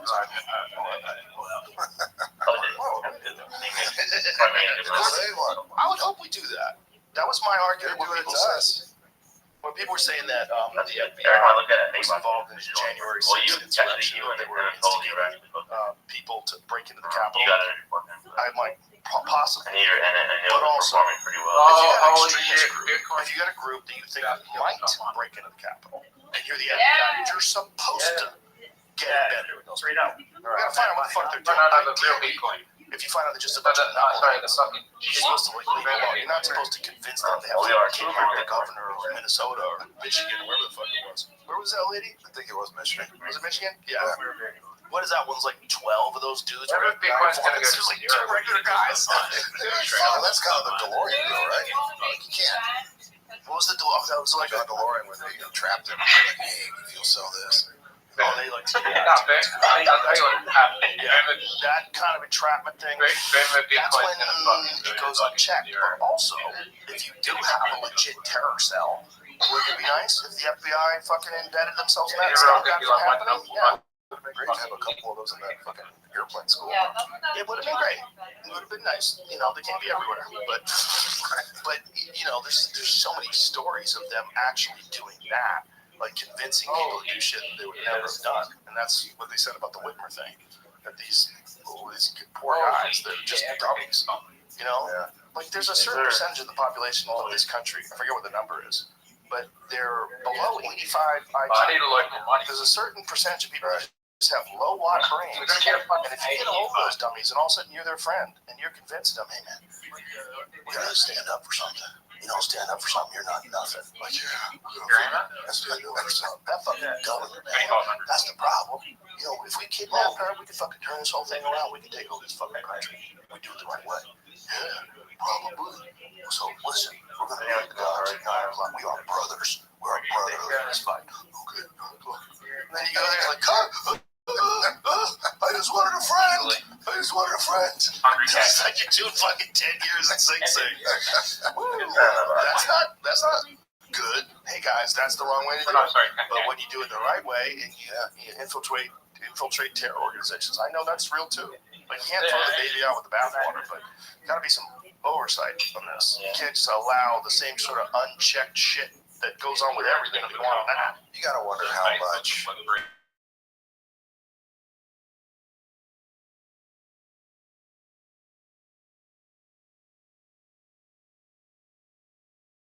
A lot of good. Well, I have no doubt. I mean, the probably that's what everyone was right. was that 22 years ago now? Mm-hmm. Isn't that crazy? That's crazy. And there's no way in the 2 decades since then, because shit ain't got better. Right. Relations haven't got better. There's no way. Yeah. You see that there haven't been any number of things that those guys have done before. They just Holy can't tell us about it. Can't tell us because of the fact that it's That's the argument for things like the Patriot Act, like for the NSA's mass scale surveillance of the population. You want to be able to like leave everybody alone, but you want to be able to point out when some shit is about to go down. Anything And this is really the only other one. If they're communicating through media, we gotta be able to tap into this shit, which is But at some point, find people and get them. I'm sure that those guys have red flagged me 85 times. What have you been Googling? What I'm like, think about it. Repair Kingstown, right? Look at Yellowstone, look at Lioness, look at Sicario. Like the shit I'm looking at, drug trade. No, this is terrorist, this, and they've got to go. We got a humdinger over here in freaking Texas, and then they pull up like, that's that guy. It's that guy. This will be a plot in some of your tears. You just watch. Sicario is fucking awesome. How much is involved in research with that? Like, how do you do research for something like Sicario? I did a lot of research for Sicario. How did you? You're gonna get the I money was able to to talk to like some people on when that side of it. Bitcoin hits the double, right? You're gonna get the money. Yeah, we'll land on that. That was it. Always gonna be Yeah. created show. Yeah. And to be honest, a lot of the things that I uncovered, I didn't uncover. They were shown to me. Like, there's a Sicario was the first version of what Wait. Imagine we give him a 40K, right? Bitcoin is $40K. And then he actually hit. And that was really Imagine more died in 5 years ago than died in Vietnam. Oh shit! Holy shit! Yeah. That's the wildest one. The wildest one. Where is like, where is talking about Bitcoin? major problems in this country? Sure, we have immigration problems. Sure, we got a lot of problems. One of the wildest ones is the amount of people that die from fentanyl overdoses in the heroin. So doing research, I discovered I was trying to figure out what are the just to have a perspective on the scale of revenue generating industries. And I get started with oil. Like, how much money do oil companies make? And if you look at the top 10 revenue generating industries, it's up there like 5 or 6 or 7 or 8. So it's not as high as I thought it would be. Pharmaceuticals sit there at like 3.2 trillion a year in revenue. Illegal drugs are estimated at 3.3 trillion. And we talk about big pharma as this fucking monster. The only one promote project is that underline It's to bigger go. than big pharma. Holy shit! People know that they are. Wow, I had no idea. Yeah. Holy shit! They're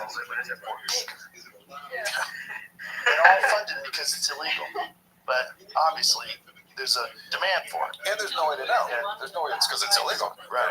Those are estimates.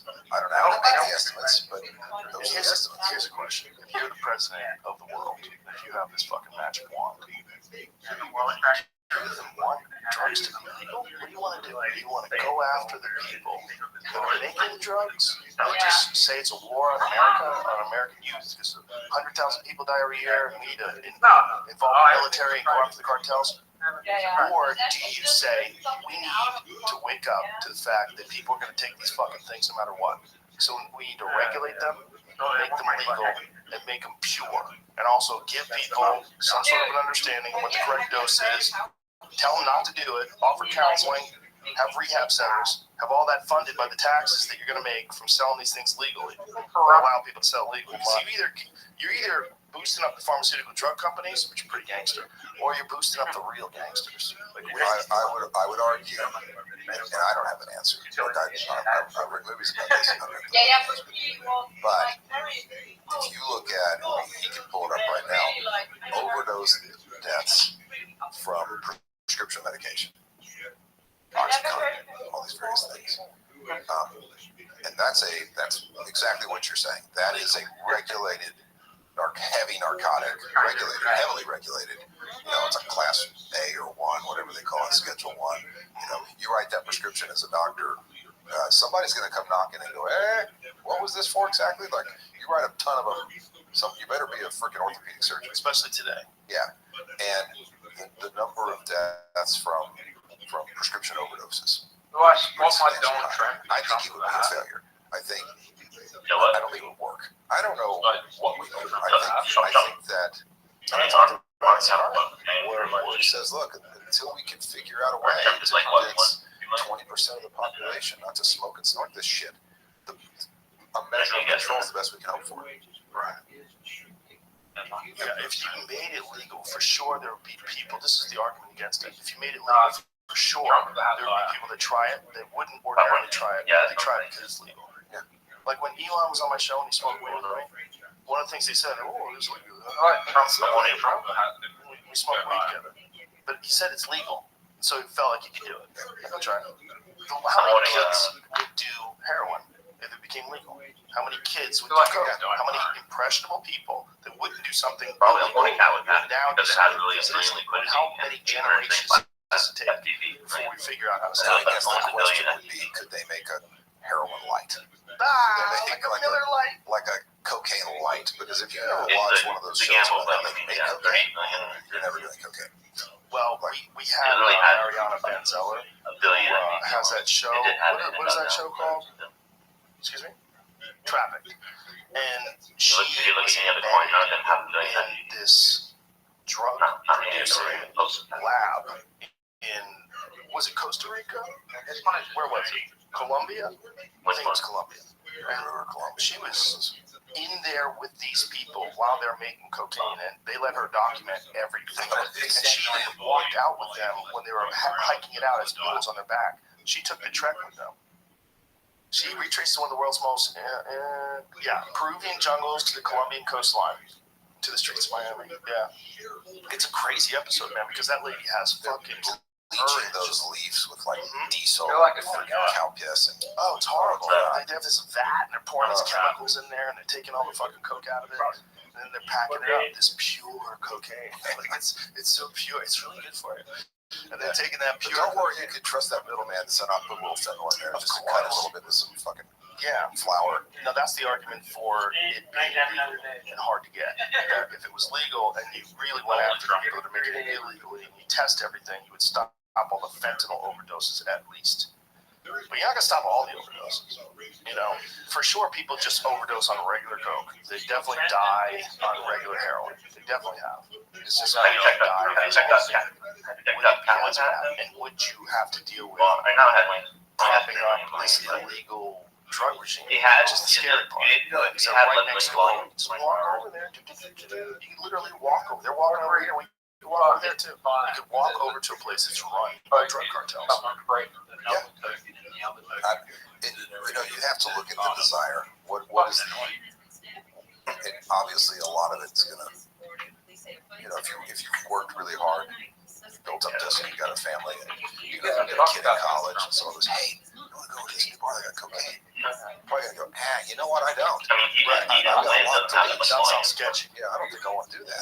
But if you've grown up in this fucking shitty family, father's an abuser, mom's an alcoholic, and she's a drug abuser, and you feel like you have no hope, and you're going to turn to that. So it preys on the weakest, the most vulnerable of our society. I wonder if there's not a way. I would want to try.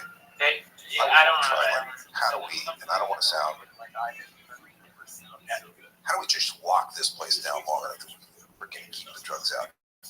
Like, I don't think we can either. I think they're so sophisticated on the ways they get it in. And there's enough people corrupt on the side that let it in. I don't know if we'll ever do it.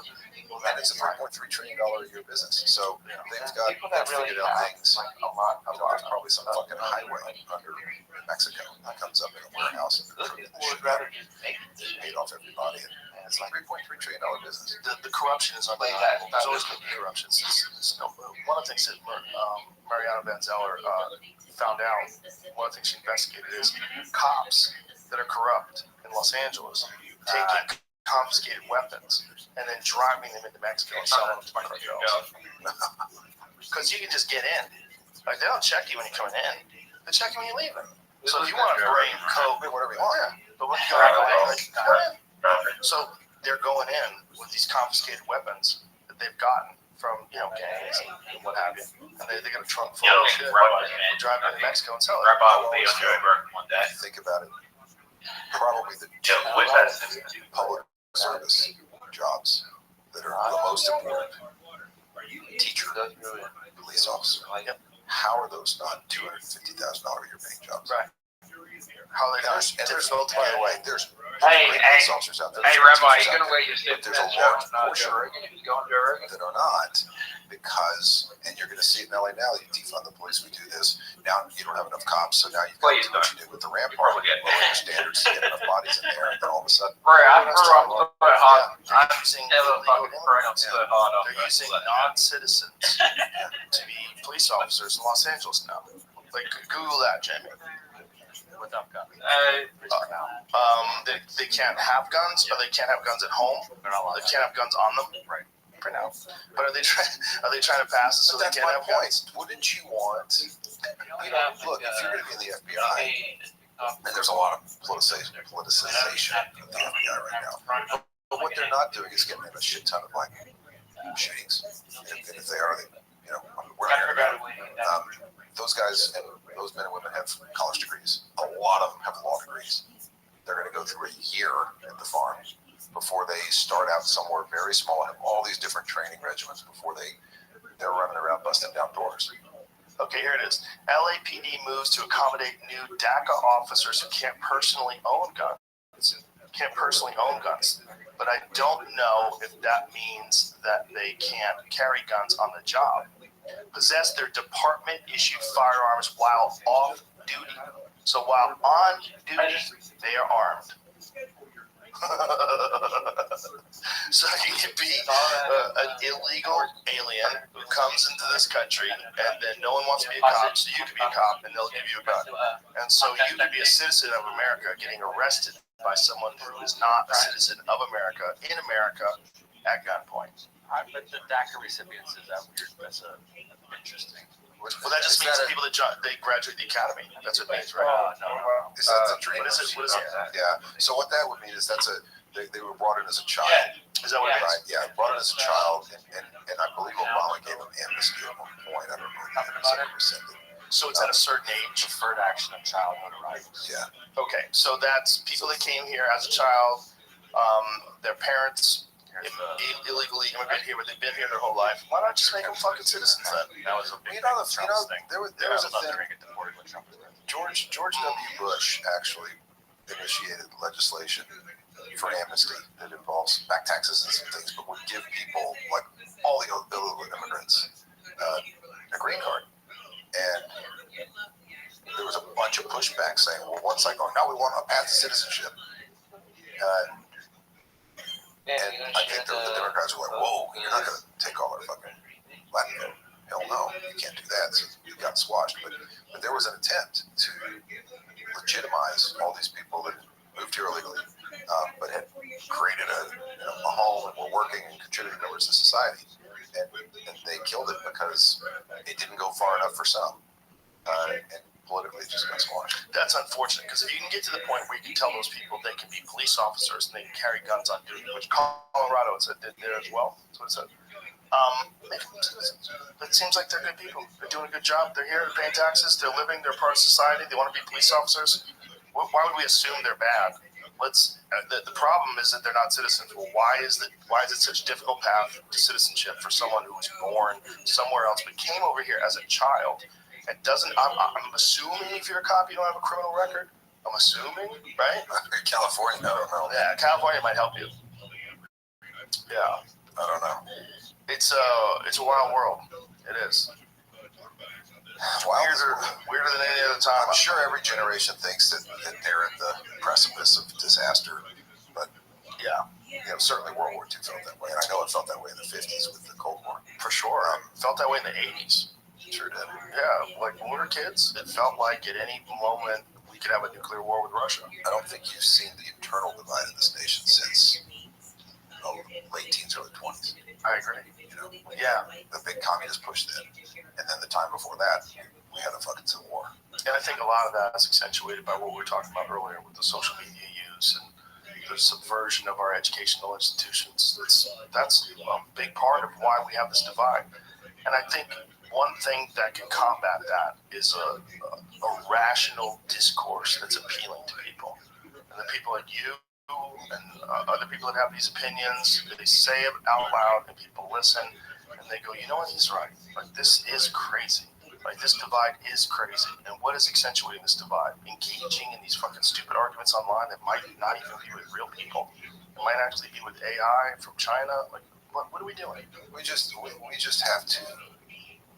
Someone's got to step up and go, look, the minutia of the argument is irrelevant. Like, in the greater picture. Okay, obviously it's very important to the people stuck in it. And I don't give a fuck if it's like gender-neutral bathrooms or this is climate change or whatever it is. Everyone has to first admit we all have a right to think different. Yeah. And it's not violent when I disagree with you. It's not an irrational fear of you when I disagree with you, or vice versa. But until we can respectfully disagree and go, hey, you have your thoughts and I have my thoughts. How do we coexist? Right. But right now, coexisting's off the table. Right. And that's the thing that has to get back on the table. Well, people are very upset about it. That's why songs like that, Rich Men from Richmond, that's why it hits like that. Yeah. Because people are like, yeah, what the fuck? What the fuck is going on? Yeah. And they want it to be better. I mean, most people don't want to be involved in all this stupidity. They just want to live a good life and have fun before the aliens turn us into fucking vegetables. I didn't know that was happening until That's now. what I think. That's what I think. Anyway, I think we just did like 4 hours. How long have we been on? 3.5 hours, dude. I like that. Yeah. But listen, it's been really fun. I really appreciate you. Love your work. You're fucking awesome. Likewise, dude. man. Everything you've done is like, it's just been some of my favorite shit ever on television. For sure, 1883 is one of the greatest shows I've ever seen in my life. It's fucking incredible. Thank you, brother. Appreciate you. Everybody, go watch it. It's awesome. And whatever else you got going on, let me know. I'll do it. I'll blast it out there. Hell yeah. Thank you. All right, bye, everybody.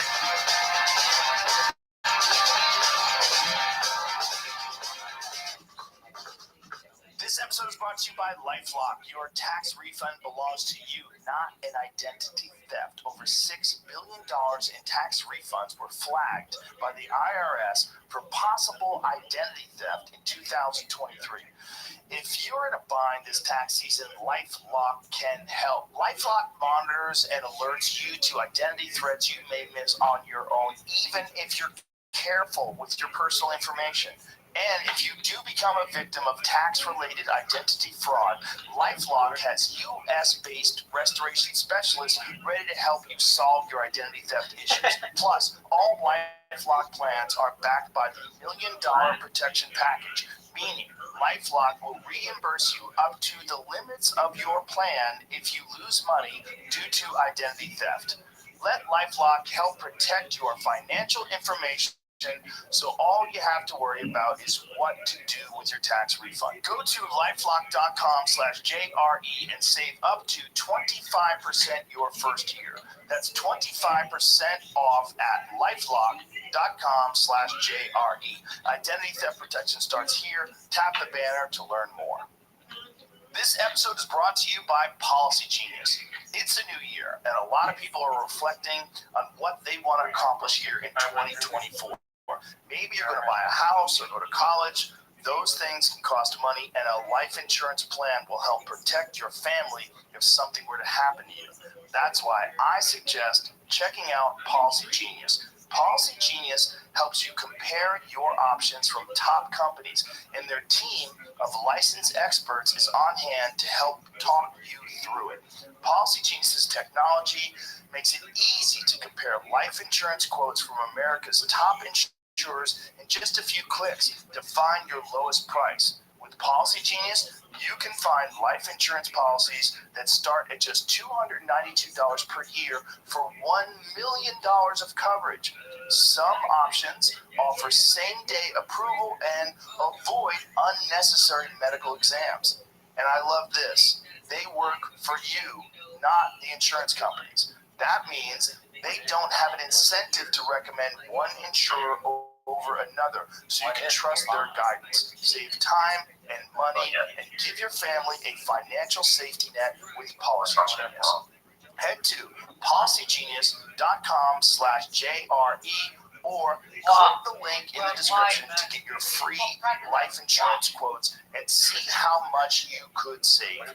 That's policygenius.com/JRE. Tap the banner or visit this episode's page to learn more.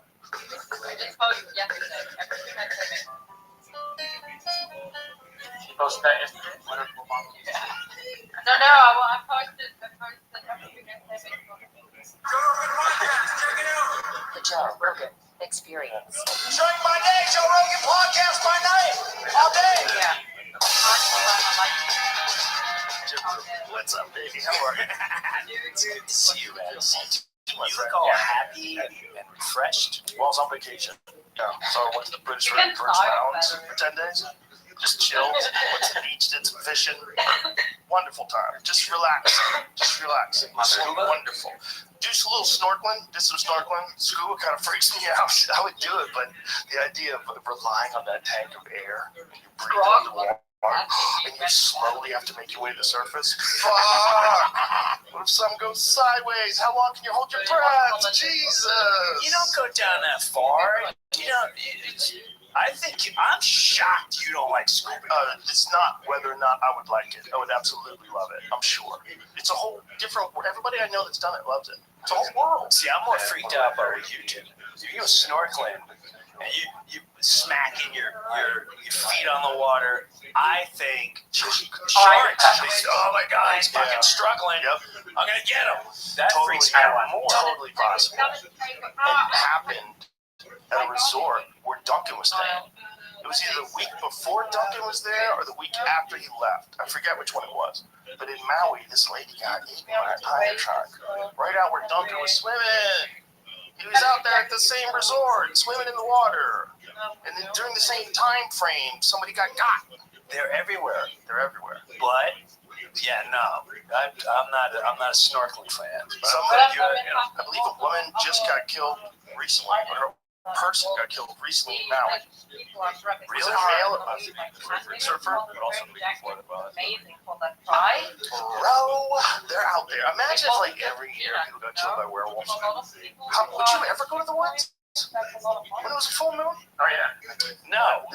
Especially at nighttime. No. During the day, I would go during the day. During the day, I was thinking about I feel like werewolves ain't gonna mess with you during the day. Yeah, they'll mess with you. You think so? Yeah, they're following you till it's dark. Yeah, wouldn't it be more exciting to freak out? It depends on what kind of a werewolf it is. If it's a dude who knows he's a werewolf and kind of enjoys it, that guy would like pick people to turn in front of, like come over your house. You know what I mean? Like we always assume that the werewolf is this good guy, and he gets bit. He's like, shit, I can't believe this. No, and then he turns into this monster. But what if he's a piece of shit? And what if he knows he's going to be a werewolf? And so he's like, he wants to make it easy. So he just becomes your friend and hangs out with you in the house until the moon turns full. So this way he's got you in a closed environment. That's true, and then he can start harvesting your whole damn family. Yeah, it's easy. Or he can bring you all in one at a time. Your family. He's already fucking scouted the house for silver bullets. There's no silver bullets in this house. I'm good. That's cynical. Yeah. But that's a werewolf. Well, that's human beings too, right? If you think about someone's decision, if someone makes a decision to go to war, right? If someone makes a decision to go and think about it, they use propaganda, they'll use a false flag, they'll use misinformation, control the media, and get a war going that isn't really necessary. And how many people die from that, right? And so they just make this decision. They make this decision knowing that a bunch of people are going to die that could be avoided, but if they do it, it's going to be very profitable, and you can justify doing it. And so they do it. That's werewolf shit, right? Isn't that werewolf shit? You know what? That is werewolf shit. Yeah, that's the evil werewolf shit. That's the conniving, manipulative, all knowing exactly what they're doing werewolf. That stuff. Now listen, I'm trying. I think about that a lot. I do think about that a lot, and I go, That is the purest form of evil. It's almost like when we were in school, when we were messing around in school, but on a whole fucked up level. When we were messing around in school, you want two people to fight, you can easily get, dude, that guy calls your mother a whore. Yeah, easy. Says you're moving stupid, and then you get these two to fight. These guys are doing it on a fucked up level. But here's what's weirder. Even though you tell people that, and you explain that, they still won't react to it, but they'll react to like, we got the gun law, and you know what? It's my body, it's my choice. They'll lose their mind like that, which I'm not debating, but it's amazing how much energy and how much planning will go into that. But when you realize werewolves, I like the term, werewolves that sit and plot and think out how they're going to murder millions, and then not only murder, but then like steal the resources, and then take over and demonize. Put little puppet dictators. These guys deserved it. They'll wear their sheets. They'll take out democratically elected officials and then replace them with dictators they support. Right. You know what? In fact, listen, this freaked me out. A little bit. So, I would do this bit with fucking Muammar Gaddafi, right? Muammar Gaddafi, and it was true, I did this fake bomb thing. And everyone always say, Muammar Gaddafi, blah, blah. And then I found out, because you remember growing up, that whole thing with Libya? Yeah. And you were like, Muammar Gaddafi, he's a werewolf. We gotta kill him. He shot 6 missiles at a U.S. plane, and we fucking bombed him. And then Clinton came in, killed him, took him out. Right? Well, it was during the Obama administration, wasn't it? That he got killed. I believe it was when Hillary Clinton was Secretary of State that they overthrew him. Is that the case? James, good. So I see. But there was like there's always some financial shit to these things. It's always like trying to get off the U.S. dollar, or someone does some crap. Well, check this out. So, I see Farrakhan. White people meet like, goddamn devil, black guy hates white people, whatever. They already write him off, right? But I'm listening to him, and he starts talking about why they killed Muammar Gaddafi. And I'm dumb as a rock. I think you know that by now. Basically, he was saying, we're not going to need the banking system. We're not going to need your system, your dollar. We got our own. Everyone here educated. No homeless people. We pay for everything. We pay for medical. We share our revenue, and we're going to start uniting the whole continent. I was like, wow. He goes, that's why they killed him. And he goes on and on and on. Dude, on my life. So last year, I went to Tanzania, right? And I'm talking to the people there, and I just start going, hey, you know Vinny Brand? Yeah. I was with Vinny Brand. Brought him on safari. Right. So we're hanging out there, and the guy goes, hey, remember, we're talking about a lot of things. We're talking about a lot of things going on in America, but one thing we hit is Libya. Muammar Gaddafi. What you think of Muammar Gaddafi? And all of them, they were like, great African. Really? Well, we were told he was like this monster, this terrorist. Like, we bombed him. We were like cheering that we bombed him. And I said, why was he so good? Because he's good to all the Africans. He gave us education. He gave us water. He gave us all our needs. And if we couldn't get it here, we went somewhere else. We do it for him. He was very good for Africa. I said, what happened since he left on my kids' lives?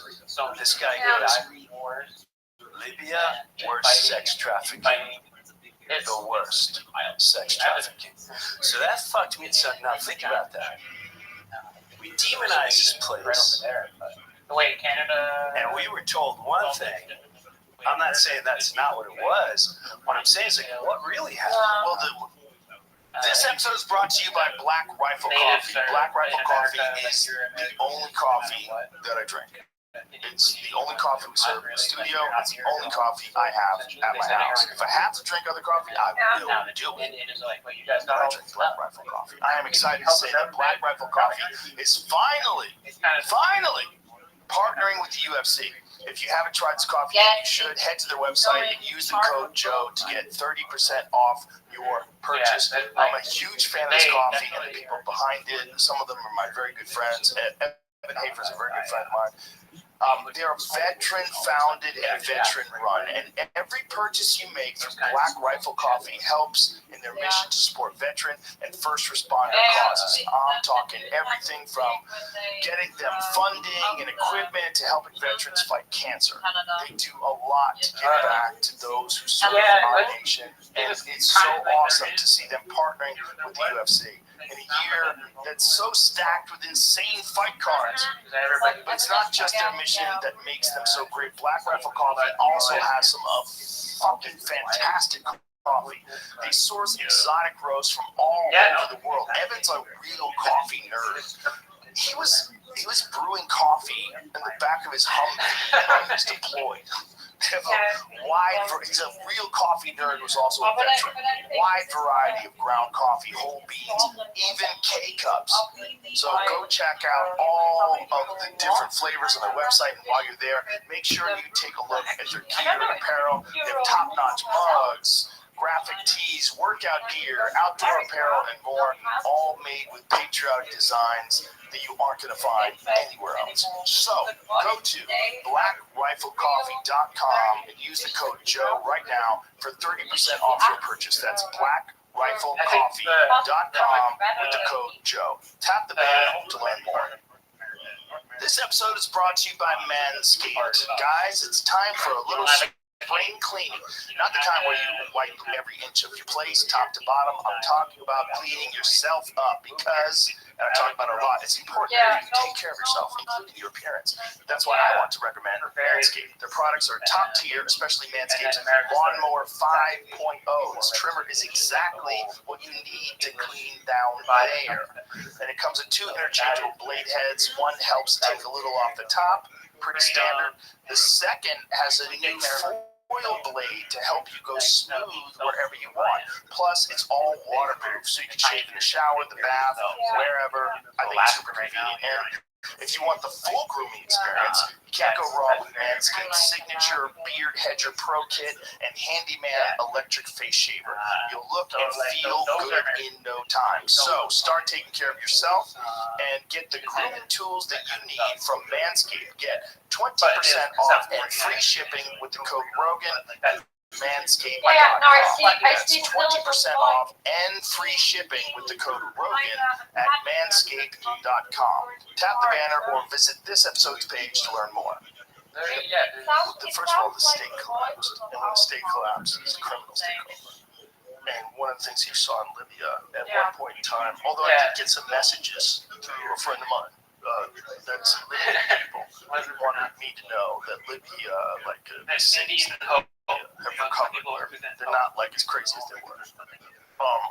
That might be national pride that they're saying. So I don't know. I don't know what the story is. Maybe they're much better. Maybe they're judging it on a scale, or whatever it was. But there was YouTube videos of open air slavery.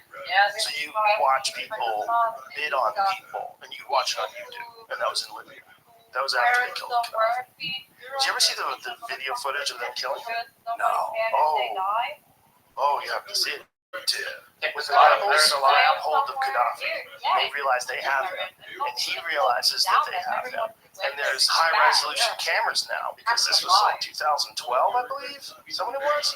Somewhere around there? 2011? You could get like high-resolution cameras. And so they're filming this guy who was a dictator for years, and they finally have captured him. And who knows who's funding them? How do they get the money? How do they get the guns? I don't not exactly sure what the conflict is, but I'm just saying the video of him getting killed is fucking terrifying. Because there's a look in his face where he knows there's no way out of this. He's trying to figure out a way out of this. He knows there's no way out of this. And one guy takes a bayonet, like a big long knife, and shoves it up his ass. Just shoves it right up his ass while he's standing there, and he barely reacts. He barely reacts. He's in such shock that he barely reacts to a knife getting shoved up his ass. Dude, I remember you one time you said you were talking about chimpanzees.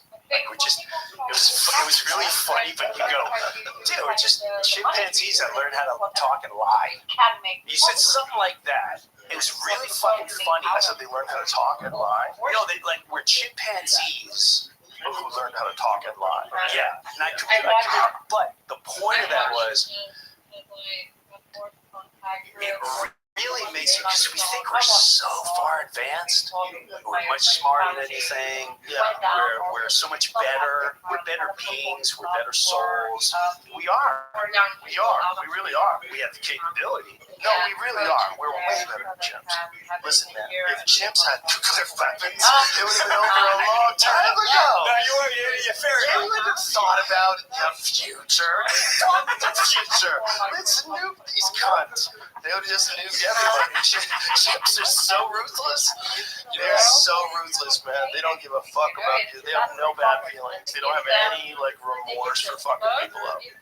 They would be the worst. But way better. We're just not good enough yet. But I was just gonna say that we're way better than we used to be. We're way better than cave people. We're way better than people from the 70s. And we have to embrace the fact that, like, we're getting better at life. That human beings are getting better at all these things. It's just hard. And the amount of chaos that's going on constantly now is like unprecedented. Because you don't know what the fuck is true or not. We're somehow or another, you and I, Jim Brewer and Joe Rogan, two guys who've known each other, we're friends for 35 years. Somehow or another, we have an investment in some fucking war that's happening in Russia and Ukraine. We have to have a side. We have to pick. We have to figure out what's true and what's not. We have to wade through all the. How much money? We have to go. What? How much money? There's no way that you know where all that money's going. There's no way. How crazy do you have to be at this point in your life?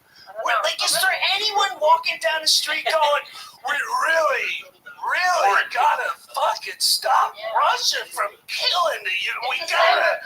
Like, who the fuck is still thinking that way? It's mind-boggling to me. Well, we can't be the policeman of the world. But we should do what we can to stop people that are doing something that's horrific. But we also shouldn't be involved in things that are violating agreements, or we're like pushing arms closer and closer to Russia's border.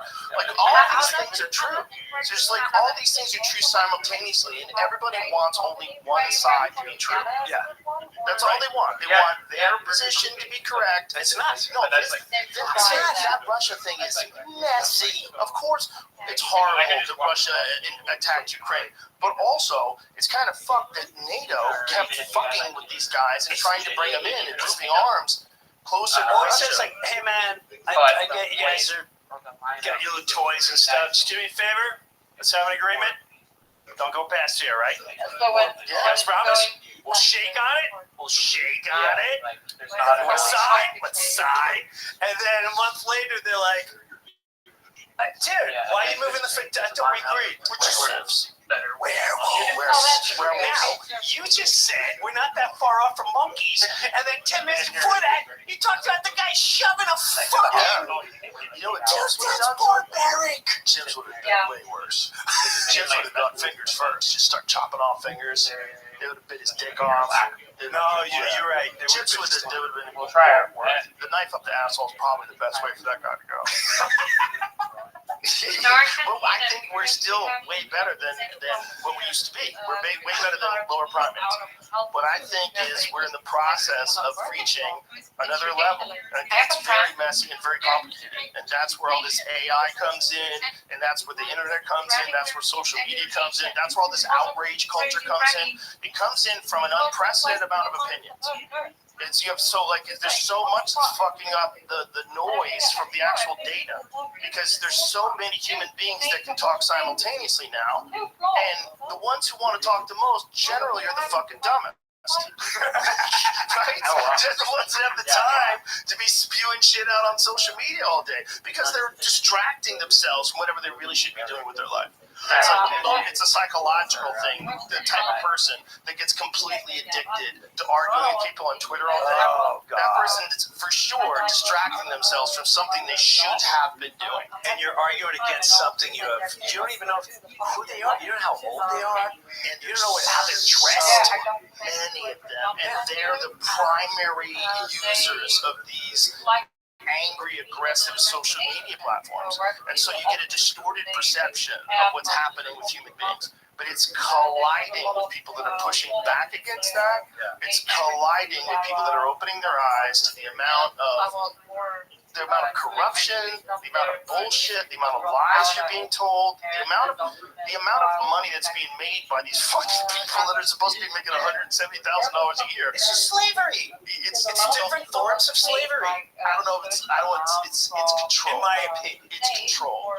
It's control. It's human beings controlling human beings, and they can do it by tricking you. And they can trick you into thinking they're with you. They're with trans kids, and they're woke, and they're this and that. I'm telling you, they're werewolves. That's a trick to get you to come fucking hang out in the cafeteria until the moon comes up. That's what that is. In the movies, where they do the werewolves.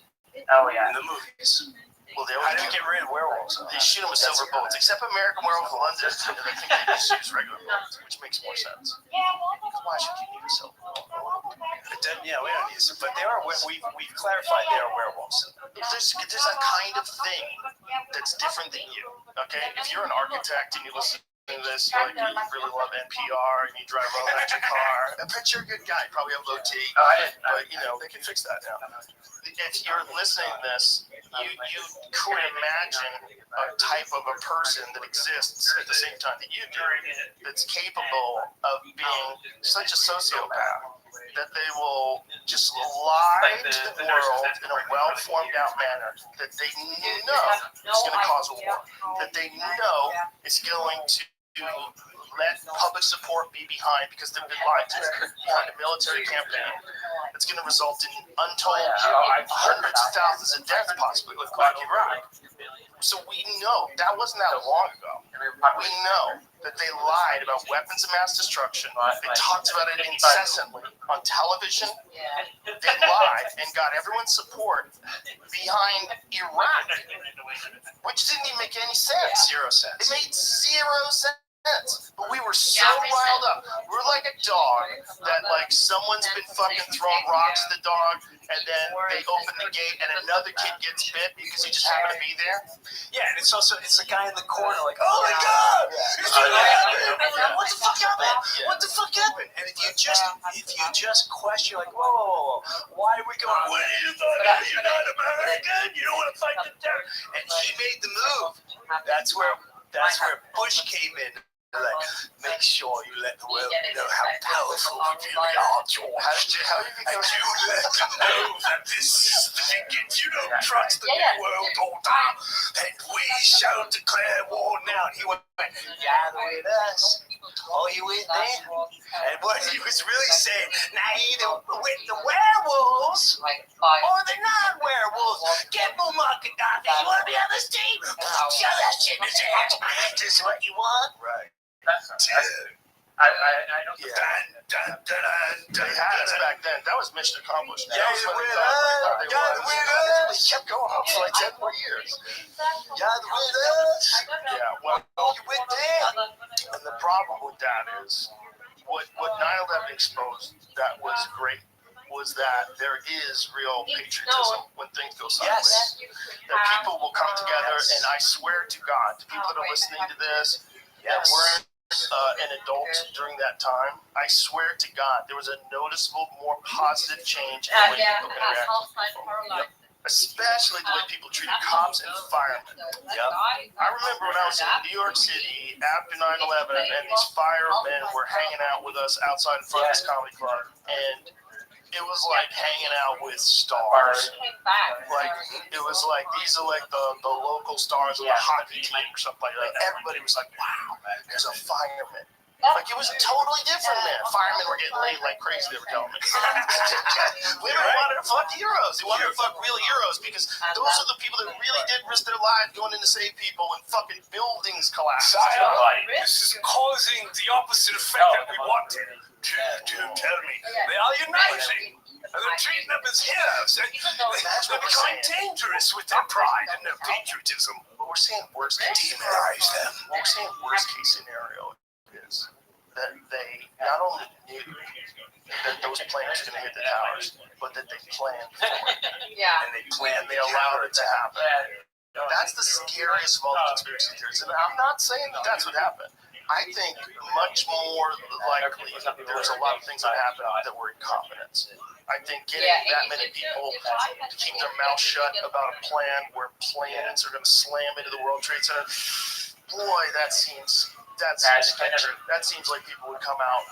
But I think one thing they absolutely do is when shit goes down, they take advantage of it. Well, to the point where you just said, the media was so powerful. Don't forget they were on all cylinders. All cylinders.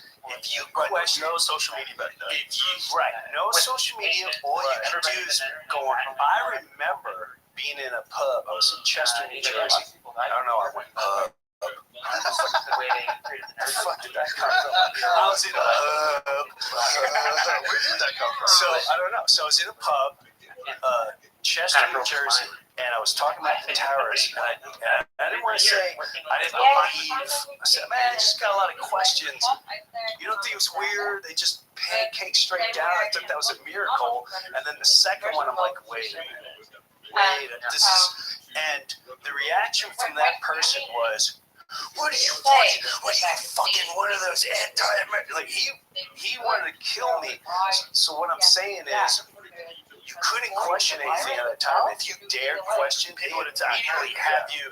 Even the most popular newscasters that people love today because they're on certain sides. They were selling it hard, and to me, I never forgot that. They were selling death. They were selling murder. They were selling war. And bro, you couldn't question anything. They had that counterattack ready to go. And so when people go, "You're telling me this was a secret?" Yeah, man. When you control all that, that's pretty powerful. When you want to make a fight, I question it. This guy wanted to fucking be violent against me, and I was just like, it's crazy to be violent. It's crazy to be violent about an opinion like that because it's not an offensive opinion. It's not an offensive. First of all, it's slightly ignorant. Right, because the thing about Tower 1 and Tower 2 specifically is they didn't fall like a controlled demolition at all. They fell like a building that was collapsing. But Tower 7 fell like a building into its base. That one's extraordinary. That one's extraordinary. And that one absolutely looks like a controlled demolition. I am not saying it's a controlled demolition. What I am saying is the way it collapsed, it went into its base.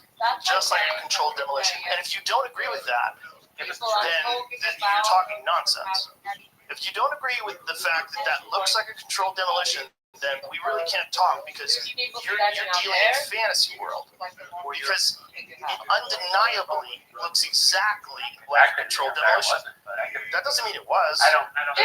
First of all, one thing that doesn't look like a controlled demolition is the top of it. You see it cave in long before the whole building collapses. So there was a structural collapse that you can see from the video that most people aren't aware of. If you see the top of it before the whole building comes down, see that top? See that dark thing on the top? That thing goes first. Now watch how that goes. So, yeah, just play it. So what apparently was going on, there's diesel generators in that building. No, see if you could play. I want to see the thing. I think it was even before that, Jamie. I think it was a larger thing that went under first, that collapsed first. That's it. So that's that thing. See that? Okay, there it goes. So that collapses. So there's obviously the internal structure's gone. So this thing collapsing like that doesn't throw me off as much, having seen that. because I don't know jack shit about construction. Who does? But I do know that construction companies are shady as fuck upon occasion. And if you're supposed to use X, but you can use W, it's gonna be fine. These fucking structural engineers, they all want extra thick steel. We're good with this. We got 5 rivets instead of 6. And then you're saving millions and millions of dollars. Look, man, I lived in Boston during the time of the Big Dig. Do you remember the Big Dig? What's the big thing? Big Dig. The Big Dig was a fucking construction project that was the most corrupt construction project that's ever existed. It was supposed to last like a couple of years, went on for decades. These guys milked it. They would be like working like this. What's like New York and New York and Boston? The Big Dig. It was supposed to start in 1982 when I lived there. It ended in 2007. It was supposed to take like 2 years. They just fucking milked it. A bunch of people went to jail. There's a bunch of lawsuits. Oh yeah, fucking full-on corruption. How come they don't look at the LIE on Long Island? It's been under construction since I was a child. Forever. Well, here's another thing. When you pay tolls, the tolls on the bridge were supposed to be to compensate for the money that it took to build the bridge. But once they have all the money to build the bridge, they're like, fuck, you pay me. Just keep paying me. And where's that Just money keep going? paying me. Well, it goes into the state. And then the state can make the government bigger. We have more people that go after you if you don't pay. Here's another Hey! Did you know that more government jobs have been created over the last, I forget what the time period was, than any other sector? Any other things going on? See, Joe, it's little things like this. What drives me nuts too is, you know what it is? I think people's emotions are still with it. They're either in denial, or they don't want to face the dark, or they picked a team, and no matter what that team says, the other team is wrong. And it's, hey, I'm an Eagles fan. This episode is brought to you by DraftKings Sportsbook. With all eyes on the NBA, now is the perfect time to get in on the action with DraftKings Sportsbook, an official sports betting partner of the NBA. New customers who deposit $5 or more can get a no-sweat bet up to $1,000 back in a bonus bet. What's a no-sweat bet? It's like getting an offensive board. Missing your first shot, you get another chance to score. You heard that right. Get a bonus bet back in the amount of your original bet if your first bet doesn't hit. That's amazing. Go download the DraftKings Sportsbook app now and use the code Rogan. New customers can get a no-sweat bet up to $1,000 if your first bet loses. Only on DraftKings Sportsbook with the code Rogan. The crown is yours. Tap the banner or visit this episode's page to learn more. Must be 21 or older. Indiana only. One no-sweat bet per new customer. Issued as one bonus bet based on amount of initial losing bet. Bonus bets expire 168 hours after issuance. Deposit, wagering, and eligibility restrictions apply. Terms at sportsbook.draftkings.com/promos. Gambling problem? Call 1-800-9-WITH-IT. This episode is brought to you by Me Undies, my all-time favorite underwear. I'm wearing them right now. I don't even have to check. They're all I wear. Guys, we're pretty much stuck with what we've got when it comes to appearances. And there are things that can help you feel more confident, though, like makeup, if that's what you're into. Or another thing that can help, I think everyone can get behind, is wearing the right clothes. And for the men out there, that means getting the contoured pouch and ball caddy from Me Undies. What? The contoured patch and ball caddy, you said? This underwear makes you look good and feel good with a micro-modal sling that gives you the support you need down your nether regions. You never want to take them off. They're awesome. That's not the only great thing you can get from Me Undies either. They have a lot of different apparel, including loungewear. And everything comes in different prints, styles, and sizes, all made to be flattering and very comfortable. Seriously, the fabric they use, it's breathable, it's stretchy, it's soft, but don't just take my word for it. Try them out yourself, and if you don't love your first pair of underwear from them, it is on Me Undies. How about that? How about that? Good things come in big packages. Get 20% off your first order, plus free shipping at meundies.com/Rogan. That's meundies.com/Rogan for 20% off, plus free shipping. MeUndies, comfort from the outside in. Tap the banner or visit this episode's page to learn more. Well, first of all, you have to have a lot of looking into things before you form a realistic perspective of what's happening. It takes a long time, man, and a lot of people don't have that time. We're lucky that we're comics and we have a lot of time. Yeah. You know, stand up, especially. You know, the podcast kind of gets in the way of that because I have to sit down and talk to people for a few hours. But if you're stand up, for the most part, you can do whatever the fuck you want during your day, right? And if you want to freak out, you want to get online and freak out, you might go full Dave Smith. Dave Smith's out there reading studies and papers and fucking historical accounts of false flag events and what was really going on in Nicaragua. Like, holy shit, man. Like, that rabbit hole is filled with werewolves. It's a lot of werewolves. Werewolves. I do this once in a while. Once in a while, I'll be like, okay, I'm going to the deep and then I go, oh, I don't have that. Like, they don't care about me. What am I talking about? Of course they care about you. You're funny and you make good points and you're against the narrative. You know, like, we should all be against the narrative. We should figure out what the truth is and forget about the narrative. Forget about your ideology. You don't have to do it. You don't have to do it. I know everybody thinks they have to do it because you got to be on a team, and everybody wants to be on a team that's supported by them. And it's like, we're progressive, and we this and we that, and we got to stop meat consumption. We got to stop. And you have all these things that you probably haven't looked at all, and you're married to them because you're committed to this fucking group of people. I'm telling you, most people exist here. They exist here in this beautiful swamp of both conservative and liberal. Conservative on things that are important, like taking care of your family and paying your taxes and getting your fucking being on time for work and getting your shit done. But liberal in terms of consideration for all people, whatever your sexual orientation is, whatever.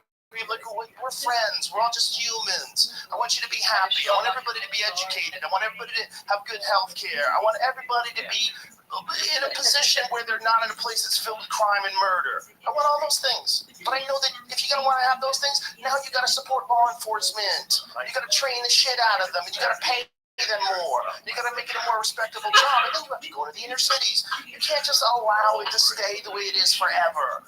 That's like a national. That's a national security problem. What is national security? The security of the citizens. If there's less crime, we're more secure. In fact, you're not doing fucking jack shit about that. But you're sending hundreds of billions of dollars to deal with conflict in another part of the world. This is insanity. That's insanity, and it only works if you get on a team. It only works if you support a team. There's no reason to be on a team. There's no reason to be on a There's team. no reason to be on any team. No reason. No reason. They're way more powerful than that as individuals uniting with this incredible energy. Also, you can learn things. If you close your fucking head and you don't listen to anything that people on the other side say, you just say, oh, no fucking, you're gonna miss stuff. You're gonna miss a lot of stuff. You're gonna be wrong. You're gonna have a stupid, egotistical perspective of things that's not necessary. You're going to unfairly malign people's character because they have an opposing philosophy or an opposing ideology. And that's bad for everybody. We have to, if we're going to move forward as human beings and as a society and as a civilization, we have to be nice to each other. We have to just accept the fact that your ideas are not you. Do not be married to your ideas and debate them in an open way and talk about stuff in an open way where you're a good person, you're talking to another, and do it all in good faith. And if we can all agree to do that, we'll find out that there's way more we have in common. Way more we have in common. And that's what we should be concentrating on. And there's also some fucking undeniable problems with the way our society is run that have never been addressed. In terms of crime and inner city problems and infrastructure, there's corruption, at least in the form of incompetence. And this is the thing that happens when you get government bigger and bigger and bigger. I sound like a fucking libertarian. But if you get government bigger and bigger, it's a business. And if it's a business that doesn't have any competition, you can't even hire the public sector to compete and do a better job of all those things. All those things have to be taken care of by the government. Are we fucking sure? Because in every other sector of life, when you allow people to compete, whether it is with art or with fucking construction, whether it's surgeons, the best ones are the ones that people want to go to, and it forces people to get better at everything, and you have a much more efficient system. I mean, look, imagine if there was businesses out there that they failed their audit 6 years in a row. Right? Money's just missing. Sorry, money's missing. Don't know what happened. $1,000. And we just accept it. Hey, you know those guys over at Kellogg's? The fucking cereals everywhere. They don't know what's going on. Some money's missing here and there. Whatever. It's fucking cereal. Hey, climate change. Climate change. How much did we give them this year? $3 trillion? What'd you come up with? We're gonna have an ice age. So they fucked up. Couple trillion. Let's give him another trillion. Let him figure it out for the next 10 years. Randall Carlson scared the shit out of me. He was talking to me about climate change. What he said? He said, because it was really funny because I had a friend of mine reach out to me and she said, did you have a climate denier on your podcast? I said, no, I do not have a climate change denier. He's an expert. A trained word. He's an expert in asteroidal impacts and the Younger Dryas impact theory, which is the impact theory and civilization allegedly. Or it's, you know, the theory is that. But the point is, like, he was telling me that we've had periods of global warming all throughout the history of the Earth. The real fear, he said, is the periods of global cooling. He said global cooling should terrify you. And he was explaining to me the amount of carbon that is in the atmosphere and that it's a very delicate balance. And that when the amount of carbon dips below a certain number, life can't survive. Like there's no plant life. So the plant life can't survive, then the animals can't survive. And we've gotten close to that in the past without any human intervention. We've also gotten close to the point where during the Ice Age, there was so little oxygen on Earth. Like the atmosphere was different. It was getting to the point where it was almost, like if it got a certain amount colder, it would not be able to support life on the planet. But that's the scary one. The scary one is the Ice Age's kids. That's the scary. The scary one is not you gotta move north. The scary one is there is no north to move to because everything's frozen. Yeah, but we're all here on borrowed time. So who will say who's to prevent that? If it happened before we existed as humans, it's going to happen no matter what. So we can prepare. You spend your whole life preparing for something you don't know it's A, ever going to happen. B, completely out of any human's control. I mean, there's got to be some steps that you can make. So one of the things you can do is, I think, during the Ice Age, there was parts of the Earth that were not covered in ice. And I think it was like all the equator. And I think you would probably, for human beings to survive, we'd have to go south, which totally makes sense.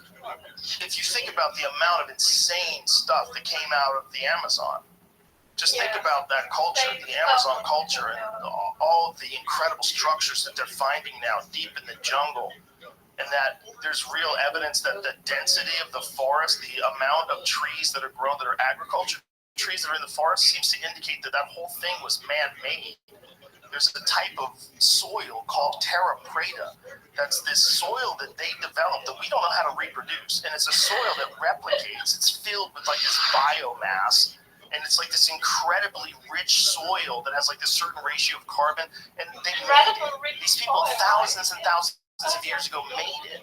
And it supports the life of the Amazon. Like that whole fucking place is wild, man. I know. And that, you think about it, when everything was frozen up here, like there was a fucking mile-high sheet of ice over most of North America up until like 10,000, 11,000 years ago. So when all that stuff was like that, down there, they were chilling. Down there, they didn't have that problem. There was like regular temperature for them. What we are is like Antarctica is right now. That's how we were at one point in time, right here. That's well, in my opinion, I can't go far. I can't go that far back. Just anything I can't truly imagine. I start to go there, and I'm like dinosaurs and all that stuff. $40 million. Like, I don't know. But I will say this. This bugged me out, and I started seeing how they did the World Fair. They just built the whole damn thing up. Yeah, so they tore it down. Now, in a very small concept, I was sitting in this development that I live in now, and I'm sitting there, I'm looking, because everyone said, oh, dude, we used to hunt on there, bring our four-wheelers, blah, blah, blah. And then I started just realizing this entire community, there's like 1,000 houses and the palm trees and the grass and blah, blah, and it was all just created. like a movie set. Yep. Just completely created. And as crazy as, you know, there's armadillos. I mean, as crazy as that sounds, they're like, oh, so what? I always go, well, if you could do that, why couldn't you do it 10 to 1,000 times bigger? And how long have you been doing that? How long? Dude, it started. And I'm just sitting on a bench. I was going far out there, but yeah, that's what it's simple to really think about. That's the people want to eliminate half the population. They're thinking there's too many people. Werewolves. Yeah, there's a lot of people that they're elitists as well. There's a lot of elitists that have this perspective that we need to lessen the population, including like brilliant people, like that woman, the woman who works with the apes. Oh yes. What is her name? The one that was the chips. It's amazing. What's her name, man? She had a great document, Jane Goodall. Jane Goodall. Yes, she had a great documentary, and then I heard her say she brought up the population control. Less people. Yeah. I think that's unfortunate, but I think also she's saying that because she lives with monkeys. Like she's out of her fucking mind. Like this lady's living with chimpanzees all day. Also, as brilliant and as amazing as Swartz, she also believes in Bigfoot, and she's convinced that it exists. Come on. Oh yeah, play that. Play that clip. Come on. Saying that she got close up just to eat. Oh, okay. Well, she said without any suffering. She said it in a very kind way to reduce the world population. Oh, I heard her say that. Missing context, this misrepresents Goodall's remarks and is not a real quote. While she did say many of the world's environmental problems would be relieved if the population was that of 500 years ago, she did not advocate for depopulation efforts. I didn't think she said she was advocating for depopulation efforts. But what she was saying was that the world has too many people. Yes. But she was not saying that people should die. And she's saying, like, but you know what I mean? Like but hold on, that's a valid thought. Like even if you love people and you're not an evil person, that is a valid thought. That without any pain and suffering, it would be better if there were less people. That's a valid thought. It really is. Like if there was less people, there would be less congestion. People would be more relaxed, have more resources, it'd be easier to get along, it'd be more balanced on Earth. That is true. She is right. But the problem with that thought is, if you start expressing it, then people start saying, I think we can make that happen. And then there's werewolves get involved. Werewolves get involved, you know, if we did something the way. We instill social credit score, have all the money in centralized digital currency, and then attach to carbon tax to everything everybody does. We basically limit the behavior, we'd be in control of the entire thing, and then people start dying. You know, people die. Hey, man, climate change is killing people. I don't know if you know, a lot of kids are having heart attacks due to climate change. We can start funding more universities and start popping them up worldwide. That's a worldwide situation. We see stories like that, like young people are going to have heart attacks due to climate change. I've seen those. Like, anything else? Anything else give kids heart attacks? Thanks for writing that article. I'll be sure to make sure that the kids get water when it gets hot enough to run it. Anything else give them heart attacks that you guys ever found? Have you been looking around? No, nothing. Nothing over here, just climate change. Okay. So, what is the uptick in the amount of kids having heart attacks? And is it corresponding to a certain temperature rise? It seems like that would be like scientifically, you could measure that. If there was an uptick and the temperature raised 1%, and we saw a 10% increase in heart attacks amongst 18-year-olds, which is happening, right? I don't know what the number is, but I do know that the number of deaths is what's the spooky one, because the all-cause mortality spiked way up. That's what's freaky. That's a freaky one. That's freaky. And you could attribute, then you have to be really fair about that. You could attribute that to a bunch of different things. First of all, you can attribute it to bad habits that people picked up during COVID. That will take up a certain percentage of them. So a lot of people became alcoholics during COVID. A lot of people did. So that's a percentage. Then you have to think about a percentage of people that got COVID and got fucking wrecked. Because I know some people that got wrecked. They got wrecked, and they were, compromised after that. They got on different medications after that. I know some of them that developed all sorts of lung problems and scarring of the lungs. Like some people got hit hard. So there's that. This is not even vaccine talk. Just COVID itself. And then there's There's people that have adverse reactions to the vaccine. There's people that unquestionably have autoimmune issues after they got it. Now, what is that from?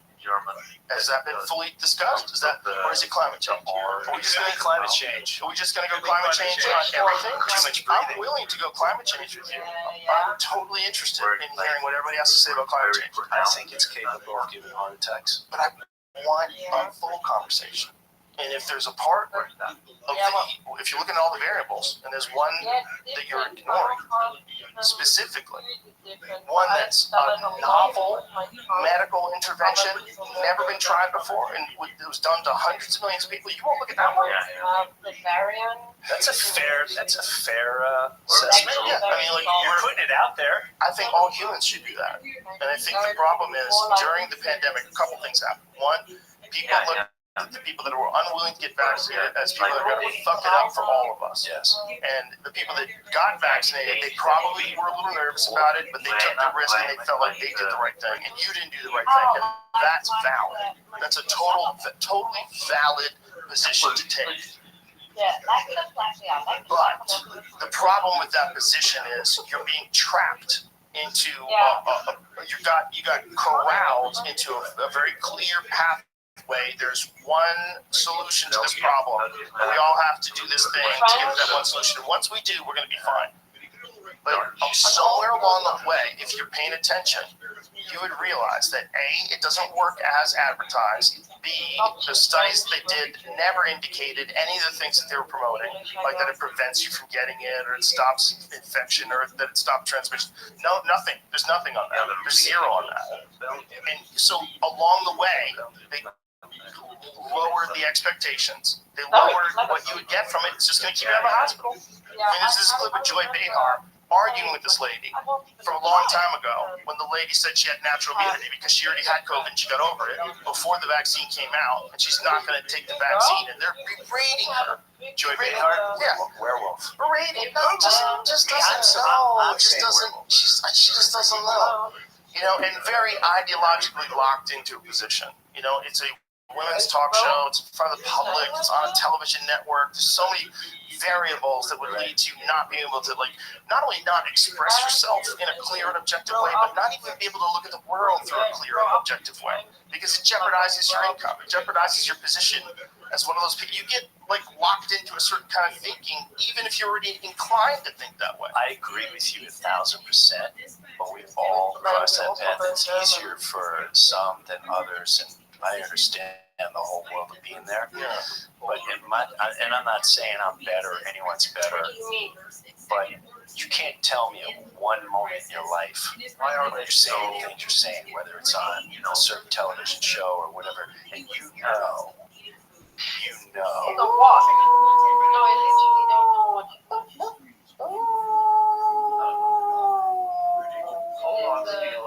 Do you still want to be able to call that restaurant when it's busy season?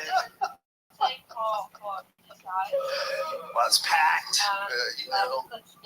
So I get it. And yeah, the money's beautiful.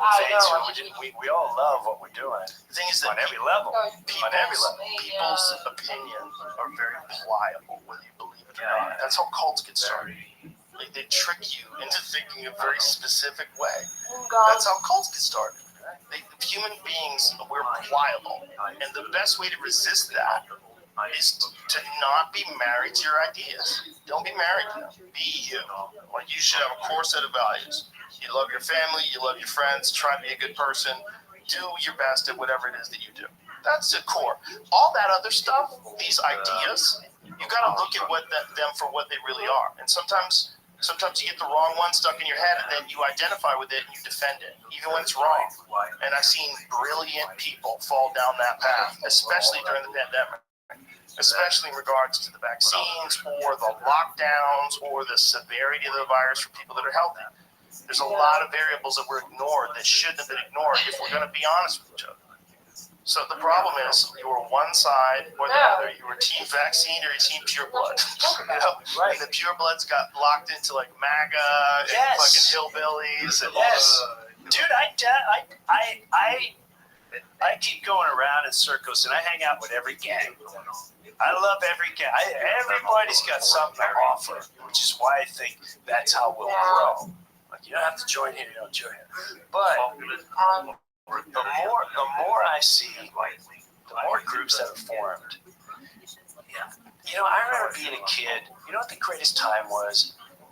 And my mom and dad were both working. I'd be in the kitchen like a little kid, and I remember Mary Slade watching.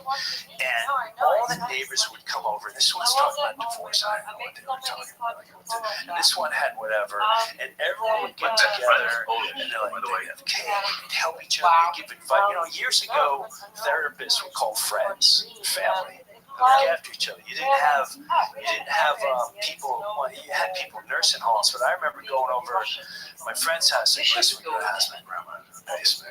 She dribbles, talks weird shit, and it's like, well, she had dementia, but that's what we've lost. What for me, what COVID did was it was the way the werewolves.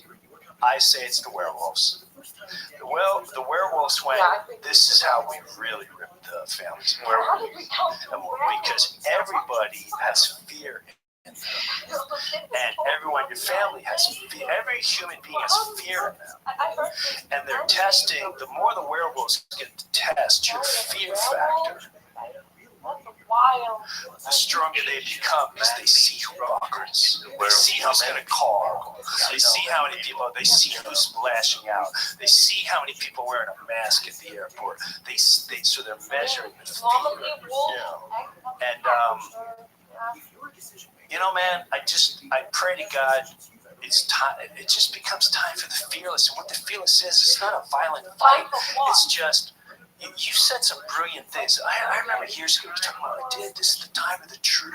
And it really resonated. Like, yes, that's what we need in life. Just truth. Just honesty. Well, just looking at each other. I think we're going to get there. Oh, I know we're getting there. I think we're just getting getting aware. there. We got to be aware of the werewolves. Yeah, well, we got to be aware of the werewolves are trying to close the gate. They're trying to close the gate before human beings, without these enormous institutions, human beings have the power over the narrative.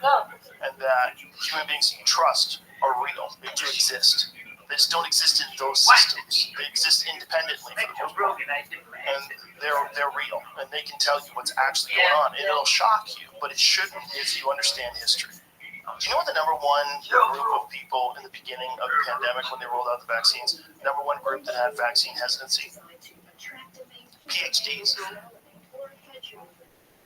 Find that. There was an article that I forgot what was true. That in the beginning, there's a lot of PhDs that were like,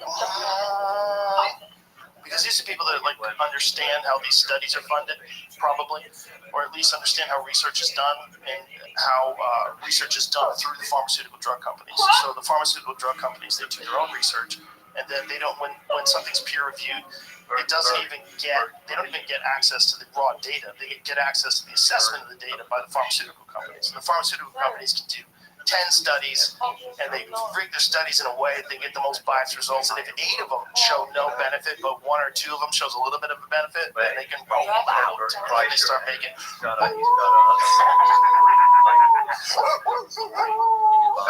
So I think PhDs were very aware of that system, and aware of if you understand human psychology, you're aware of what happens to people in a time of great angst and pressure. That they panic, and in every horror movie you see this. Some people fall apart.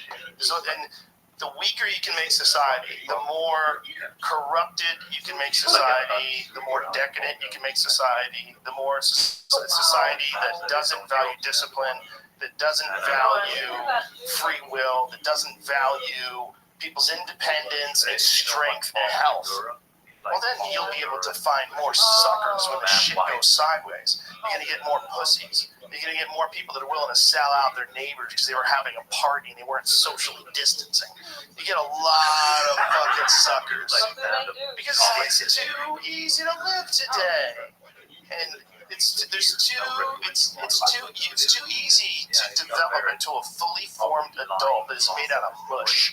Not just mush with your body, but mush with your mind, mush with your opinions, mush with your will to get things done, your will to work, your discipline to get up and get things done. Those aren't frivolous things.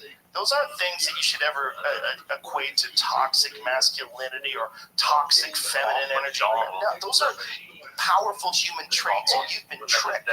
You've been tricked into thinking that weakness is a virtue. It's not. Kindness is a virtue. And kindness through strength is the most honest kindness. When Francis Ngannou's being nice to you, it's because he wants to be nice to you. You know what I'm saying? Yes. That's a real, when he's kind, it's real kindness. They found 23.9% of the people who said they hold PhD degrees express hesitancy, the highest rate amongst the various levels of education. So the brightest people were like, yeah. Think about what you said before, like with, okay, where the View or whoever was saying points, it's, in due defense, this is a very addictive system they created. That the werewolves created, and that it starts when we're young. So not a whole lot of people have time to break out of that, in my opinion. Also, So I can watch them are all boomers, and they grew up with all their information on newspapers or on television. You know what I call it? Someone taught me this. Hold on a second, what's it say? The sensitivity analysis found some people answered in the extreme ends of the demographic categories to throw off some of the numbers. King said it appeared to be a concerted effort that didn't make the hesitancy prevalence in the PhD group look higher than it really is. So what kind of concerted effort would it be? Are they saying that they asked them in a way that was deceptive? If they either expressed hesitancy or they didn't. There was an early study in 2021 that, there wasn't a lot of studies going on yet. Well, I'll tell you how you could get a study like that. This is how you do it. You do it while Trump's president. If you did that shit while Trump's president, you know how many people were hesitant, including Kamala Harris, Joe Biden, everyone. They were all saying, who's going to take it? They're all saying, who's going to take it? They were all saying that. See if you can find a video of that. Como, I remember Como, why did you take that? I wouldn't trust the government. The Trump vaccine. He said Trump's in a fucking lab coat. Imagine. Devil! Trump's got a fucking, he's got a hairnet on and a fucking lab coat, and he's fixing up vaccines. And then we can have hydrochloroquine. Don't kill anyone related to hydrochloroquine. There's a recent study that they just released that said that as many as 17,000 people worldwide died of hydroxychloroquine. So I asked Robert Kennedy Jr. about this, and what he sent me the actual study, and he sent me what the results were, and here's what was wrong with them. First of all, they administered it to people that were already in the hospital for COVID. You're supposed to give it to people within the first 10 to 14 days. That's when it's effective. After that, it's not effective, after the infection has reached a certain level. Second of all, there is a level that you would give these people, and this was far above that level, and they were giving it to people who were I don't care about. It's like they're essentially overdosing them while they're already dying with hydroxychloroquine. So this contributed to 17,000 deaths. Like, okay, maybe it did. Maybe people actually did do that. Maybe they did that out of ignorance. Maybe they did that because the protocol wasn't established. Maybe they did that because they were just wrong.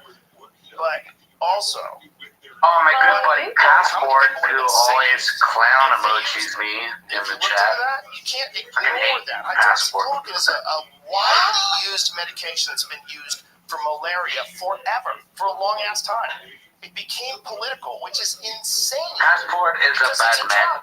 And a lot of times, drugs have an initial reason why they created them, and then they find that it works with something else, and it works even better with something else. That happens by accident all the time. But the fact that they couldn't what's up with Rabbi's bedroom? He's got like a bed and shit. Because it had surpassed the amount of time, so you can just get it generic. Mrs. So no one had a patent on it. So it's very cheap. Two things that I would tell people, like, just your example. If it's such a bit, well, before we get to that, people still trust 100% just because you say I'm doing well, and it's on television.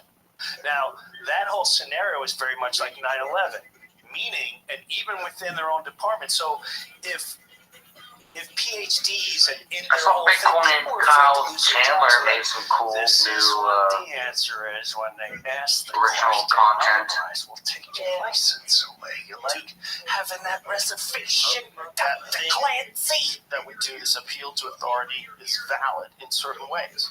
So if I was going to ask an astrophysicist question, and I had a choice of either asking Jamie or Neil deGrasse Tyson, I'm going to go with Neil deGrasse Tyson. So what, it's East Denver, that's finished, right? Without who? Without who? Hold on. You know Is it? I don't know. I'm asking. Yeah, well, listen, man, he knows things. He's a fucking legitimate expert. So here's Everybody's planning for Harry Potter, Obama Science, and New Amsterdam. There's comics now. like you that I love and I love to talk to, and there's comics I see where I go the other way. I'm like, I don't know. You gotta manifest it into the chat. you know what I'm saying? These guys are boring. They're annoying. They're fucking. They don't connect with you. All they're thinking about is what can they get. You know those guys? And when you're around them, it's always about them. Yes, they're frustrating. I don't like talking to those guys. NFT, NYC. Oh, they frustrate me. I don't mind if a guy were to bid on me because I got a bid. I love that kind of shit. Tony and I do that all the time. Tony's always bringing up bids with me. No. Bringing up bids is one thing. Yeah, we're trying to we do that in the fucking green room all the time. That's not what my problem is. My problem is they're not really there. Some dudes are not there. When they're talking to you, they're not. Oh, fuck me. Smile together, you don't give me a hug. There's something missing. We're not connected. You know? Wait, is that really Obama? It is Obama. This episode is brought to you by BetterHelp. A lot of us spend our lives wishing we had more time. The question is, time for what? If time was unlimited, how would you use it? If I had an extra hour in my day, I think I would practice archery or maybe I'd shoot pool. I'd write jokes. I'd do something. I'd find a way. But I'd love an extra hour. Be nice. Well, the best way to squeeze that special thing in your schedule is to know what's important to you so that you can make it a priority. And therapy can help you figure that out. A therapist can guide you through the process of defining your values and understanding your priorities so you know what things you can spend your time on that will really fulfill you. Otherwise, you'll always be wishing for more time. If you're thinking of starting therapy, give BetterHelp a try. BetterHelp offers convenient, affordable online therapy that comes to you. How are you doing, Fill out a Obama? brief questionnaire and Heard get you matched on with a Easy licensed Space. therapist. Switch Did they ever therapists send you anytime that for King no Bobo additional token? charge. Learn how to make time for what makes you happy with BetterHelp. Visit BetterHelp.com/JRE today to get 10% off your first month. That's BetterHelp, HELP.com/JRE. This episode is brought to you by Policy Genius. If life insurance isn't a part of your financial plans, it should be, because it's an easy way to protect your family and give you peace of mind. It's a big relief to know that my loved ones will be taken care of if something happens to me. Now, where do you find good life insurance? Well, just check out Policy Genius. They have licensed award-winning agents and technology that makes it easy to find and compare life insurance quotes. With just a few clicks, you'll be able to see what America's top insurers have to offer. Plus, with NFT NYC is April 3rd to the just $292 per year for $1 million of coverage. Some options offer same-day approval and avoid unnecessary medical exams. And that's not even the best part. I especially like how Policy Genius works for you, not the insurance companies. That means you can trust that they're going to find you the best policy. But you don't have to just take I don't know, it's probably just like a 3-hour flight. They have thousands of 5-star reviews from real customers. Save time and money and provide your family with a financial safety net using Policy Genius. Head to policygenius.com/ I could train it up there. I could take a tap the train banner now probably. to get your free life insurance quotes and see how much you can save. Again, tap now or visit policygenius.com/JRE. Then I gotta go to I think there's PhDs that are guys, that are absolutely dedicated to finding out what the data shows and what the facts are. And a lot of those guys, if they've fallen out of that narrative, they get fucking demonized. They get demonized quick. The buses, Greyhound bus. Underestimate the power of length that any human will go, no matter how educated they are, no matter what they know is right or wrong. They underestimate literally the power of money and who's making money at the end of the day, and how much money can buy as far as an agenda, how much money. Well, they still buy as do. far as There's lying. Greyhound buses, stations all over the fucking Lying to place. hundreds of millions of people because they're making billions of dollars on your fear, on the thought, knowing that we're not even going to question. If you do question, we're going to come at you, so that you'll be fearing. It's like different layers of fear they hit. Yeah, and bro, I get it. I call it like casualties of war, but not. We think casualties of war. Your limbs are Because off, it's not which PC. are, You can't but use I a feel- bus full of homeless people As I watch to all this, I'm watching. So I was kill bad angry guys. first. I was very vicious, foam at the mouth angry, and I could still go there. And I'm not angry at what happened. I'm angry on how you took such advantage of just natural humans that are so innocent and have such good lives and spirits in them. And you went full-blown onslaught. Well, the other thing For is, whatever like, you reason, gotta hang whether out you with a want bunch of control NFT or for people. money, you tore apart. What keeps us connected? Our hearts, our souls, our innocence. They took innocence and they made us. That is to me the most violent, evil, disturbing, soulless part of any existence. And I pray to God people see it, because when they see it, they see the amount of destruction it truly caused. Wait, is CBGB's even still there, or is that just like a fucking merch But like store? Joey Diaz says, oh, it takes 3 motherfuckers to get shit done. 3 motherfuckers. 3 motherfuckers. That's the venue, all the first punk bands play that. Well, but anyway, the most important things that people understand now, Like Ramones how these games and work. And the only way they work is if we're pitted basically against the each other. Ramones. Whether we're pitted against each other with trans sports, don't think that they're not involved in all that stuff, because it's also a polarizing issue. It's a polarizing issue. All of it. When we call about gender affirming care, the way So are they you going phrase there things, the way in they use April? things, understand that this is a polarizing position that they take because they want to make sure we continue to fight against each other. They want to make sure that we are at each other's throat, and they will manufacture these little crises over and over and over again. Manufacture these little climate change. There's so many people that are out there that tell you, we have to stop climate change, Yes. we're all going to die. We need to get an electric car, we're all going to die. They haven't looked at it at all. You need to stop eating meat, we're all going to die. We're all going to die. Is it possible they're trying to control the food source? Fuck yes, it is. Is that a massive way that you Yeah, I control tried human to do beings? that in Control the food supply? San Absolutely Francisco. it is. I was When working someone over starts there. telling you, hey, you got to kill food There's the famous because the venue food that is making Operation too much Ivy carbon, played at. and that's making the earth warm. Okay. And Meanwhile, I didn't China's make it building there hundreds because of coal-powered plants they right have really now. strong weed, How many and I fell coal-powered asleep. plants right now are being built in China? Because this is an extraordinary number. We have to understand this when we're talking about ruining people's lives to have a minimal effect on the amount of CO2 that's being put out worldwide. Because the amount that's being put out by China and India far surpasses the rest of the world. You're just going to make people starve. You're going to put people in dire poverty and make nary an impact on that problem. I'm not saying you should ignore that problem, but I'm saying you should look I at have no all idea. the So ways to fix that whatever problem. the None of person them had should involve in people their starving. hand. So China, look at the amount.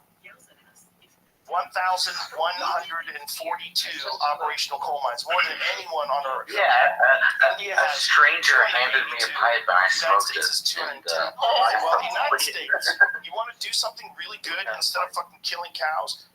Change to nuclear power. Change to nuclear power and do it with new nuclear power plants that have a bunch of safeguards set in that they didn't have when they built Fukushima. They didn't have when they built 3 Mile Island. The technology has evolved, just like cell phone technology and television technology. Nuclear power plant technology has also evolved, and they can do it safe now. And it's the cleanest form of energy.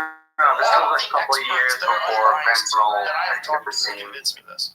It's a fascinating thing because in our mind we connect nuclear power to destroying the environment, danger, Chernobyl, ruin forever, which is true in those areas. It is absolutely true. It's also true that it doesn't have to be that way. It's also true that they know how to do it better now. It's also true that they have better methods of containing these plants, and they can actually shut them down now. Unlike the Fukushima one, they have to still fucking cool that thing down. That whole thing is a disaster. That Fukushima thing is crazy. They had a backup generator that got whacked too by the tsunami. So they had nothing, no power, so the fucking thing melts down, and it's going to be like that for 100,000 years. But that's just a local thing. You got to get the fuck out of that area, and they have to learn and make better power plants.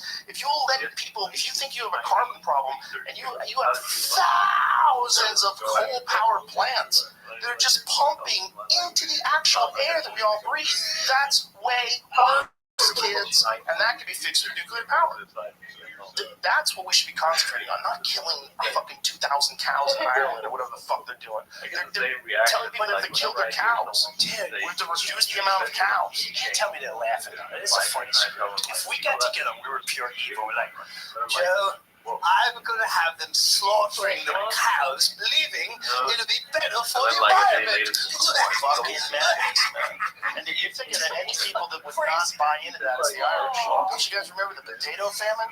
Jesus fucking Christ. You guys have a long history of a horrible famine that I learned about when I was a kid. Everybody knew about the Irish potato famine. Look, people can fucking starve to death. That's still true. And if the power goes out tomorrow, it's gonna happen. There's gonna be people that starve to death. We get hit by a giant solar flare that takes out every grid in the world. We're fucked for a long ass time, kids. People are gonna starve.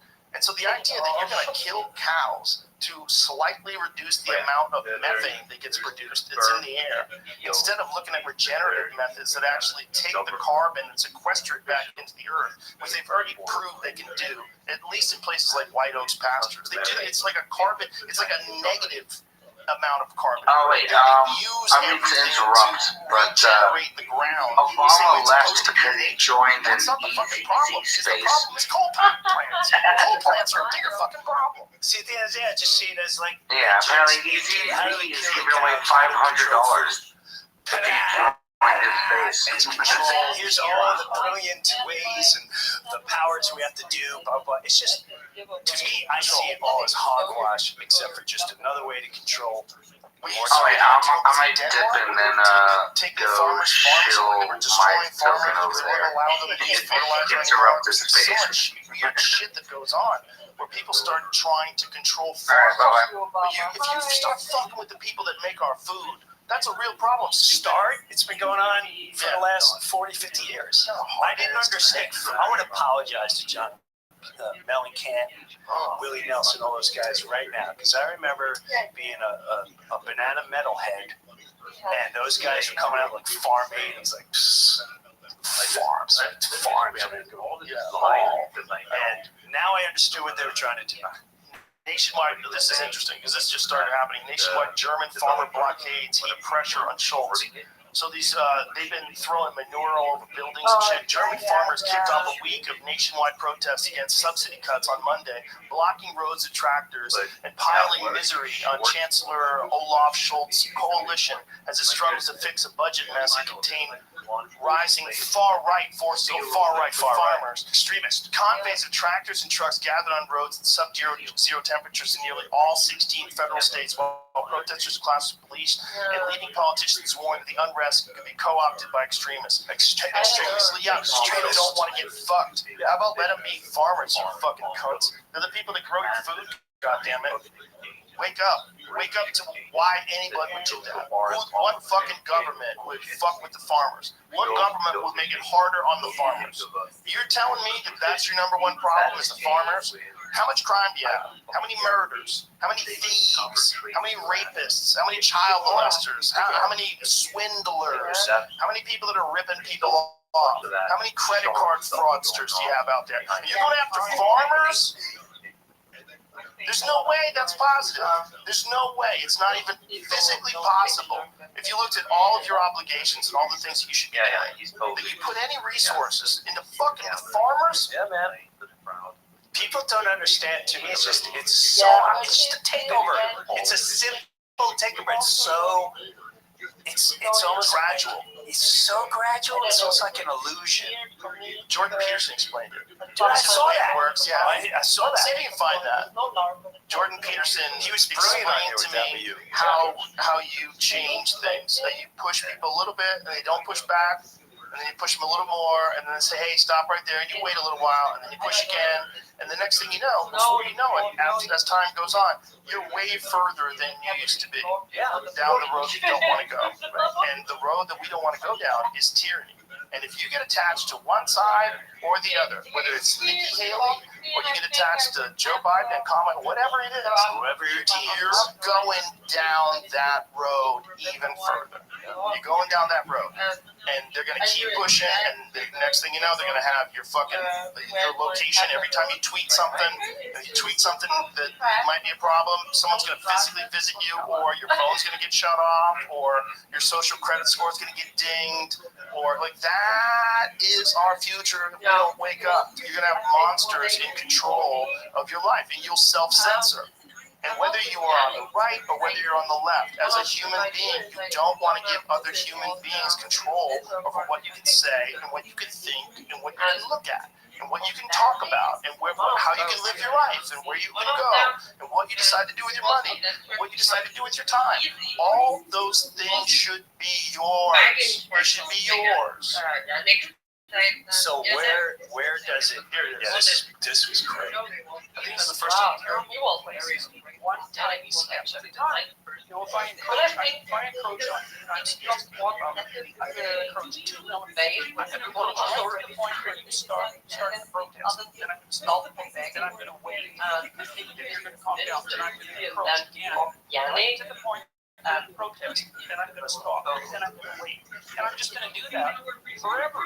And before you know it, you're going to be back 3 miles from where you started, and you'll have done it one step at a time. And then you'll go, oh, how'd I get here? And the answer was, well, I pushed you a little farther than you should have gone, and you agreed. So then I pushed you a little farther than you should have gone again, and you agreed. And if anybody's interested in this sort of process, and this is a horrifying thing, you want to read how this process works. You can book called Ordinary Man by Robert Brown. Boom. That's it. It's really that simple. It's really that simple. I got this. Can we hold this? Yeah. Hold this. We'll be right back. You ever shit? Yeah. It's a wild. Not naturally. I did it. You know, I was reading this thing about India. They have a problem where people don't like to use toilets. They just like to shit outside. Certain places they just shit outside forever, so they don't like toilets. They're building toilets and people are rejecting them. I can see that. Shitting outside is fun. I think so. It's the natural way to shit. It comes out so easy. It's like, yeah, because you're squatted down. That's why they make those squatty potty things.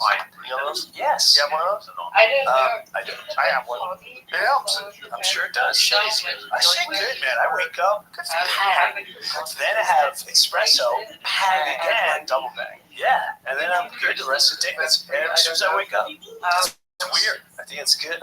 That's supposed to be that way. It's supposed to be good, right? Yeah, that's a good thing. Yeah, you want to be regular. I'm regular. My friend Larry got backed up once for a long piece to be one of the producers on Fear Factor. He tells a story. It's fucking hilarious. Oh my god. He like had to go to a doctor and they had to like chip it out. Oh. Yeah, it dried up and it got compacted in there. And he literally had to get it removed. Like get solid? Yeah, it got hard as a rock. So they had to break it up. In his intestines or It's his butt. No, like at the door, turtling. Oh. He's turtling with a boulder. It's too warm I there. don't know what happens. I don't understand. I don't know what he's eating. Dude, Not cheese, maybe. I don't know what happened. But he got stuck. Some great cheese right there. It's that fine The Great Horse Manure Crisis of 1894. By the late 1800s, large cities all over the world were drowning in horse manure. Oh, makes sense. The London Times predicted in 1894 that in 50 years' time, every street in London would be buried under 9 feet of manure. Makes sense. New York City, they had at one point 175-foot pile of shit that created in the range of 16 billion flies, it said. Okay, tell me that didn't cause the plague. No, it did. 100%. Like, this is what the roads look like. Oh my god, that's insane. That's all horse shit. There's also, each horse makes about a gallon of, or so like a liter of piss every day. Oh yeah, that's right. So the ammonia smell on the streets. And then what happens when it rains? Oh god, it gets into the water. See, I like that. I root for nature. What George Carlin saying? Well, that's just people with poor planning. That's what I mean, because when they built these Wild West towns, they're like, okay, put a fucking house here, there's the road, and then next thing you know, it's paved, because you have cars now, and then the horses are shitting on the pavement. Yeah. What?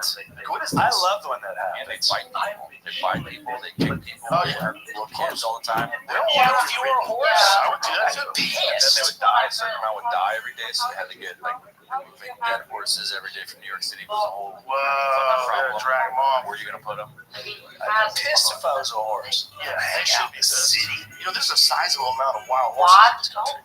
I'm in the Carolinas and see them. There's a sizable amount in this country, and there's a lot of debate on what to do with them. Because What's the debate? Well, because if they get out of control and they get overpopulated, the thing is they get, like, certain farmers have land that's their land for grazing for their cattle, and if the horses eat up all the resources, that could be a problem. There was instances of animals cross-contaminating, like brucellosis is a real issue with buffalo. When the buffalo roam onto cattle ranchers' land, they give them brucellosis and the cows start dying off. That's a real issue. So that's one reason to contain them. But it's also, it's like every, like, wildlife biologists, when they're objective, they look at a balance of nature. They don't look at it in terms of, like, what would the people like to happen? They look at it like how many mountain lions can exist in this area, and how many deer can exist in this area. And if if the mountain lions population exceeds a certain number, what impact does it have on the deer? And then what impact does that have on ranchers and people that lose their pets? And then joggers. Because those things are happening next if you don't take it. So that's how a real wildlife biologist would look at it. So when wildlife biologists look at horses, they go, well, this is a real fucking problem. Because first of all, people do not want you shooting horses. Like, that is the one animal that I would never fucking shoot. I can't even imagine shooting, unless I was dying of starvation. The idea of shooting horses, to me, that's like shooting a golden retriever. That's like, and maybe even more beautiful. Because they're connected with people in a weird way. You ride them, like, you're very intimate with that animal. Those animals are amazing pets, like, and then not just, like, pet is the wrong word, because they're a traveling companion that you feed and ride on. So it is a pet sort of, but when they're well trained and well taken care of, they're amazing animals. They come up to people. I've seen people that have pet horses, and the horse puts their nose in the guy's face, and the guy strokes the horse's head. They have a beautiful, like, intimate relationship. The idea of shooting those things, bro, that's like shooting wild dogs. The only way to shoot a wild dog is attacking. Wild pets, like horses in particular, they're like, we know what kind of a relationship you can have with horses. That's like going out and shooting wild people. But if you find wild people, like, just see wild people, you start shooting them. Like, what? It's almost like that with people with horses. I know when I think about that, it's like, see, I always go back to the question when, let's take a rancher. Did ranchers, nothing, I'm just saying in general, this whole society, I'm all over the place I'll get to. Did ranchers, they ranch for other people or just themselves? It totally depends on the rancher, right? There's some ranchers that what they do is they lease land, so like they'll roam their cattle and they put them on public land. Like I was hunting in Rothschild on public land with my friend Steve Brunel. We were bow hunting mule deer. So we're in this area, and there's cows all over this area. And these cows are all privately owned, and so they pay a grazing fee, I guess. I don't know what the fee is. I don't know how that works. I don't even know if they have to pay a fee. I don't know how it works. The point is, they have the rights to let their animals graze in a specific area, and then when it comes time to harvest them or whatever the fuck they do, they round them all up, and the cowboys come in there. It's like real cowboys, guys on horses. Yeah, it's fucking cool to watch. But they're all over the place. So there's those kind of ranchers, and there's ranchers that have a contained ranch. So there's a lot of these out here in Texas, or like the guys at White Oaks Pastures, where they have a fully contained, managed ecosystem. They have their cows out there, they roll around, they use the manure for fertilizer, they recycle everything, it all goes back into nature, including the dead bodies of the animals and the things that get harvested, the organs, everything. So everything gets used. So I think, I know, you know what I always go, when did you come back? When did it change, and why did it change? Did it change with money? No, but I'm saying, like, say me and you, we're sitting there, you got your little tribe there, I got my tribe there. You go hunting, you come back, I'll make sure y'all get the steak or whatever. Everyone's helping each other out, you hunt, you gather, and all that. When did... That's what always fascinates me. Even that time. And then we're romanticizing that time. I am romanticizing, was one of the most fucking brutal times. You ever Opposed watch to that now? show? Yes. You ever watch that show, 1883? Yeah, it was brutal. Yeah. That's Taylor Sheridan's show. Yes. Oh my God, they killed everybody. Everybody died. Yeah, up the ass. But those people that were trying to make their way across the country, that's brutal. it. That's the knife up the ass. What's more brutal? You should see the video. This is what is more brutal? Oh, they did that. Dude, they did that times 100. We've been brutal forever. Human beings have been brutal forever. We just don't eat we don't chip it out. We don't yet. We don't go for the test. But we don't eat those. But there might be some sickos out there. If the meteor hits and we go back again, because we've done it before, I guarantee we've done it before. I guarantee you, at least in parts of the world, societies crumbled because of natural disasters and people resorted to barbarism. And I think that's the reason why, if you go further back in history, people were the most ruthless. You know, if people really did exist in a very sophisticated way, which is what I believe, that did exist somewhere around 11,800 years ago, and then before that. That's what I think. I think particularly in Africa. I think if you look at the structures that exist in Egypt, there's no doubt about it.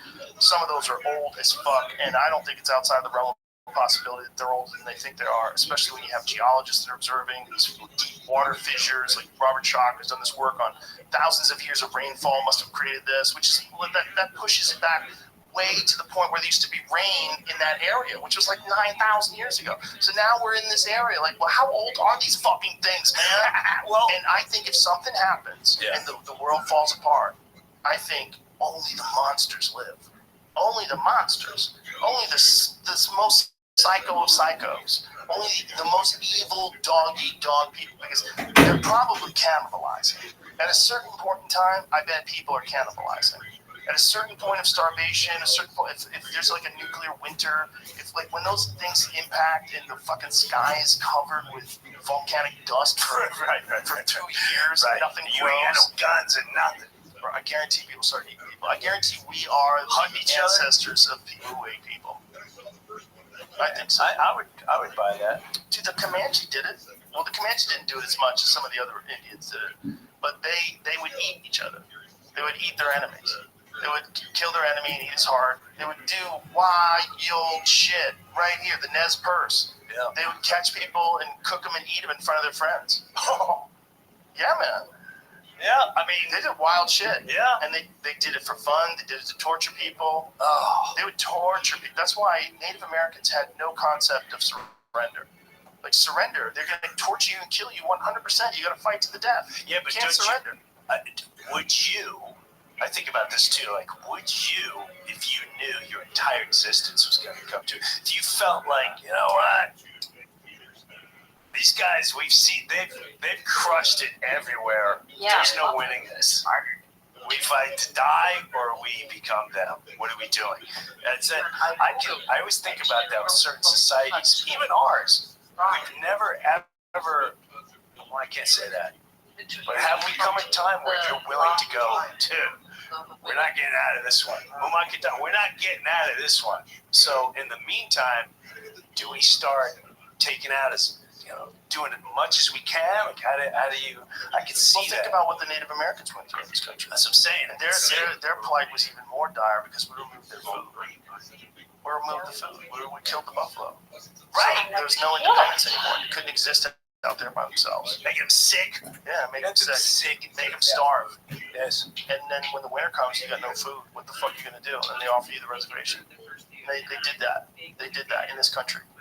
So there's your answer. The way they treated those people is beyond evil. The way they converted them, those schools, and that's also detailed in 1923, that show. I went to St. Augustine, and there's this fort down there. And as I'm walking through the fort, tourists just always walk by, pictures and things, like, wow, this fort's cool. And on the wall is all these little Native American, little Indian kids, just like traumatized, but school outfits. And you see soldiers behind them, and I sat there and watched it and went, bro, can you imagine? Can you imagine how many kids we have? Yeah. Imagine your children. Completely different, completely hostages for the rest of their life. And they watched their parents get taken out in front. Like they watched their mom's throat get slit. Or raping or burning them while they're alive. And now they're gonna, dude, can you imagine? Like seeing that or living that as a child, and now that's what's gonna control you the rest of your life. That's heavy. It's also heavy what the government did when they took gullible people and took land with the Comanche were. They let them. That's S.C. Gwen's book, Empire of the Sun and Moon. They just let these people build these homesteads, and then one day the Comanche came, just slaughtered everybody, and they kidnapped people. The last Comanche chief was Quanah Parker, and his mother was Cynthia Ann Parker. And his mother was kidnapped when she was 7 years old by the Comanche, and she wound up marrying the Comanche chief, and she had a son. That was Quanah Parker, and he was the last Comanche chief. And then they rescued her when she was in her 30s, right? And she kept trying to escape, go back to the Comanche. She had become a Comanche, like a full-on Comanche. And did you talk about this recently? That's I can't stop talking about it. That because that's where we are. That's this spot where we're at right now. You just drive like 10 minutes from here, you'll find like Quanah Parker Road. Yeah, like they named the streets after Comanches up here. That friend who has a ranch up here, he finds thousands of arrowheads, and I'm not exaggerating. It's nuts how many he finds. He documents them all. Go to J.M. Whitworth's Instagram. It's fucking wild, dude. This guy finds thousands of them. He just sifts through the ground in his property. This is hundreds and hundreds and hundreds of years of the Comanche riding horses, killing deer, living off the land, living right here. I saw a meme, and it was like, it was a native, and he said, we breathe the fresh air, we live in the nature, our food is grown, we have everything at our resources, free water, we love each other, we constantly are, tearing it up all day. They came along and thought they could do something better. Look at this guy's page. It's up to that. That's one of the ones that I found. Did you find his Instagram, Jim? Wow, look at that. You didn't find it? It's private. So these are just some of the ones that he's posted up. He sent me some. I have one right here. Oh, wow. Yeah, that's legit. Good dude. So when they do that, what do they say? Make that different kinds of rock that they can chip, depending on the place. Some points are like obsidian, some points are different kinds of stone, flint, whatever they can shape into a point like this. It's an amazing craftsmanship involved in this too. And you got to get it kind of in the same size every time. Because the whole idea is you're judging, just like when you throw a rock. Like the way they would shoot arrows is, you know, you throw a rock, and after a while, when you're a kid, you know how hard to throw it to hit a specific spot. You know what I mean? That's essentially what you're doing with a bow and arrow. So you have to practice all the time, and you have to have the weight kind of semi-consistent, so you know where that arrow's going. Okay. So you know this thing is that far away, and in your mind, I have to aim up here. Right. The arrow's going to drop down and hit it in the vitals. Because the whole thing of archery is it's an arc. From the time it gets released, it arcs up and then drops down. And the whole idea is try to figure out how far that is and how far it's going to drop. So it's a very intuitive form of hunting. It's a very spiritual thing if you're doing this, right? You're creating your own stones, you're making your own arrows, you're chipping the stones and creating these arrowheads out of them, you're tying it all together with sinew, and then you're making this, and then you got to practice. You got to get really good at this thing, and then you got to figure out how to sneak up on animals and just launch these fucking feather-covered darts of death. And it's one of the greatest technological advantages of hunting that humans had ever created. Yeah. They created the ability to kill something that's really far away. Right. Because a good archer can shoot something with a traditional bow 40, 50, 60 yards away. Right. And a chip can never figure it out. But if they did, we'd be fucked. We'd be fucked. They would just storm cities, just shooting people for fun. They would 100% shoot you for fun. And, oh, by the way, they'd eat your babies. There's been a lot of documented cases of chimpanzees eating human babies, stealing human babies and eating them. Really? Oh, yeah, baboons, too. Baboons have stolen babies and eaten them. It's a real problem. You ever seen that video of this, little kid that's wearing a diaper, and they're out in the street, and this fucking the monkey tried to steal him. Tried to steal a baby. Yeah, tried to steal the baby. Yeah. This monkey pulled up in, a motor scooter, and... That's right. Yeah, and grabs the baby like and tries to drag it off. Yeah. They have to chase the monkey to get the baby back. I remember that. Yo, that's pretty sick. That's Planet of the Apes right there. Imagine if you had a gun. Just bang, bang, bang. Just here it is. Here, yeah. If that monkey had a gun, 100%.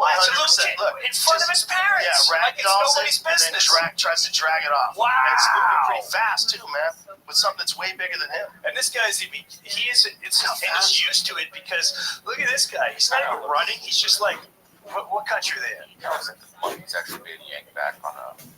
Oh, you're right. Oh, wait a minute. Brian, you're right. You're right. Oh my God, it's a stunt. Watch right here. Barely got leverage to do that. Yeah. Well, how's he moving so fast? And only that one That arm guy starts pointing at. Well, oh, yeah, you're right. So there would be someone behind him with a cable attached to him? yeah. Wow, that's crazy if that's true. Is there a harness on that monkey? You see a harness or anything? Boy, it does look like something. We got Ron's neck right there. Yeah, boy, it does seem like something. His neck goes this way. Did you see that somewhere? Or did you just see that right now? I vaguely remember seeing something about it, but I'm just seeing it right now. That's Look at how's it moving? Where's it getting the leverage to move that way? Look how you're fast it's getting dragged. Yeah. Because otherwise, how would it have the leverage to move that fast? Look at the line. You can sort of see it. Yes, you can see it. Oh my God, it is. It's a cable. Dude, I fell for that too. But maybe that's how monkeys steal babies. Maybe they use monkeys to steal kids. Oh, that's even scarier, dude. Wow. Maybe they train monkeys to steal kids. Maybe that's what it is. Maybe we just watched it. Wow. Nah, the guys.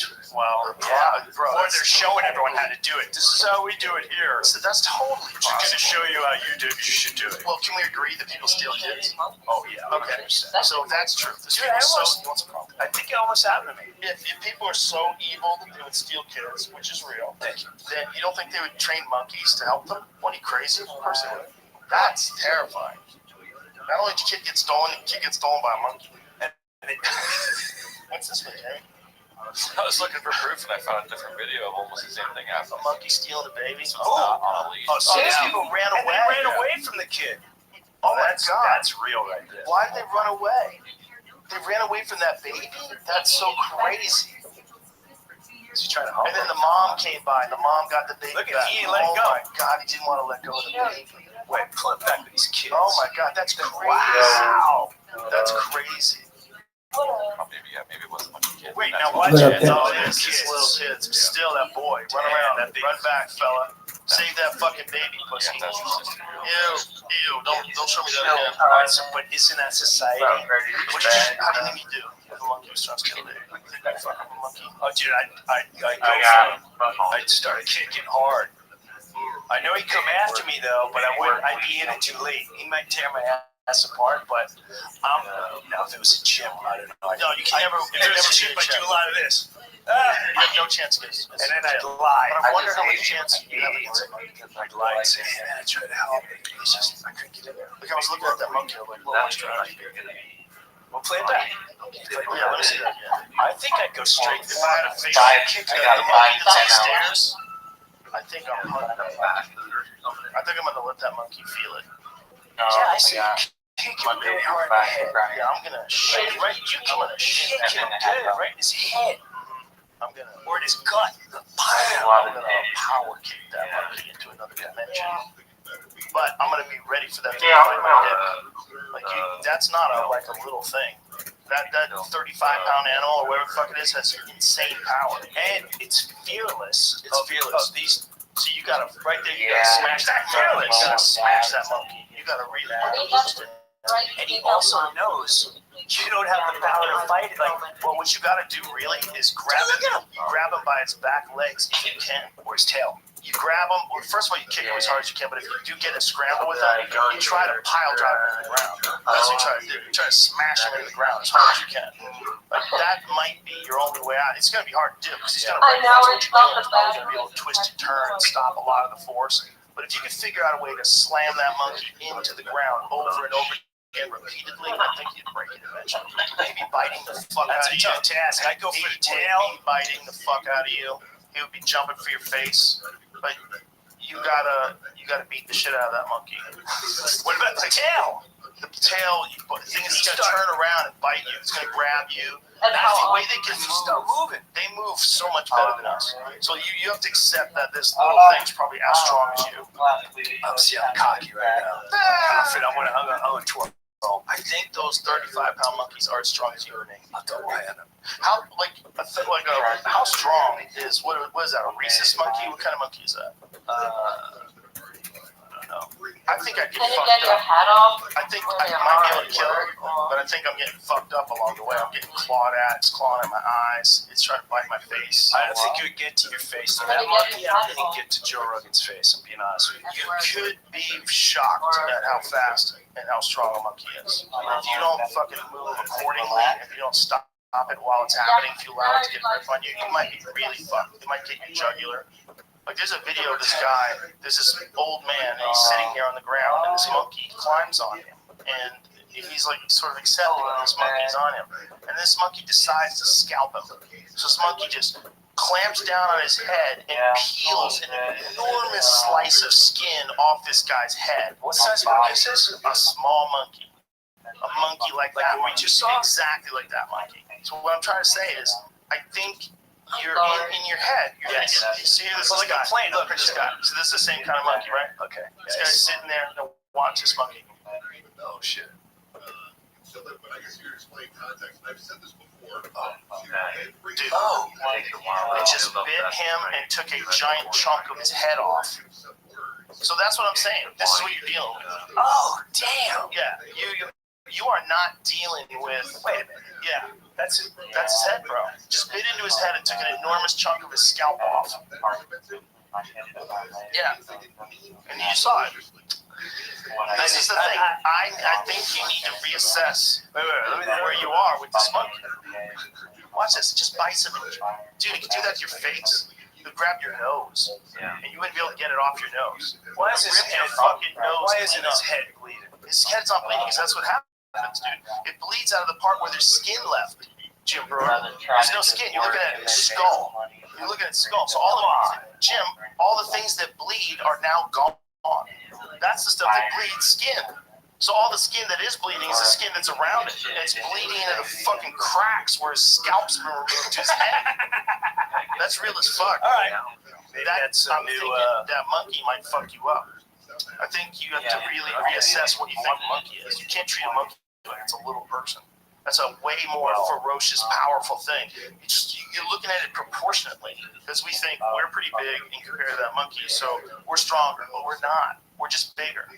All right, so when I go for this fight for $40 million, you're gonna be my trainer. I'm not training you to do it and get killed. You're gonna get killed. You need years and you need to get on steroids immediately. What is the monkey type that bite that guy's head off? I think that's the same kind of monkey. This corner! We gotta get you on the full USADA protocol. Whatever USADA says you can't take, we're gonna put you on it. I'm gonna have a cape with a big You're gonna monkey look like head on it. Vitor Belfort in his prime. Just all traps. Fucking jacked. And here it comes the And monkey! you still might get killed by that monkey. We might have to train you for Does the monkey come in on a leash? No, the monkey's free. The monkey's running. You're in a Train for a circular road. decade? Yeah, I would have to train you for a decade. A full decade. We have to, just to give you a chance. Just a chance to live. Yeah, I think so. I think you're dealing with a totally different thing. I think you think of it like it's like a little person, but it's not. It's not. It's way stronger. It's way stronger than a person. I would way rather fight a 150-pound man than a 35-pound monkey. But you crush it. it's like You took him out of 50 well-trained pounds, 50 pounds less man than me. I like my odds way more than I like my odds against a fucking monkey. Look at that. Those are serious fangs. Dude, it's too strong. You don't understand how strong it is. You think it's little, so it can't be as strong as you. But it's as strong as you. And man, stoned to death by monkeys in India. They hit him on the head, chest, and legs. They beat him to death with rocks. I'm a good pitcher, Joe. I bet you are. Look, if you had a weapon, I like you. If you got something you can really fucking crack it with a baseball bat, I like you. But the thing is, man, if you don't and that thing bites you, you're fucked. Yeah, all right. If you got shorts on, good luck, son. It's gonna rip a giant chunk of your thigh out. Well, these are rules we'll have to hash out. There's no rules with chimps, bro. There's no rules with I'm saying, like, what am I allowed to wear? If I shorts, or am I allowed to wear little armor? Dress like helmet? Am I allowed to wear a dress helmet? like a knight? Yeah, but is I'm that gonna fair? fight a monkey? Fuck fair. Are you on team person or team monkey? What's fair? No, I want You team. don't have to be crazy to fight a monkey in a fair fight. No, you're right. So what kind of weapon could I The bring? monkey's gonna cheat. There's no fair. This isn't gonna be a dirty fight. It's okay if I bring a bat. I want a gun. No, I want Yeah, a bat. so look at we're proving something. We're proving something. Human beings figure this out. Bang! Shut the fuck up. You gonna get in a fucking arm wrestling match with a gorilla? No. Boom! Shut the fuck up. We figured that out. Right? So all That's fair enough. yeah, you don't want to be fighting. But for entertainment value, But it just shows how weak we are in comparison to what we think. Even strong people. Yes, sir. What is this? A 6-month-old girl was being breastfed in her mother's lap in a courtyard room in her home in a small village in northern India. Population approximately 5,000. A macaque entered the room through an open door and apparently without provocation snatched the infant from her. The monkey then proceeded to leap from the terrace to terrace holdings the infant while being pursued by local residences. The monkey eventually dropped it. I'm telling you, man, you don't want to fuck with a monkey. I think it would shock you. I had a chimp on news radio once, and I don't even think that I think that is scene got cut in the final episode. So something had to do with animals, so we had animals, and so we had this chimp on set. And I did not have a scene on the chimp, but I was there, so I got to like hold on to the chimp and like hang out with it. Maybe I did have a scene with it. I don't remember. Whatever it was, this chimp was a baby in a diaper, and it was so strong, dude. It was hitting my back, just playing, just tapping me, and I was like, whoa. yeah, there was one on SNL, and I got to go in the room, baby, and he kept saying, don't let him nip at you. Don't let him, and he left me alone for like 30 seconds. And all I remember is the skull. The skull was really hard. It was like a coconut. That thing is very powerful. Dude, they And they were don't babies, feel. like you said. Yeah, it's a baby, but it doesn't feel like you think a baby should feel like. It feels like a super athlete. Like when you touch their muscles, even though they're a baby, they're so jacked. Yeah. Like you feel their little muscles. You're like, holy fuck, man. You saw the no heroin, right? Yeah. That's what it is. Yeah. That's just pure, And the no hair one that you see, like that one, if you think about the amount of muscle that thing has, it's probably like 180 pounds. You gotta multiply that times like 4, and that's how strong it is in terms of people. Right. Yeah, it's market It's maker. a different thing, even though it looks so. Like if it was a dude that was built You wouldn't like fear that, it. but you would fear it. No, what I'm saying is, you would go, fear it, but what I'm saying is, you would go, that guy's fucking jacked. I bet he's strong. Well, take what you think about a guy that looks like that and multiply it times 4. And that's how strong a chimp is. That's what's scary. Yeah, no, that's frightening. All right, you convinced me. I'm not going to fight the Well, monkey. you have to No realize one can fight a chimp, but a monkey you have to might realize have a chance. or If you're notice a bad motherfucker, you know, that's big one. if you're a good kickboxer like Khalil Roundtree, you might fuck up a little monkey. The only one that Get does out some leg kicks. Yeah. The monkey doesn't understand defense. But it As long has as you keep it from biting your face, as long as you keep it from just getting a hold of you, biting a chunk out of you. Because they will bite a fucking chunk out of you, son. You gotta have Kevlar clothes on. You gotta wear Kevlar clothes. Kevlar gloves, that's what I would say. But then your face, what are you gonna do about your face? I believe. No problem. It is two sides.